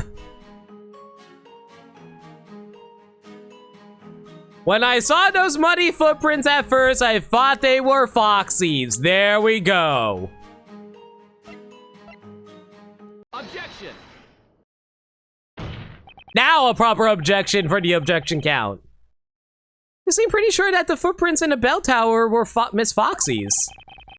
In other words, the footprints you saw were stiletto footprints with pointy tips. I'll say this, Gaddy. I think this is actually the worst I have ever seen out of every single Ace Attorney game, and I played most of the Ace Attorney games. Yes, I had trouble with them, but they did make sense. I want to be clear on this. I don't want anyone to, like, think this is an Ace Attorney problem in general. It is not. This is a this game exclusive problem.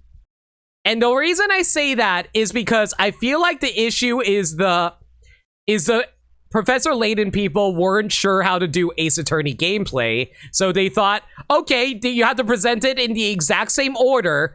But the problem is, Ace Attorney does require you to do things in a specific order, yes. But the saving grace of Ace Attorney is the save system. The save system always remembers exactly what you did, and it was never this specific. It was never, oh, you have to talk to people every single time, and if you reset, it forgets everything. You never ever had to run into that issue in Ace Attorney games. So I don't want people thinking Ace Attorney games are that convoluted when it comes to selecting something.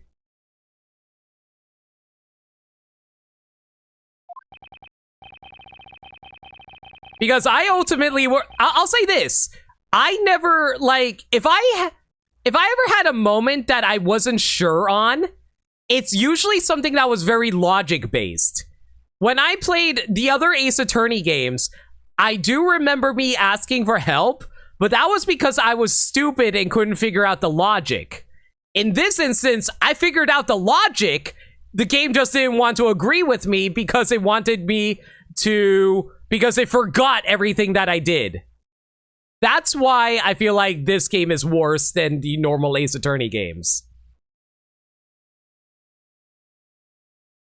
And yet we still have a sketch of footprints as they were found after the incident.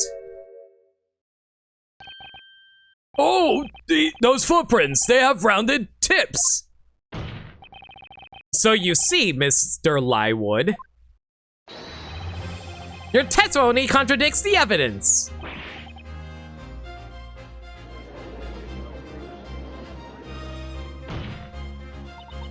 Your sketch was drawn by the court illustrator based on how we found the crime scene immediately after the incident. I can guarantee that sketch is accurate. Well, I saw what I saw. There's no way I was wrong. How can you say that? The reason is pretty simple. If I'd seen footprints like those in the sketch, it would have occurred to me that they might be Foxy's. Exactly, those are nothing like Foxy's. Sweet Foxy's footprints look like this. This is quite puzzling. Perhaps the defense can explain this contradiction. Only one trail of footprints was found in the bell tower. One of the witnesses claims that the footprints had pointy tips, but the court illustrator's sketch of the crime scene shows they were rounded. So the witness's account correct, or is it the sketch that shows the truth? And I'm going to do a quick save here because I do not want to deal with that nonsense again, please and thank you.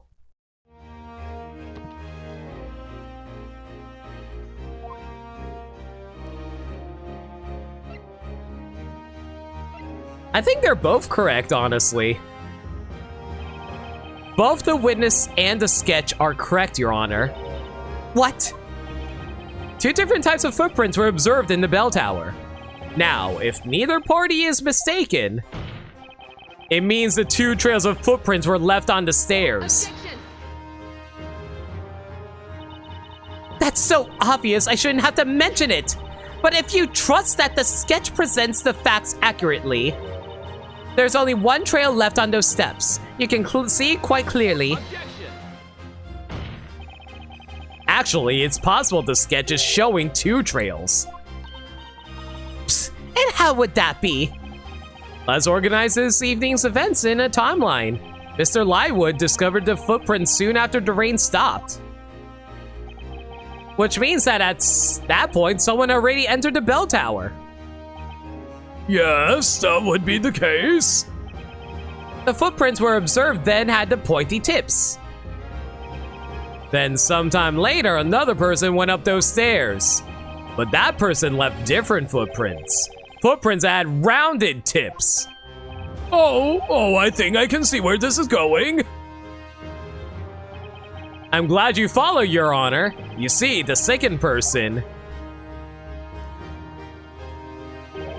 walked on the footprints that had already been left, perfectly covering them up as they went. What? This explains why only 1 trail of footprints was left. Preposterous. That's just too far-fetched. What makes you say that? This is such a stretch. I know, Gaddy. Welcome to Ace Attorney, babe. Even we can tell you that much. There's no way there would be 2 intruders.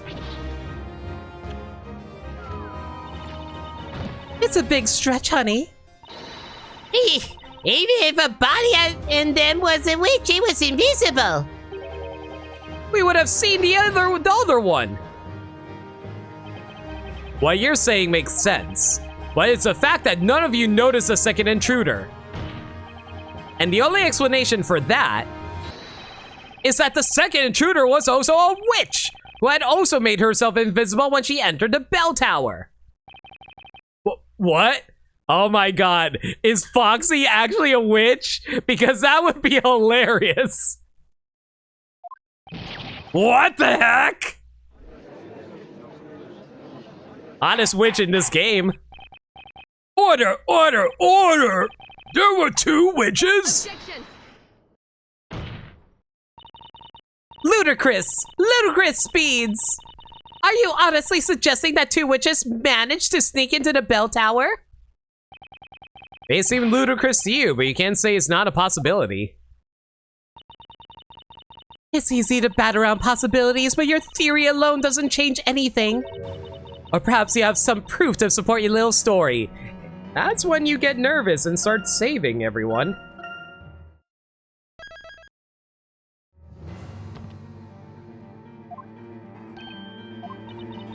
Because we do have proof that Spella Cantabella was, in fact, in the bell tower at the time of the crime. Not only was she seen by many people, but this was found at the crime scene afterwards, too. Spella's pendant, huh? If you think there was 1 more person in the bell tower, then prove it, Defender.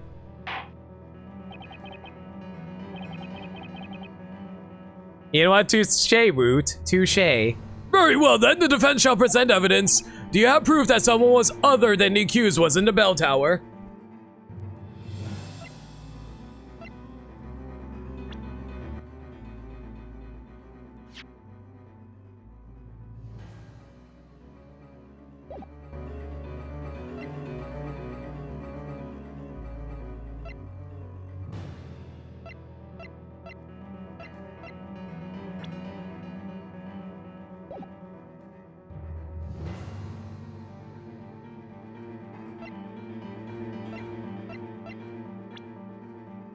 Ah.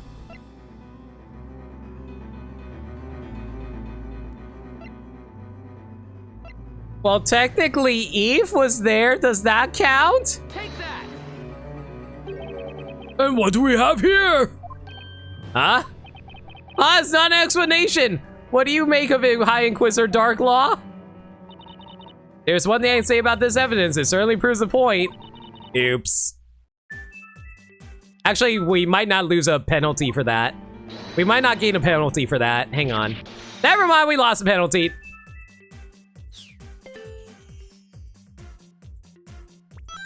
Bezella wins the hottest witch style because of the Great Fire. Touche.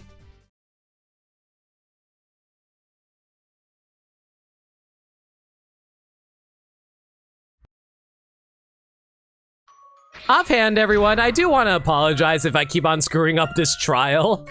It's just a little tricky because, like, I'm not used to having to question so many people and also examine multiple people to make sure they're even reacting to some of the things I'm pressing on.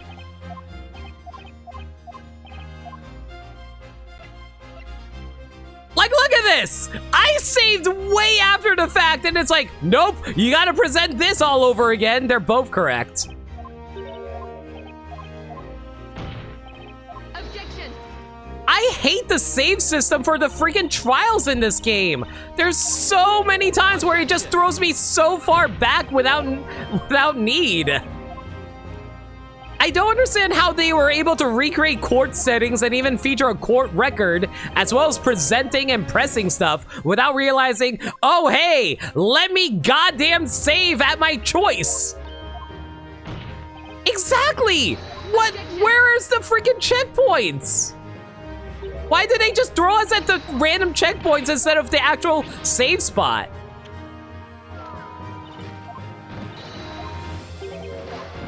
This many witnesses at once is just way too much to handle, I agree. It wasn't so bad at first, but then throwing 10 at me is insane. Objection! Ignore these objections, obviously, because I'm just skipping through all of it. Oh my god, how many... Do you see how much text I have to go through? Why is that checkpoint so far away?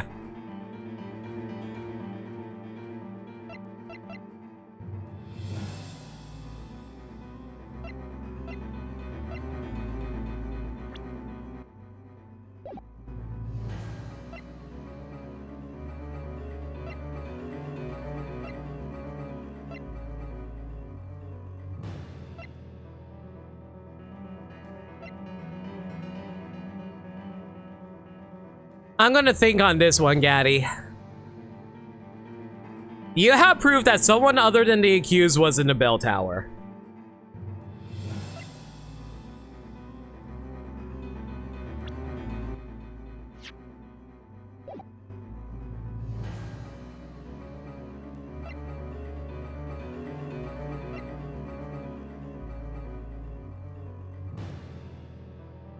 Have a good night, Kojin. You take care, man.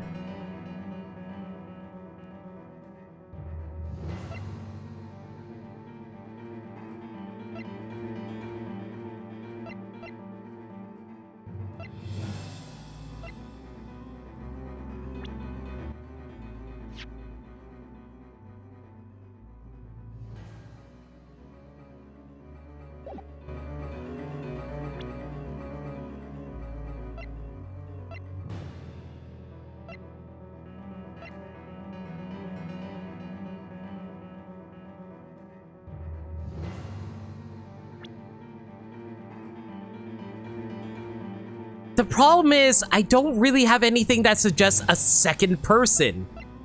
Like, okay, here's the issue here. We have a pendant found at the crime scene. The strap has been torn and has some black stains on it. That doesn't suggest another person. That just proves that Espella was there. Footprint sketch. There's nothing that can prove that there was a second person in that sketch. Vigilantes report. The bell tower was constantly guarded and there were no trespassers. So that doesn't prove anything about another person. Sketch of the entire bell tower doesn't do anything. It only gives me a sketch of the bell tower.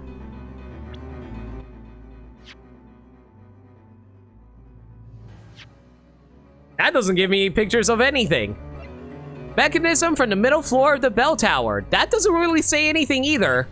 The closest thing I got is found at the crime scene in the bell tower, flowers stuck to the rainclothes patches, which makes me think that the only way, that doesn't really prove anything because it just says when Espella arrived. It doesn't really prove anything else.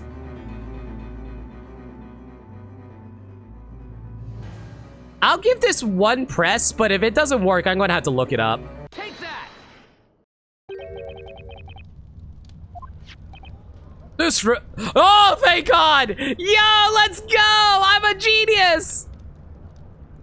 This robe was found at the top floor of the bell tower. As you can see, it's way too big for a Spella. Yes, indeed. It would seem to belong to a much taller person. Vigilantes, I'd like you to confirm something for me. You've been guarding the bell tower since arrived, correct? Indeed we have, sir. Has anyone gone up to that bell tower before the incident this evening?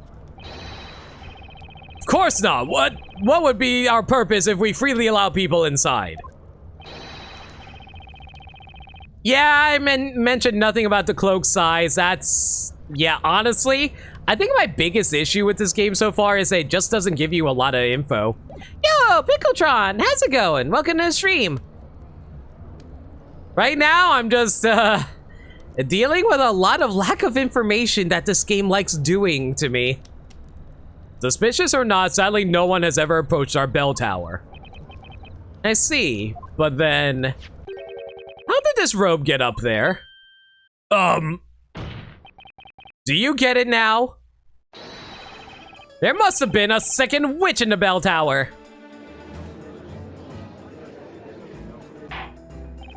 Order, order! So there were 2 witches inside that tower?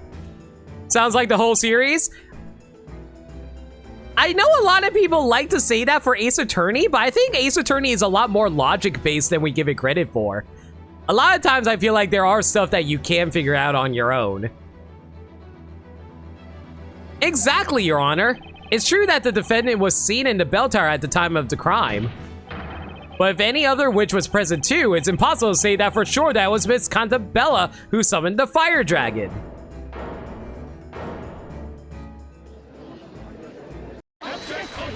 Oh my god! Oh my god! How many objections was that? That was like 4 objections at once? How do we handle that, Gaddy?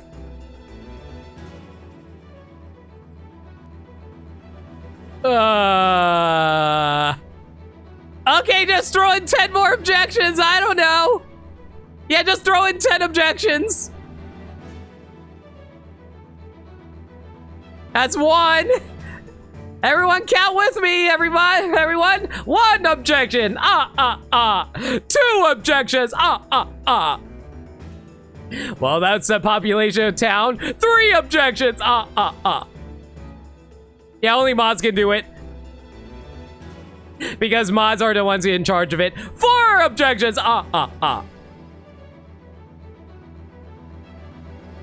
Oh my god. 5 objections. Count what count von count. 6 objections. That being said though, the chat can actually raise the objection count. 7 objections. The way chat can increase the objection count, 8 objections. If you cheer 69 bits, that's my objection alert. 9 objections. And finally, 10 objections. So yeah, if you cheer 69 bits, you can... like this. Exactly! Thank you for 69 bits, Wolf. 11 objections! Much appreciated, Wolf. Calm down, everyone! We must not let this defender confuddle our understanding of the situation. It was the Great Witch Bezella that summoned the fire dragon. I'm gonna expose your first witch she is. Can we even fit that into a clip? Probably not. But I will. I'll highlight it. I'll highlight it. We've braved fierce rapids, scaled high mountains, and crossed vast plains to testify in this court and expose the Great Witch. What are they talking about?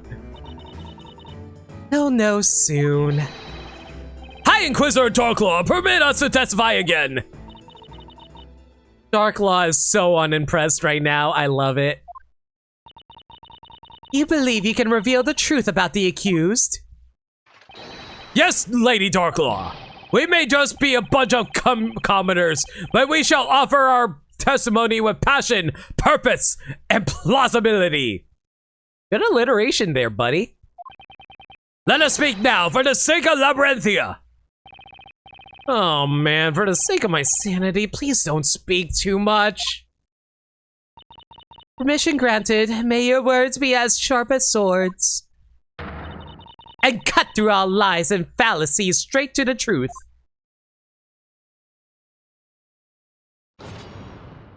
Witness testimony. The storyteller finished speaking for the crowd at the town square in the evening. That's when the Great Witch appeared. I can still not forget the sound of that terrible incantation. It was undoubtedly that girl's voice. We ran toward the tower as soon as we saw her, keeping our eyes on her to make sure she didn't escape. We split into two groups at the entrance. One group to guard it, the other chased down the witch. I was in the first group. I was one of the pursuers. I ran into the tower and caught the witch.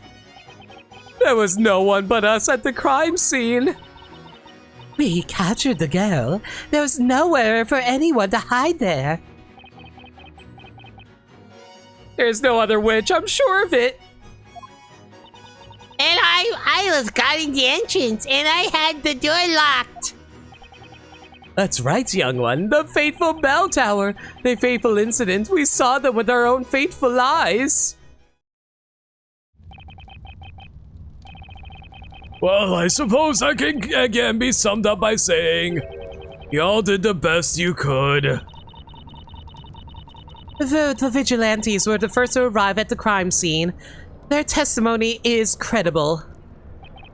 It does seem so, and if what they say is indeed true, it would be decisive proof of the accused's guilt.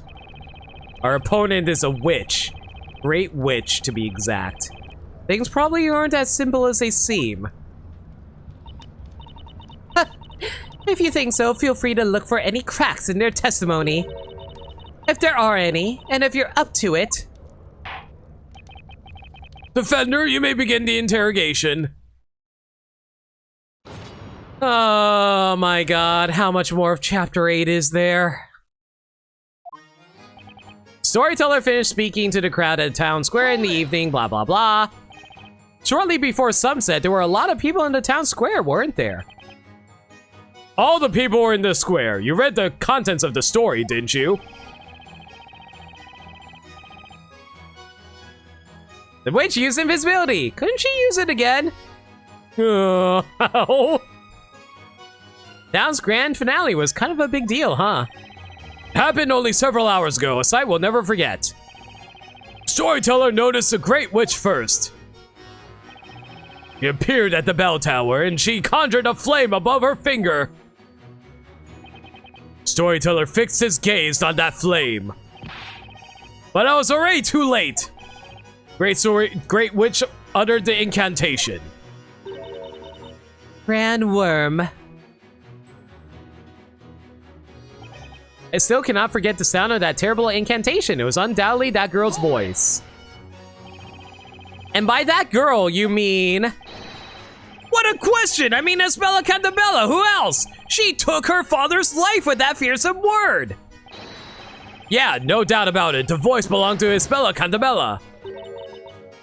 That fiendish voice even made me shudder a little. Oh yes, she shouted that dreadful incantation. Ignat!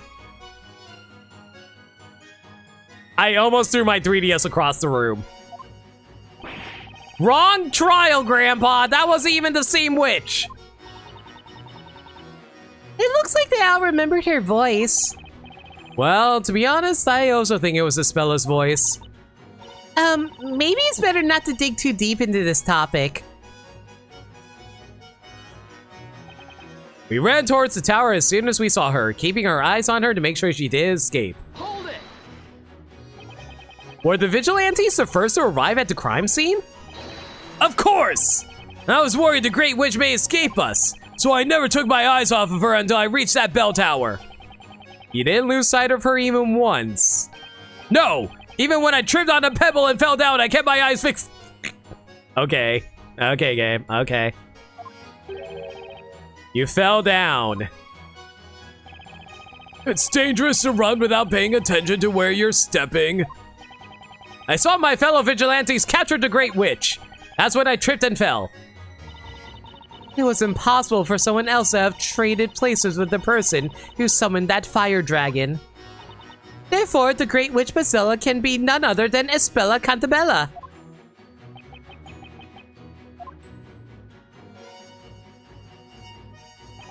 We split into two groups at the entrance. One group to guard it and the other to chase down the witch. I was the first group. Can you tell us which vigilantes were guarding the entrance? It was me and Lotta Lance.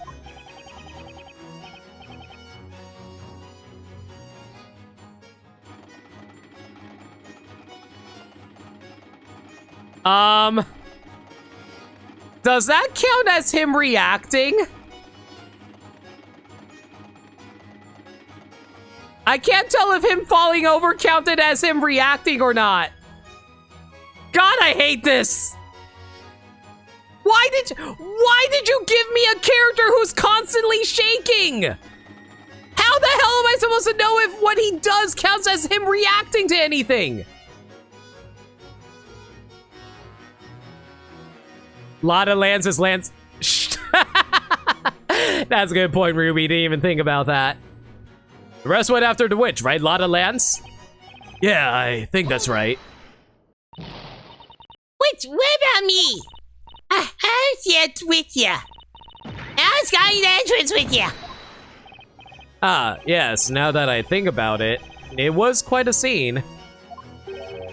Quite a scene? If you want to know more, why don't you ask the kid? I'm fairly certain that I too was there guarding the entrance. Well, whatever I may have been, the winds that blow over the plains will have blown the same.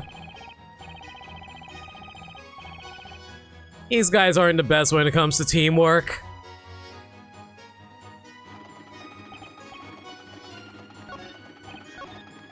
Alright, let's just go question Shorty here. Hold it! You locked the door to the bell tower.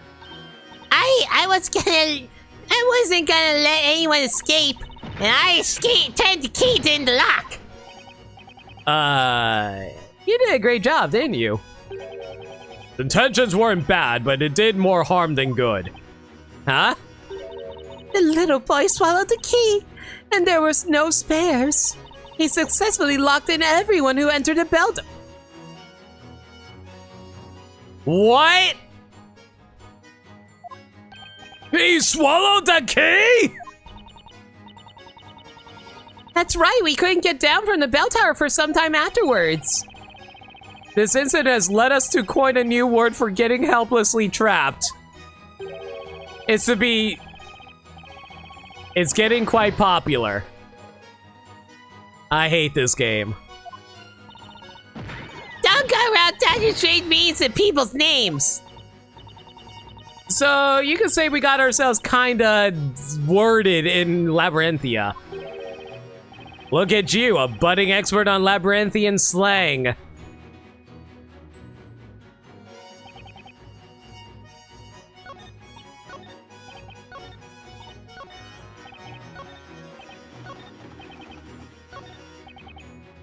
I'm gonna see if anyone has any new stuff to say.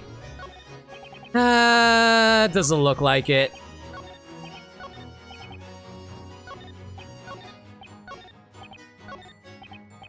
You know what? Let me actually check if Shaky actually had anything to say for me pressing 4. No, these guys are hilarious in terms of jokes, but they're very frustrating from a logic standpoint.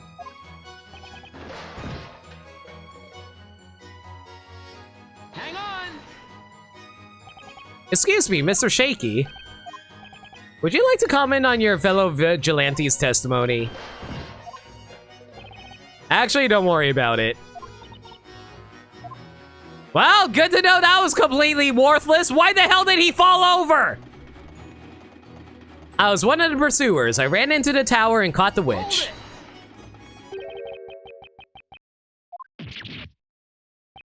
You did it? You caught the witch!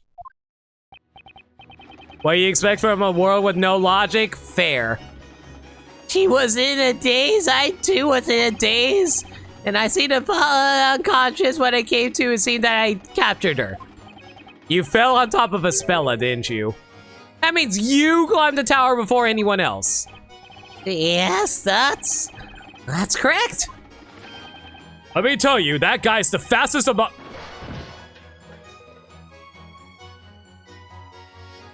Uh-huh.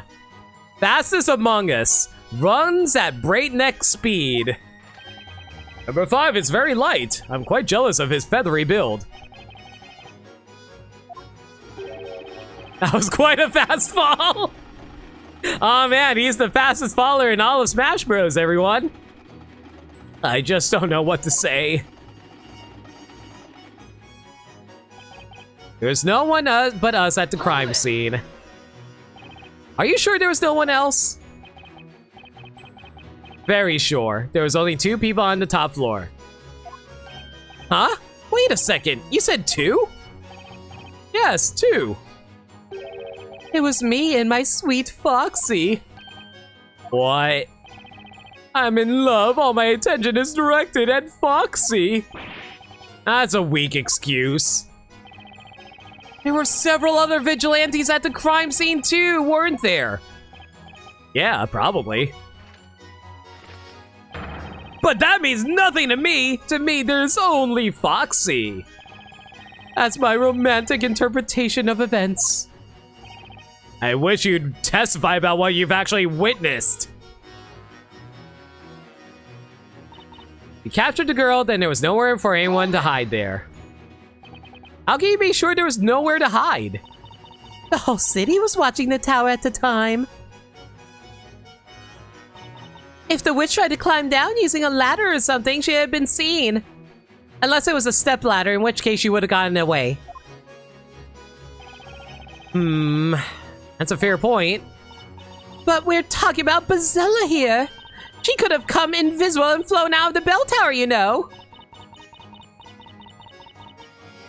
It'd be child's play for Bazella since she can use any spell she wants. Right, the Great Witch Bazella could have escaped with ease. And yet, Espella was caught at the crime scene. Hear that, Nick? That's further proof there's no way Espella is Bazella, right? It's hardly conclusive. I mean, if that was enough to convince everyone, we wouldn't be having this trial. There's something in Foxy's testimony that keeps nagging at me. Is there really no place to hide? Any evidence in the court record confirm that?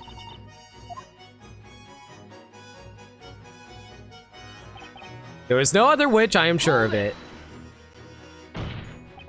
The witch could have used magic to remain unseen. Sorry to disappoint you, but no one used any magic at the time. What makes you so sure?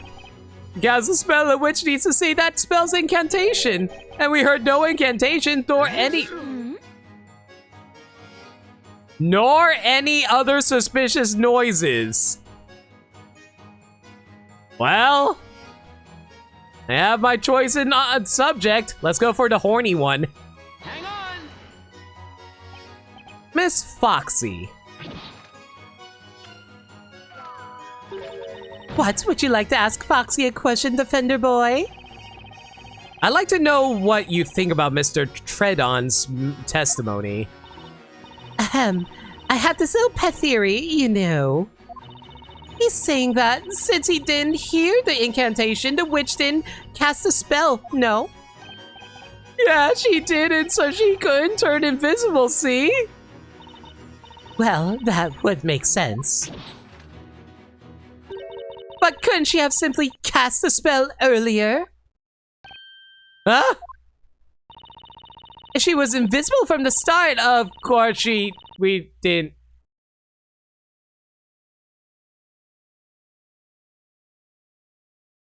Are you kidding me right now? Are you actually trying to argue that she was invisible when she cast the spell of Grand Fire? Really? Okay, whatever.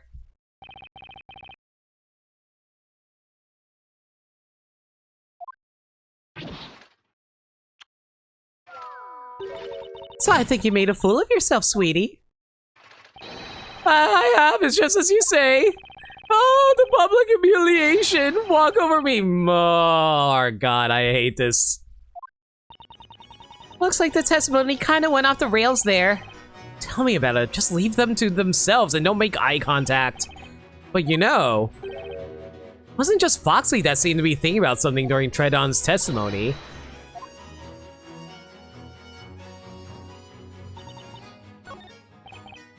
Alright, let's try that once more with feeling.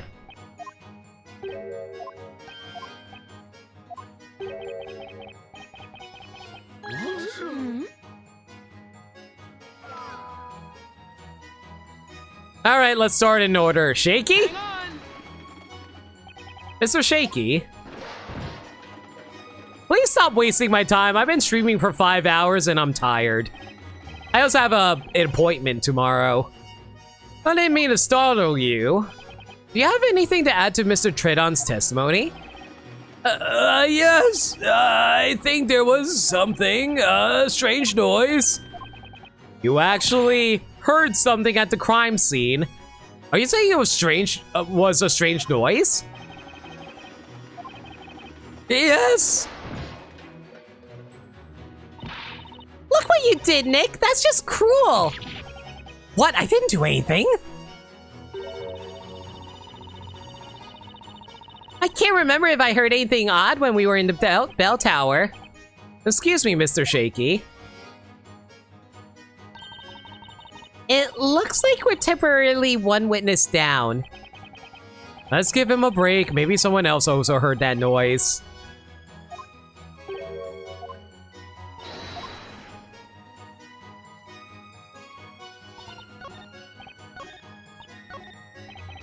Hold it!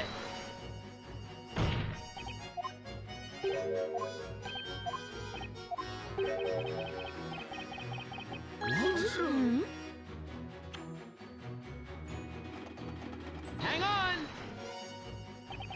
Excuse me, number 6. Yeah, I'm sort of busy thinking about something right now. What do you think about Mr. Tredon's statement? Is there anything you'd like to share with us? Well, kind of. Just a thought I had. Tredon said that since he doesn't hear the incantation, the witch didn't use magic, right? Yeah, she did it, so she could have turned invisible, see? That's surprisingly good reasoning, especially coming from you. But couldn't she have simply cast a spell earlier? Can we stop? Huh? If she was invisible from the start, of course she wouldn't have heard the incantation, and it won't work because she was clearly visible! My, aren't you the smart one, Servius? You took the words right out of my mouth. I was thinking the same. Out of Foxy's mouth? Oh dear, I feel like I'm melting inside. Watch me bask in Foxy's love, Tredon. The envy, jealousy, the chagrin make me suffer so, Foxy. It was a noteworthy testimony. But this witness wasn't the only one that has anything to say. Okay, one more witness to talk to. Come on. Hold it!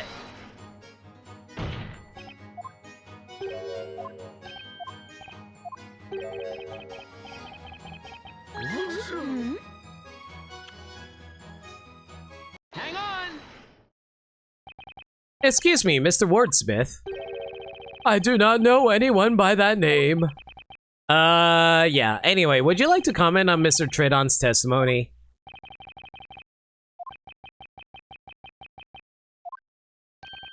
I see you have nothing to say. He's in Greenfield mode again. Do not rush to conclusions, young one. I am on a green field, sky-clad, watching petals dancing in the wind. Yep, I knew you'd say that. Oh, they're talking about the second witch, not Aspella? That's fair. And yet a single shaft of light has shone through the dark abyss of my memory. I heard something in the bell tower when we went to apprehend the witch. What did you hear? Was it an incantation? No, it wasn't an incantation. Nevertheless, it sounded like a woman's voice. Mr. Wordsmith, this is extremely important information. Please add this to your testimony. Yes, I shall do that. It's best I tell you about it now before I forget again. As the defense requested, you will now testify about the sound you heard. I recall hearing a woman's voice, a faint, delicate sobbing, no less. You heard a woman sobbing? Yes, sobbing, or perhaps wailing. She sounded a bit like a hinges in need of some grease. Ace Attorney, but it's just E. Boy, his falsetto packs a serious punch. There was another noise, too. Clack, clack, clack, clack. It was a pleasant sound, rather like of wooden clogs in motion. Huh? And another sound. Cling, clang of chains creaking. We've come a long way from the sound of a woman crying. Oh, I remember now. A woman's scream. It was likely the companions. On second thought, I heard it too. I remember a certain wailing, creaking noise flowing through the air. And when did you hear it? We ran into the bell tower, and I think it was when we arrived at the entrance. Indeed, only the quickest of us got there in time to hear it. Mr. Wordsmith is a fast runner. Gotta be honest, Nick, I never saw that coming. I think it might speak more for the slowness of the other vigilantes. Anyway, we got a new piece of info. The vigilantes heard some noises resembling machinery in the tower. Time for some brutality. Yo, what's the bird? Thank you so much for your raid. How you guys doing? What were you guys playing? Yo, Xenoblade 3? Awesome! Trying to avoid spoilers, I haven't played the game yet. My copy has not arrived, and I'm planning on streaming it myself. That being said, though, I hope you guys had fun. Hi, everyone. I'm No Limit. I am You're playing alongside him? Nice, Nintendo. I am a blind variety streamer who plays through games that you never played before. Currently playing through Professor Layton versus Phoenix Wright, Ace Attorney. Heads up, we're on chapter 8, so if you guys want to avoid spoilers, there's your warning. I wonder what was making out those eeks and clinks and clacks. Also, I really hope you had fun with Xenoblade 3. Have you guys played the other Xenoblade games? Is there any machinery up in that bell tower? Now's the perfect time to present something that may have some connection to those noises. Sorry to hear that, Super Will. Hopefully your internet settles down. Looks like they're all saying pretty much the same thing. But there was another witch in the bell tower, if only it was easier to prove. If the other witch used the invisibility spell, that would explain why no one saw her. No kidding, Maya. That's the whole point of invisibility, after all. But just knowing that doesn't help me. I need more information to go on. I'm sure there's one more person, another witch, in the bell tower at the same time of the incident. And I'm going to find a way to prove it.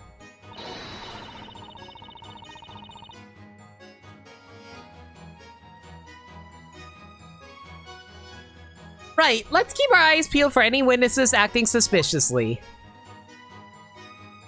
Did most of 2 side quests in it, story quests in it, and watch Emil's Xenoblade 1 LP, and you own the official game because of him. That's awesome to hear. I will say this, Emil definitely got me to play Xenoblade. Recalling a woman's voice, a faint, delicate sobbing, no less.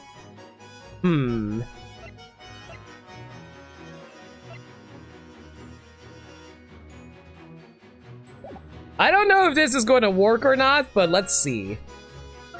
They were talking about the mechanism over there, so I feel like they actually want me to present that in that situation. As weird as it sounds. Objection. Oh, you love this game? Oh, that's great to hear. Yeah, we're going through it blind right now. The defense has a theory regarding the source of those strange sounds.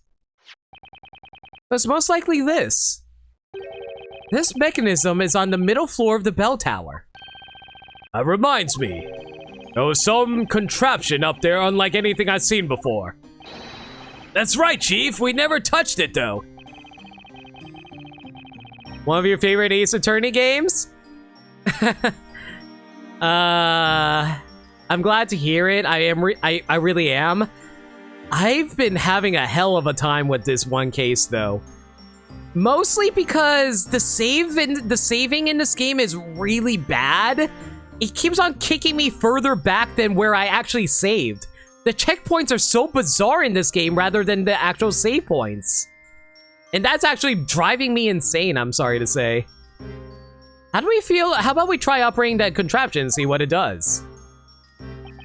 We might just be able to reproduce the sound that Mr. Lotta Lance heard at the crime scene. Right, you may be onto something. But if it was I who testified about it before that young man, I talked about it too. Well, you got my curiosity. Let's see what you set that contraption in motion.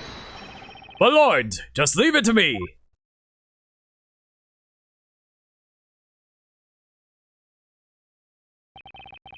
Get ready, everyone. Prick up your ears.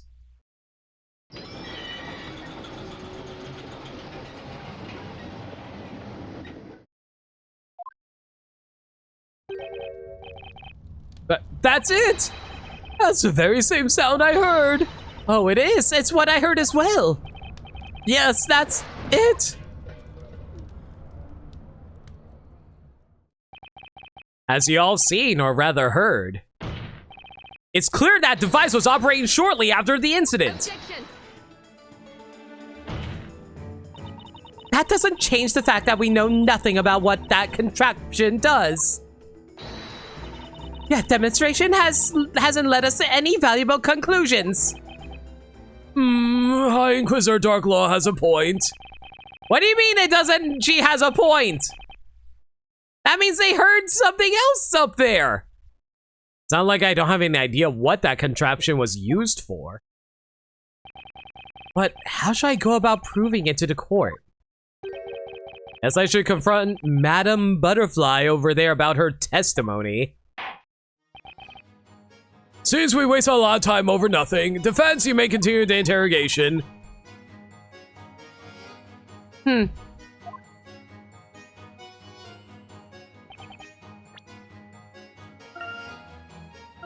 I really hope the game actually remembered all of that when if we need to reset the game again.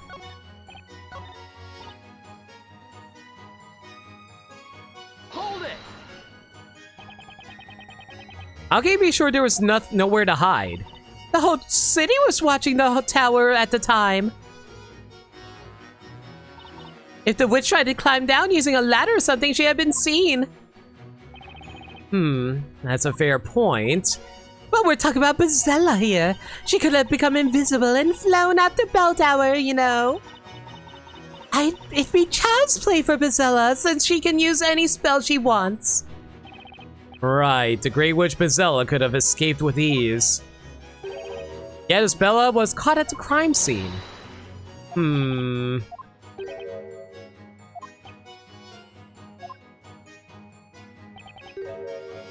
Was there really no place to hide?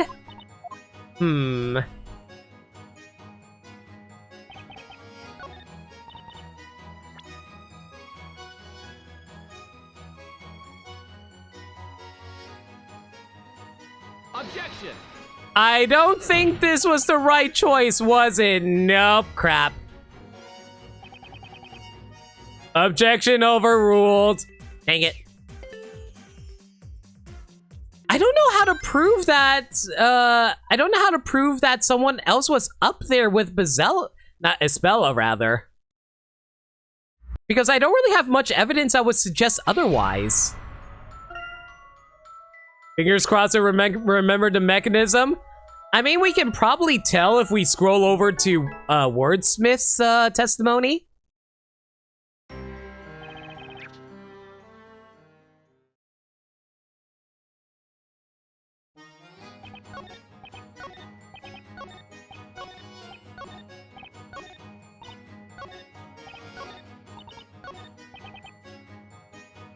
Yeah, I remembered it, thank God. So basically we have to present something to object to Foxy.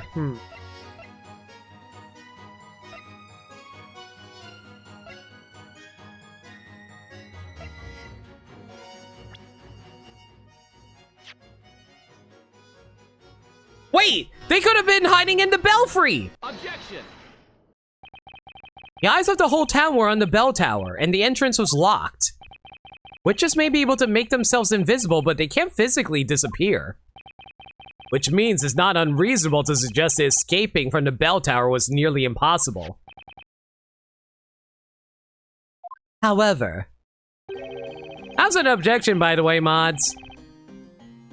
Hiding themselves after the incident is a different story.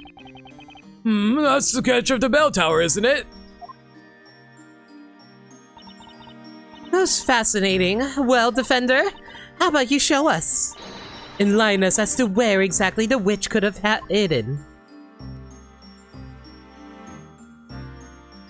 Well, if my theory proves true, she hid here, of course, at the very top of the bell tower. It may seem like a plausible place to hide. However, that part of the bell tower is inaccessible to anyone. The stairs don't go up as far as the belfry. Objection! Double objection. High Inquisitor Darklaw, we're talking about a witch here. A witch can do lots of things that are impossible for us with the use of magic.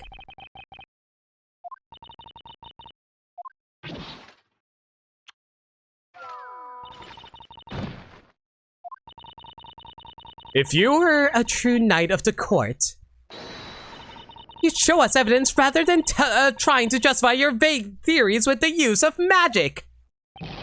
You were the ones who were arguing that everything can be done with magic. He kinda has a point, Nick. I mean, to be fair, that was more Barnum who was arguing anything can be done with magic. How else could someone get to the top of the bell tower? There has to be a way.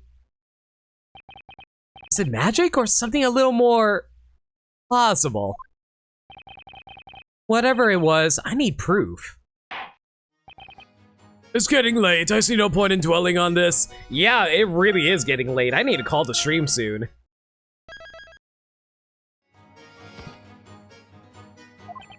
Defender, you may continue the interrogation.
I have a theory, but I don't think it's going to work. I'm thinking it might be the Famalia spell, but...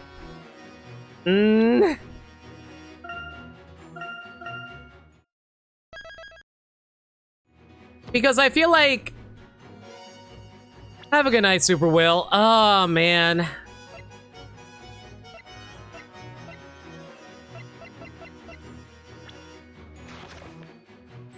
I don't know if the game actually wants me to present an old spell is the thing.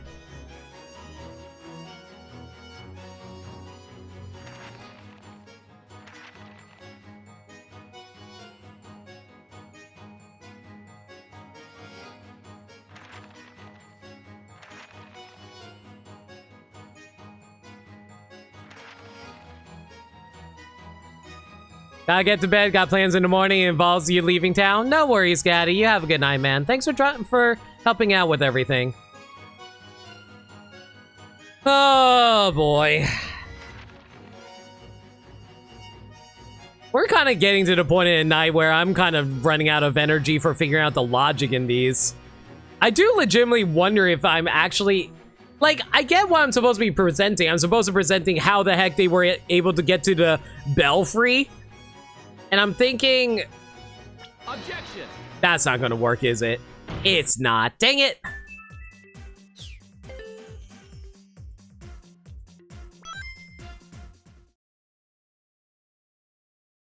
If I try to present the bell tower again, is it going to, like, give me the same text as before, I wonder?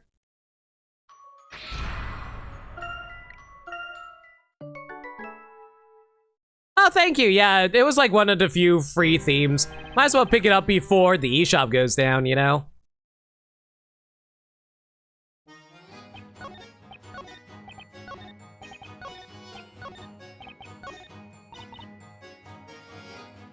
Let's try and present the bell tower again and see what they say about that. Objection! Okay, apparently I can't present it again. That's annoying.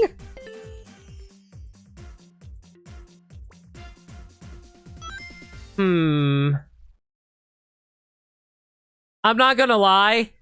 I'm kind of super stressed out from all of this, from how dumb this final trial is being. I think I'm just going to look up the answer for this one.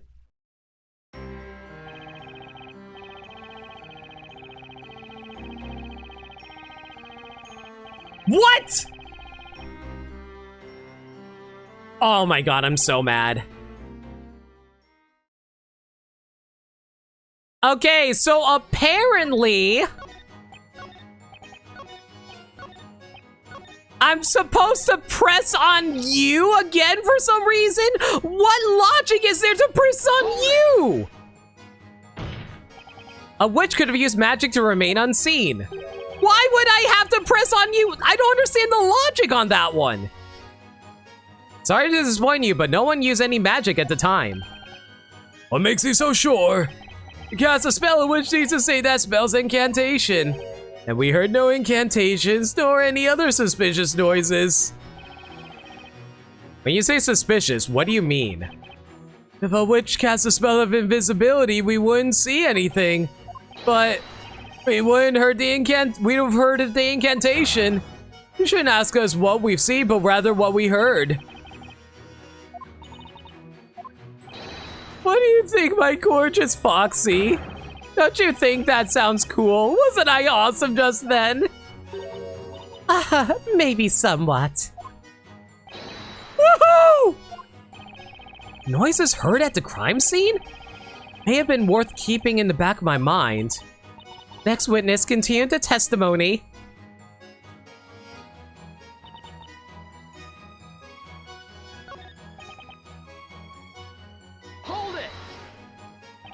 You heard a woman sobbing?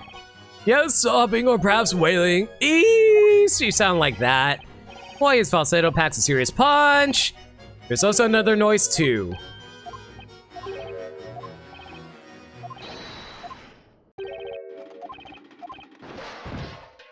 Well, we read all of this before. Do I seriously have to do this again? Hang on.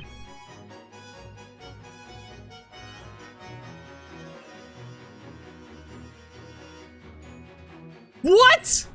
Okay, so wait a second.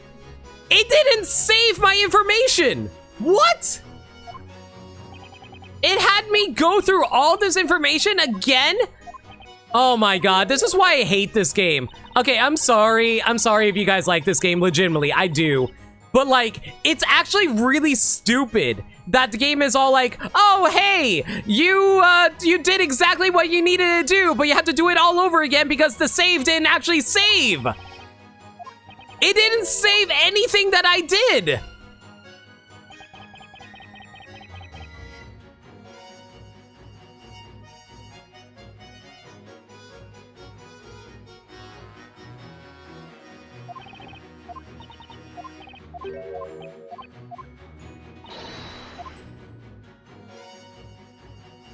Why did you have me do... This is actually really stupid. It wants me to do the same thing that I did earlier.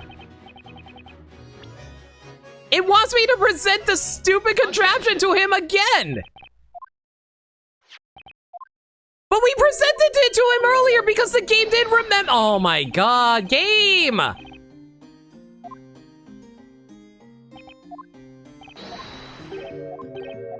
No Ace Attorney game has ever done this before. Ever.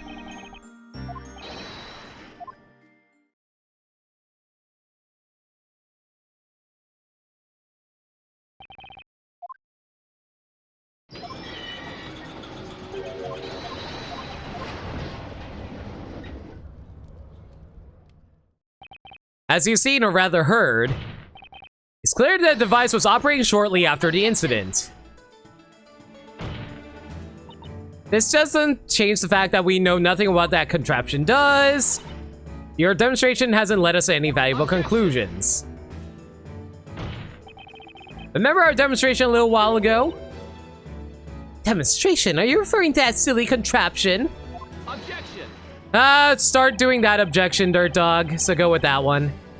That contraption serves a very specific function. The plan of the bell tower shows no stairs leading up to the belfry. Now, if you think about it in relation to the plan, it's obvious what this contraption is for. It's a mechanism enabling access up to the belfry. What? Is that what it is? Order, order! Another witch was in the bell tower when the incident happened. And the reason she wasn't discovered is because she used that contraption to reach the belfry and hide up there. Objection. I don't understand. See, that's the thing that baffles me about this game. I clearly did all of this. I clearly streamed myself doing all of this, and it didn't trigger this. That's the thing I don't understand about this game.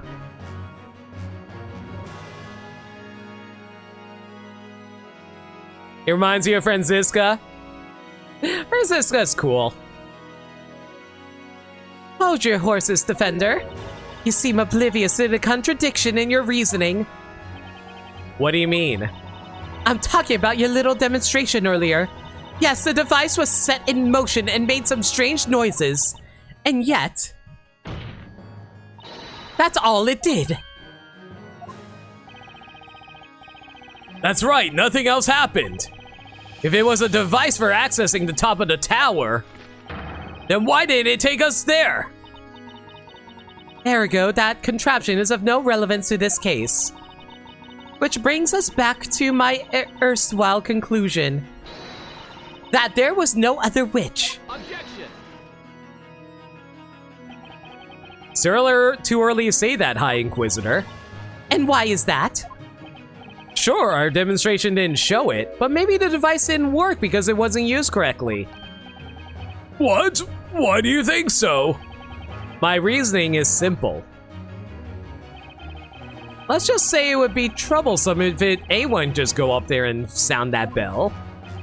So it's reasonable to assume that access to the belfry would be restricted. In other words, that a special key would be needed. A key? And I think I know just what that key is. Before I ask you to present evidence, I'd like to summarize your theory. You believe that there was another witch in the bell tower at the time of the incident, and that this witch used a contraption within the tower to make her way up to the belfry and hide there. Your whole theory rests solely upon that contraption. If it doesn't allow access to the belfry, then your reasoning is completely wrong. I'm sure you know what that would mean for Espella. Your mistake would seal her fate. Yes, I'm aware of that. Alright then, the defense shall prove its theory. Show us this key needed to operate the contraption of the bell tower. Oh, this one's pretty obvious, at least. The key to the contraption is this pendant. That belongs to the accused, doesn't it?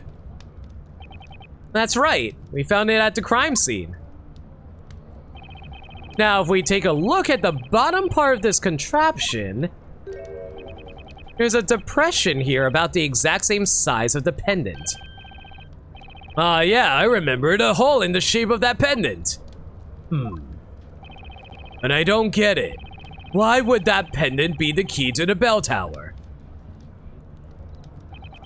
I don't know either, at least not for now, but the point is, it definitely is. With this pendant, we should be able to operate the contraption and access the belfry.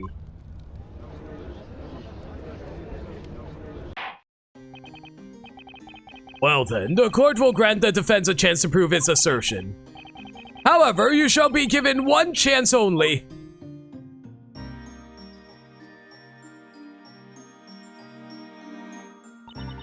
Are you ready, Defender? Make sure you're prepared for the consequence of a mistake. This will be your only chance. If it doesn't work, that'll be the end of it.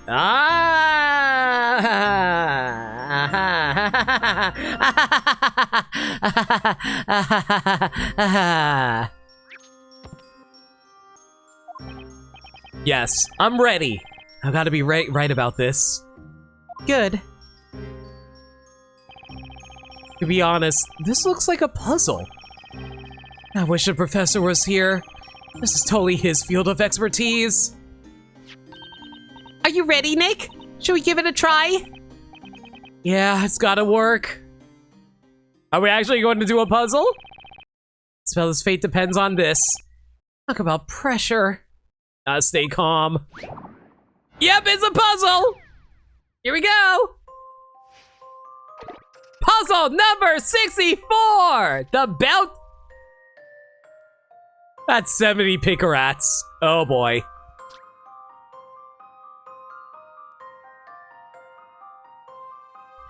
Pendant light is reflected by the blue gems on the circumference of the gears of the machine. Each gear will rotate 90 degrees when turned. Rotate the gears to align the blue gems and redirect the light. The large central gem will only reflect light when in the vertical position, and when rotated, light must hit the red gems on either side at the same time. Touch the gears on the touchscreen and slide the stylus left and right to rotate them clockwise or anti-clockwise. Whatever. Rotate the central gear so that light hits the gems on both sides simultaneously. Okay, Nick, let's give this thing a shot.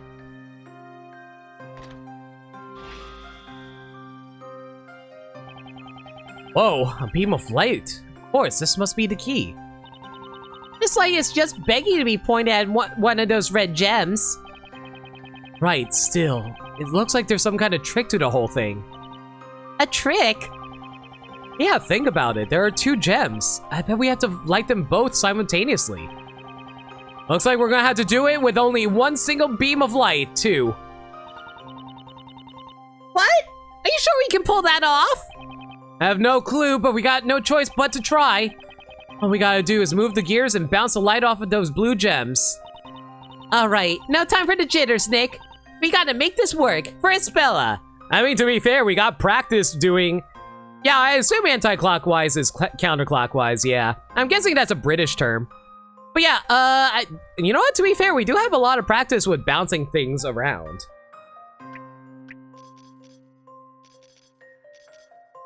Because I do believe that these will behave like the knives from Rouge's bar.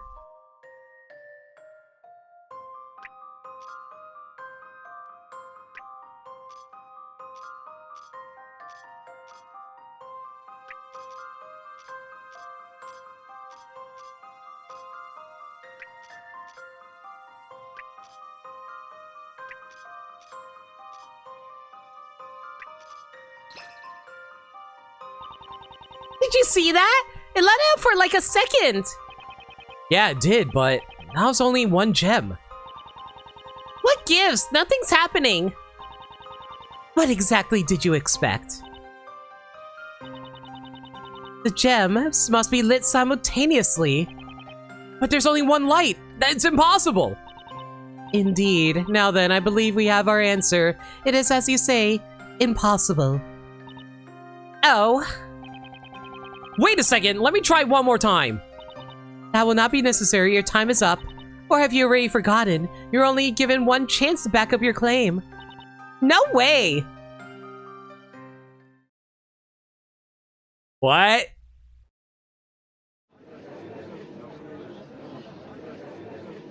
What? In the end, the defense has failed to— What? Oh. The contraption cannot be operated with the pendant. But the pendant fit right into the mechanism. There's no way that's a coincidence. But still, no matter how much I try, it seems impossible to direct the light at both gens simultaneously. It seems your foolish experiment wasn't too much of a waste of time. Huh? While you were tinkering with that contraption, the accused regained consciousness. Oh, I think I was supposed to fail that. Is she okay? Well, despite seeming a bit confused, she's in better shape now. Although, I wouldn't describe her situation as okay. Quite the opposite, in fact. Don't tell me you've forgotten your agreement with the judge. You failed to prove your theory, and so the accuser's fate has been decided. There's nothing I can say to that. Attendants, bring in the accused.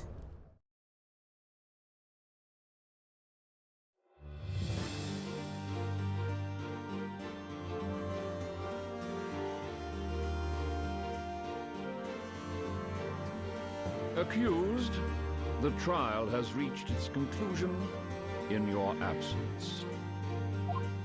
The court shall now announce its verdict. The verdict. You are the Great Witch, and your true name is Bezella. This evening, a terrible crime took place.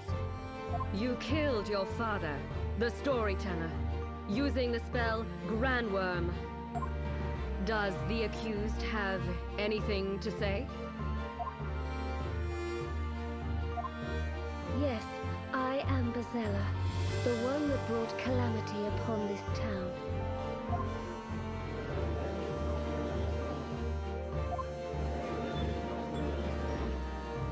And my memories are proof of this. I remember the legendary fire in which this town was burned to the ground. And this day several hours ago, I summoned a fire dragon and took my own father's life. There is no doubt that the Great Witch is a part of me. I understand. Hold it! No, Espella, you can't. Don't say that. You're under a spell. Don't give up just yet. Fool. What? You've been fighting a battle in this court. You have come here with your logic, finding contradictions to astound everyone. It was your battle, not hers. So how can you be telling her not to give up when you have already dropped your sword? If you are a true knight of the court, you will fight your battle to the end. I don't understand her motivations. It's kind of reminding me at the beginning of the game with Darklaw and Espella, where Espella also thought she was guilty, but Phoenix proved her innocence, and Darklaw was happy about that. I wonder, why is she telling me this? It almost sounds like she's encouraging me. Is she waiting for something? No, it's okay, Mr. Wright. Ever since I was little, I can only remember being all alone. But that's not really true. There were people who were dear to me and memories that I cherished. At least, I think there were. But I've already lost all that. They were taken from me the moment I became Bezella. Poor Isabella. Since then, I started working at Aunt Patty's bakery. I met Mr. Wright, Maya, Mr. Layton, and Luke. The four of you did all you could to help me. I am truly happy to have met you. But blame for the Great Witch's crimes rests solely on my shoulders.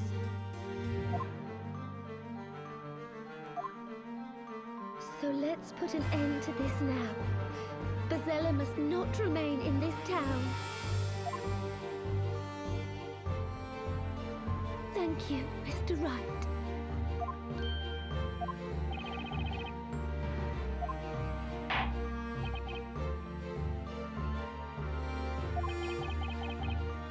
It's time for the final verdict. Think, Phoenix, think. Isn't there something I can do? I just need something. Anything that could offer even a single glimmer of hope in this darkness of despair. But the miracle never came. It's gotta be something, right?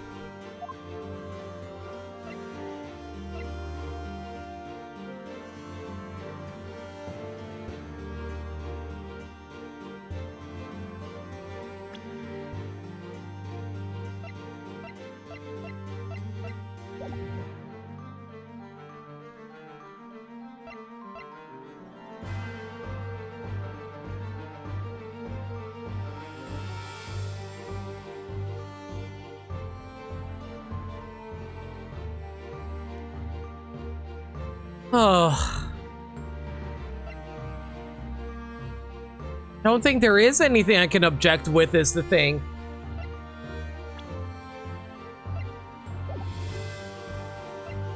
Wait and see what happens. I don't have any solid evidence, and if I make another mistake now, that would be it.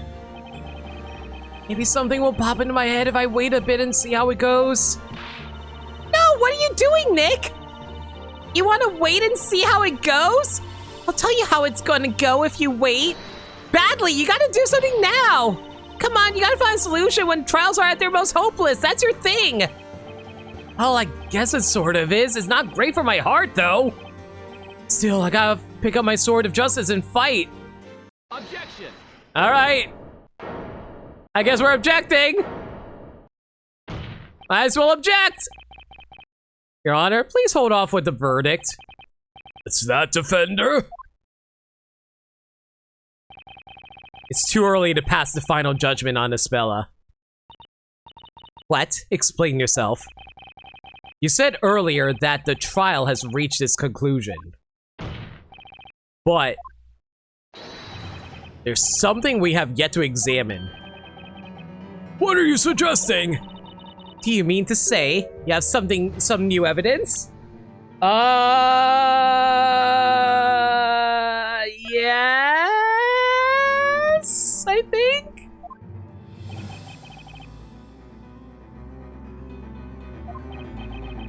But surely there can't possibly be any new evidence at this late stage. Very well, Defender. We shall play along with you just one more time. Now, show us this evidence that we haven't seen yet. New crucial piece of evidence is...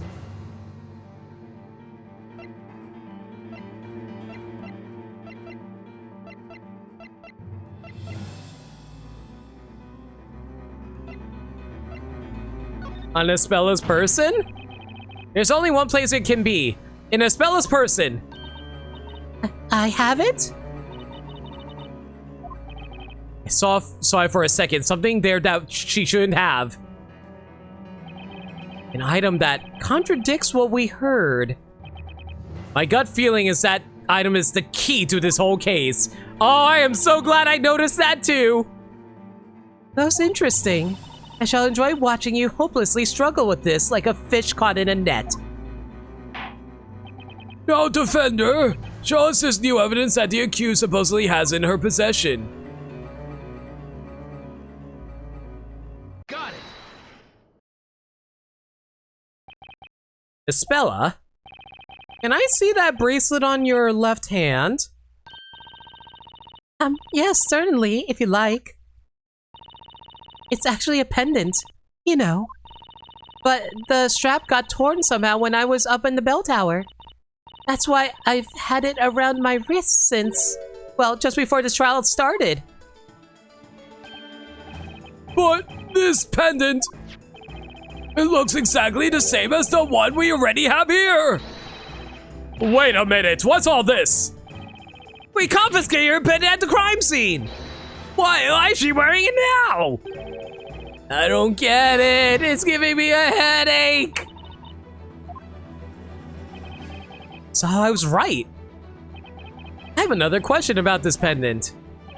Espella, do you remember exactly when it broke? I'm trying to remember, but no, I can't. I know it was still fine when we parted ways, but... In other words, she has no memory of it. She doesn't remember when it broke or when she tied it to her wrist. That's certainly bizarre, I must say. Your pendant has already been submitted as evidence. And yet Espella still has her pendant. That's a fact we can all attest to, which means there must have been 2 pendants to begin with. Really? So there are 2. And the accused was caught red-handed at the crime scene. Whether this pendant is hers or not, it doesn't change anything. Yeah! She was caught red-handed by us, the vigilantes! This pendant proves something crucial to this case. Can't be more crucial than us catching her at the crime scene. The second pendant wasn't dropped by Espella. So as the defense already suggested, one more person was at the crime scene. What? Oh my god! It literally hit all of them! He went flying!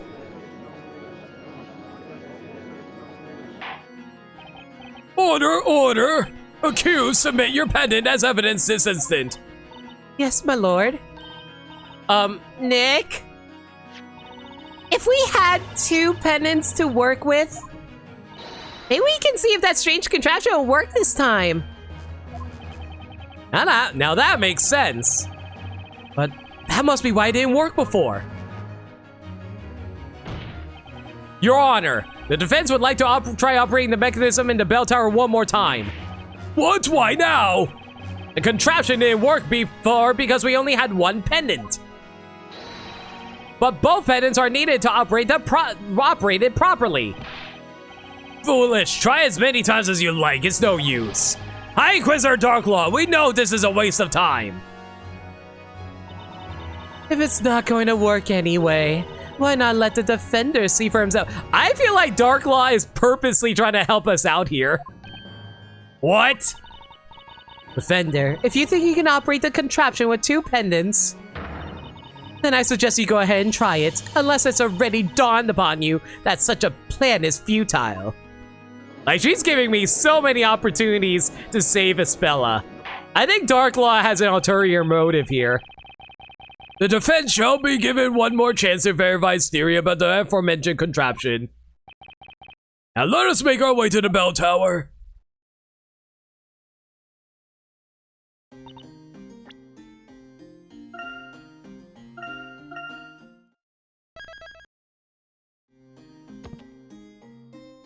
This is going to be your last try. I know. Are you not terrified? The life of the accused rests on your shaky hands. We won't have any more let me try again, please, your honors. Besides, you must be aware that this puzzle may well be unsolvable. I wouldn't have been able to solve a puzzle like this before arriving here in Labyrinthia. But now, I'm sure I can take on any puzzle. Yeah, Phoenix! And it's all thanks to you, Professor. You taught me that every puzzle has a solution.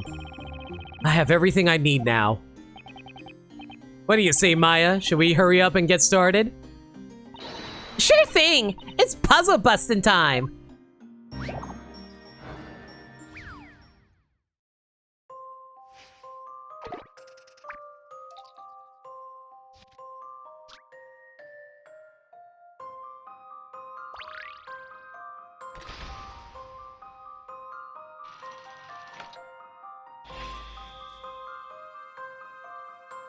Light both of the gems.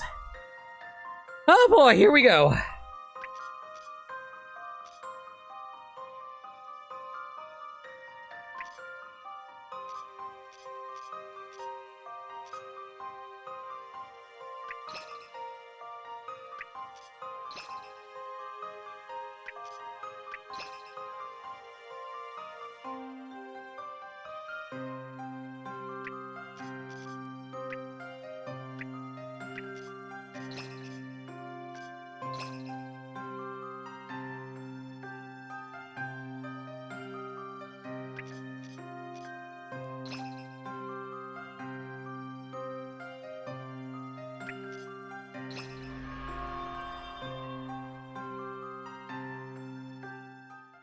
The answer here is obvious.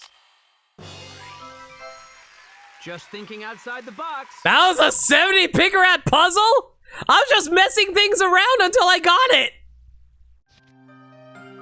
Success! As the red gems shine with intense light, the large gem on the pillar begins to emit a glaring light.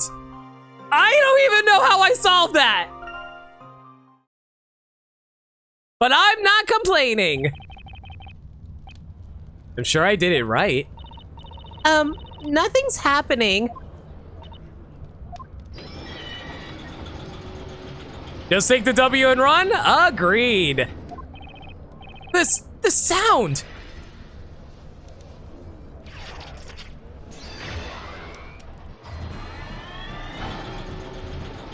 What? Okay. This is... What an astounding contraption! What do we have here? It's still no comparison to the incomparable astoundingness of Mother Nature. Oh, I like to climb up those stairs. I like being on the top. Ha ha ha ha ha! We shall escort you! And I'm sure you two are like being bottoms. I'm gonna try. Okay, Nick. Let's go see what's upstairs.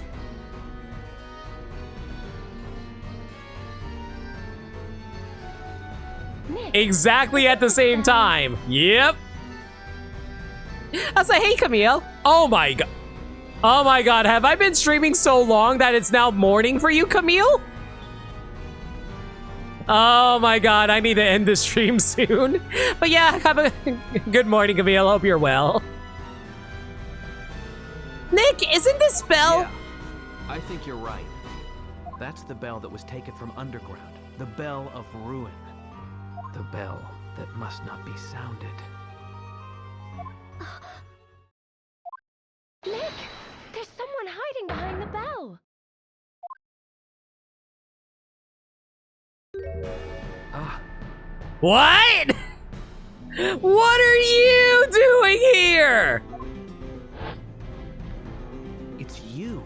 Now that's the last person I expected to find here. Why is Fiora here? Miss Kira. What? I thought you didn't matter. I thought she was probably amongst the group of other witches back in the forest area. Oh, I'm so confused. Okay, well, we finished chapter 8, I think.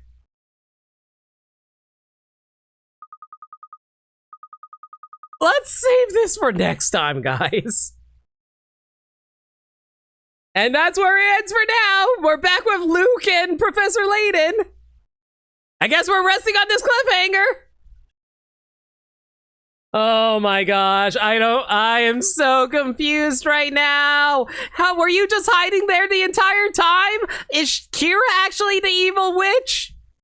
Meanwhile, they'd be like, ooh, a puzzle cage. I think we're still in chapter 8. I think this is as good as we're going to get it. We'll save it for next time. I've been streaming for almost 6 hours. I'm so tired, guys. I'm sorry. Everyone, I hope you guys had fun with the stream. I'm sorry. I do want to apologize really fast I'm sorry if it seems like I was being negative on the game earlier. I was being negative on the game, but I do think there is actually legitimate issues with this final trial, especially with the multi-witness system. The way they had it set up just doesn't work with the save system that they made for this game. It's based around checkpoints instead of actual save points. And that honestly threw off so many of my ability to cross-examine the witnesses because he kept on resetting the witness testimonies, so I didn't know whether or not what I was supposed to be looking at. 6 hour streams! Who do you think I am, Proton John? Anyway, thank y'all for coming out tonight. I really hope you guys had fun with the stream. Next stream will be this Sunday at 6 p.m. or 7 p.m. Eastern Standard Time. If there's any changes to the schedule, though, y'all can follow me on Twitter at NoLimit42, where I post stream updates and general shenanigans. Alternatively, y'all can hit up the Discord server. Shh! Don't question my language, Pickletron. Alternatively, you can join the Discord server where we talk about anything and everything. We're a very friendly bunch there. We're always welcome to any new faces. We also do movie nights every single Monday night at 7 p.m. Eastern Standard Time. We are currently going through the live-action Disney movie marathon. The next 2 movies we're watching are Third Man on the Mountain and Pollyanna. If anybody wants to join in on that, consider joining the Discord server where we host it. Oh yeah, I also retweet lovely Twitter art. I'm glad you like it. Wrong face. I'm glad you like it, Pickletron. I only retweet the best art. But yeah, that's it about now. If you guys have any raid messages, let me know. I'm gonna go find a raid target.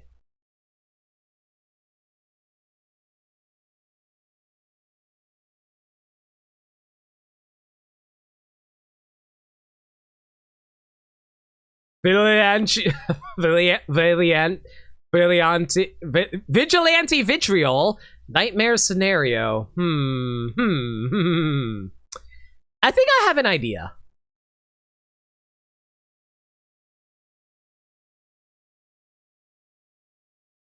Who do we want to raid? Well, I can't raid Ryan because he's doing Xenoblade 3. Oh, I have a target. I haven't raided this person in a while.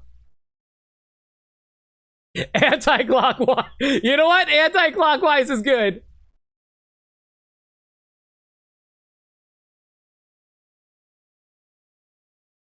Okay, we're going to combine that with my raid message. Anti-clockwise and what he said. As for who we're going to be raiding, we're going to be raiding always cool Budameds, who's currently streaming himself playing Smash Ultimate.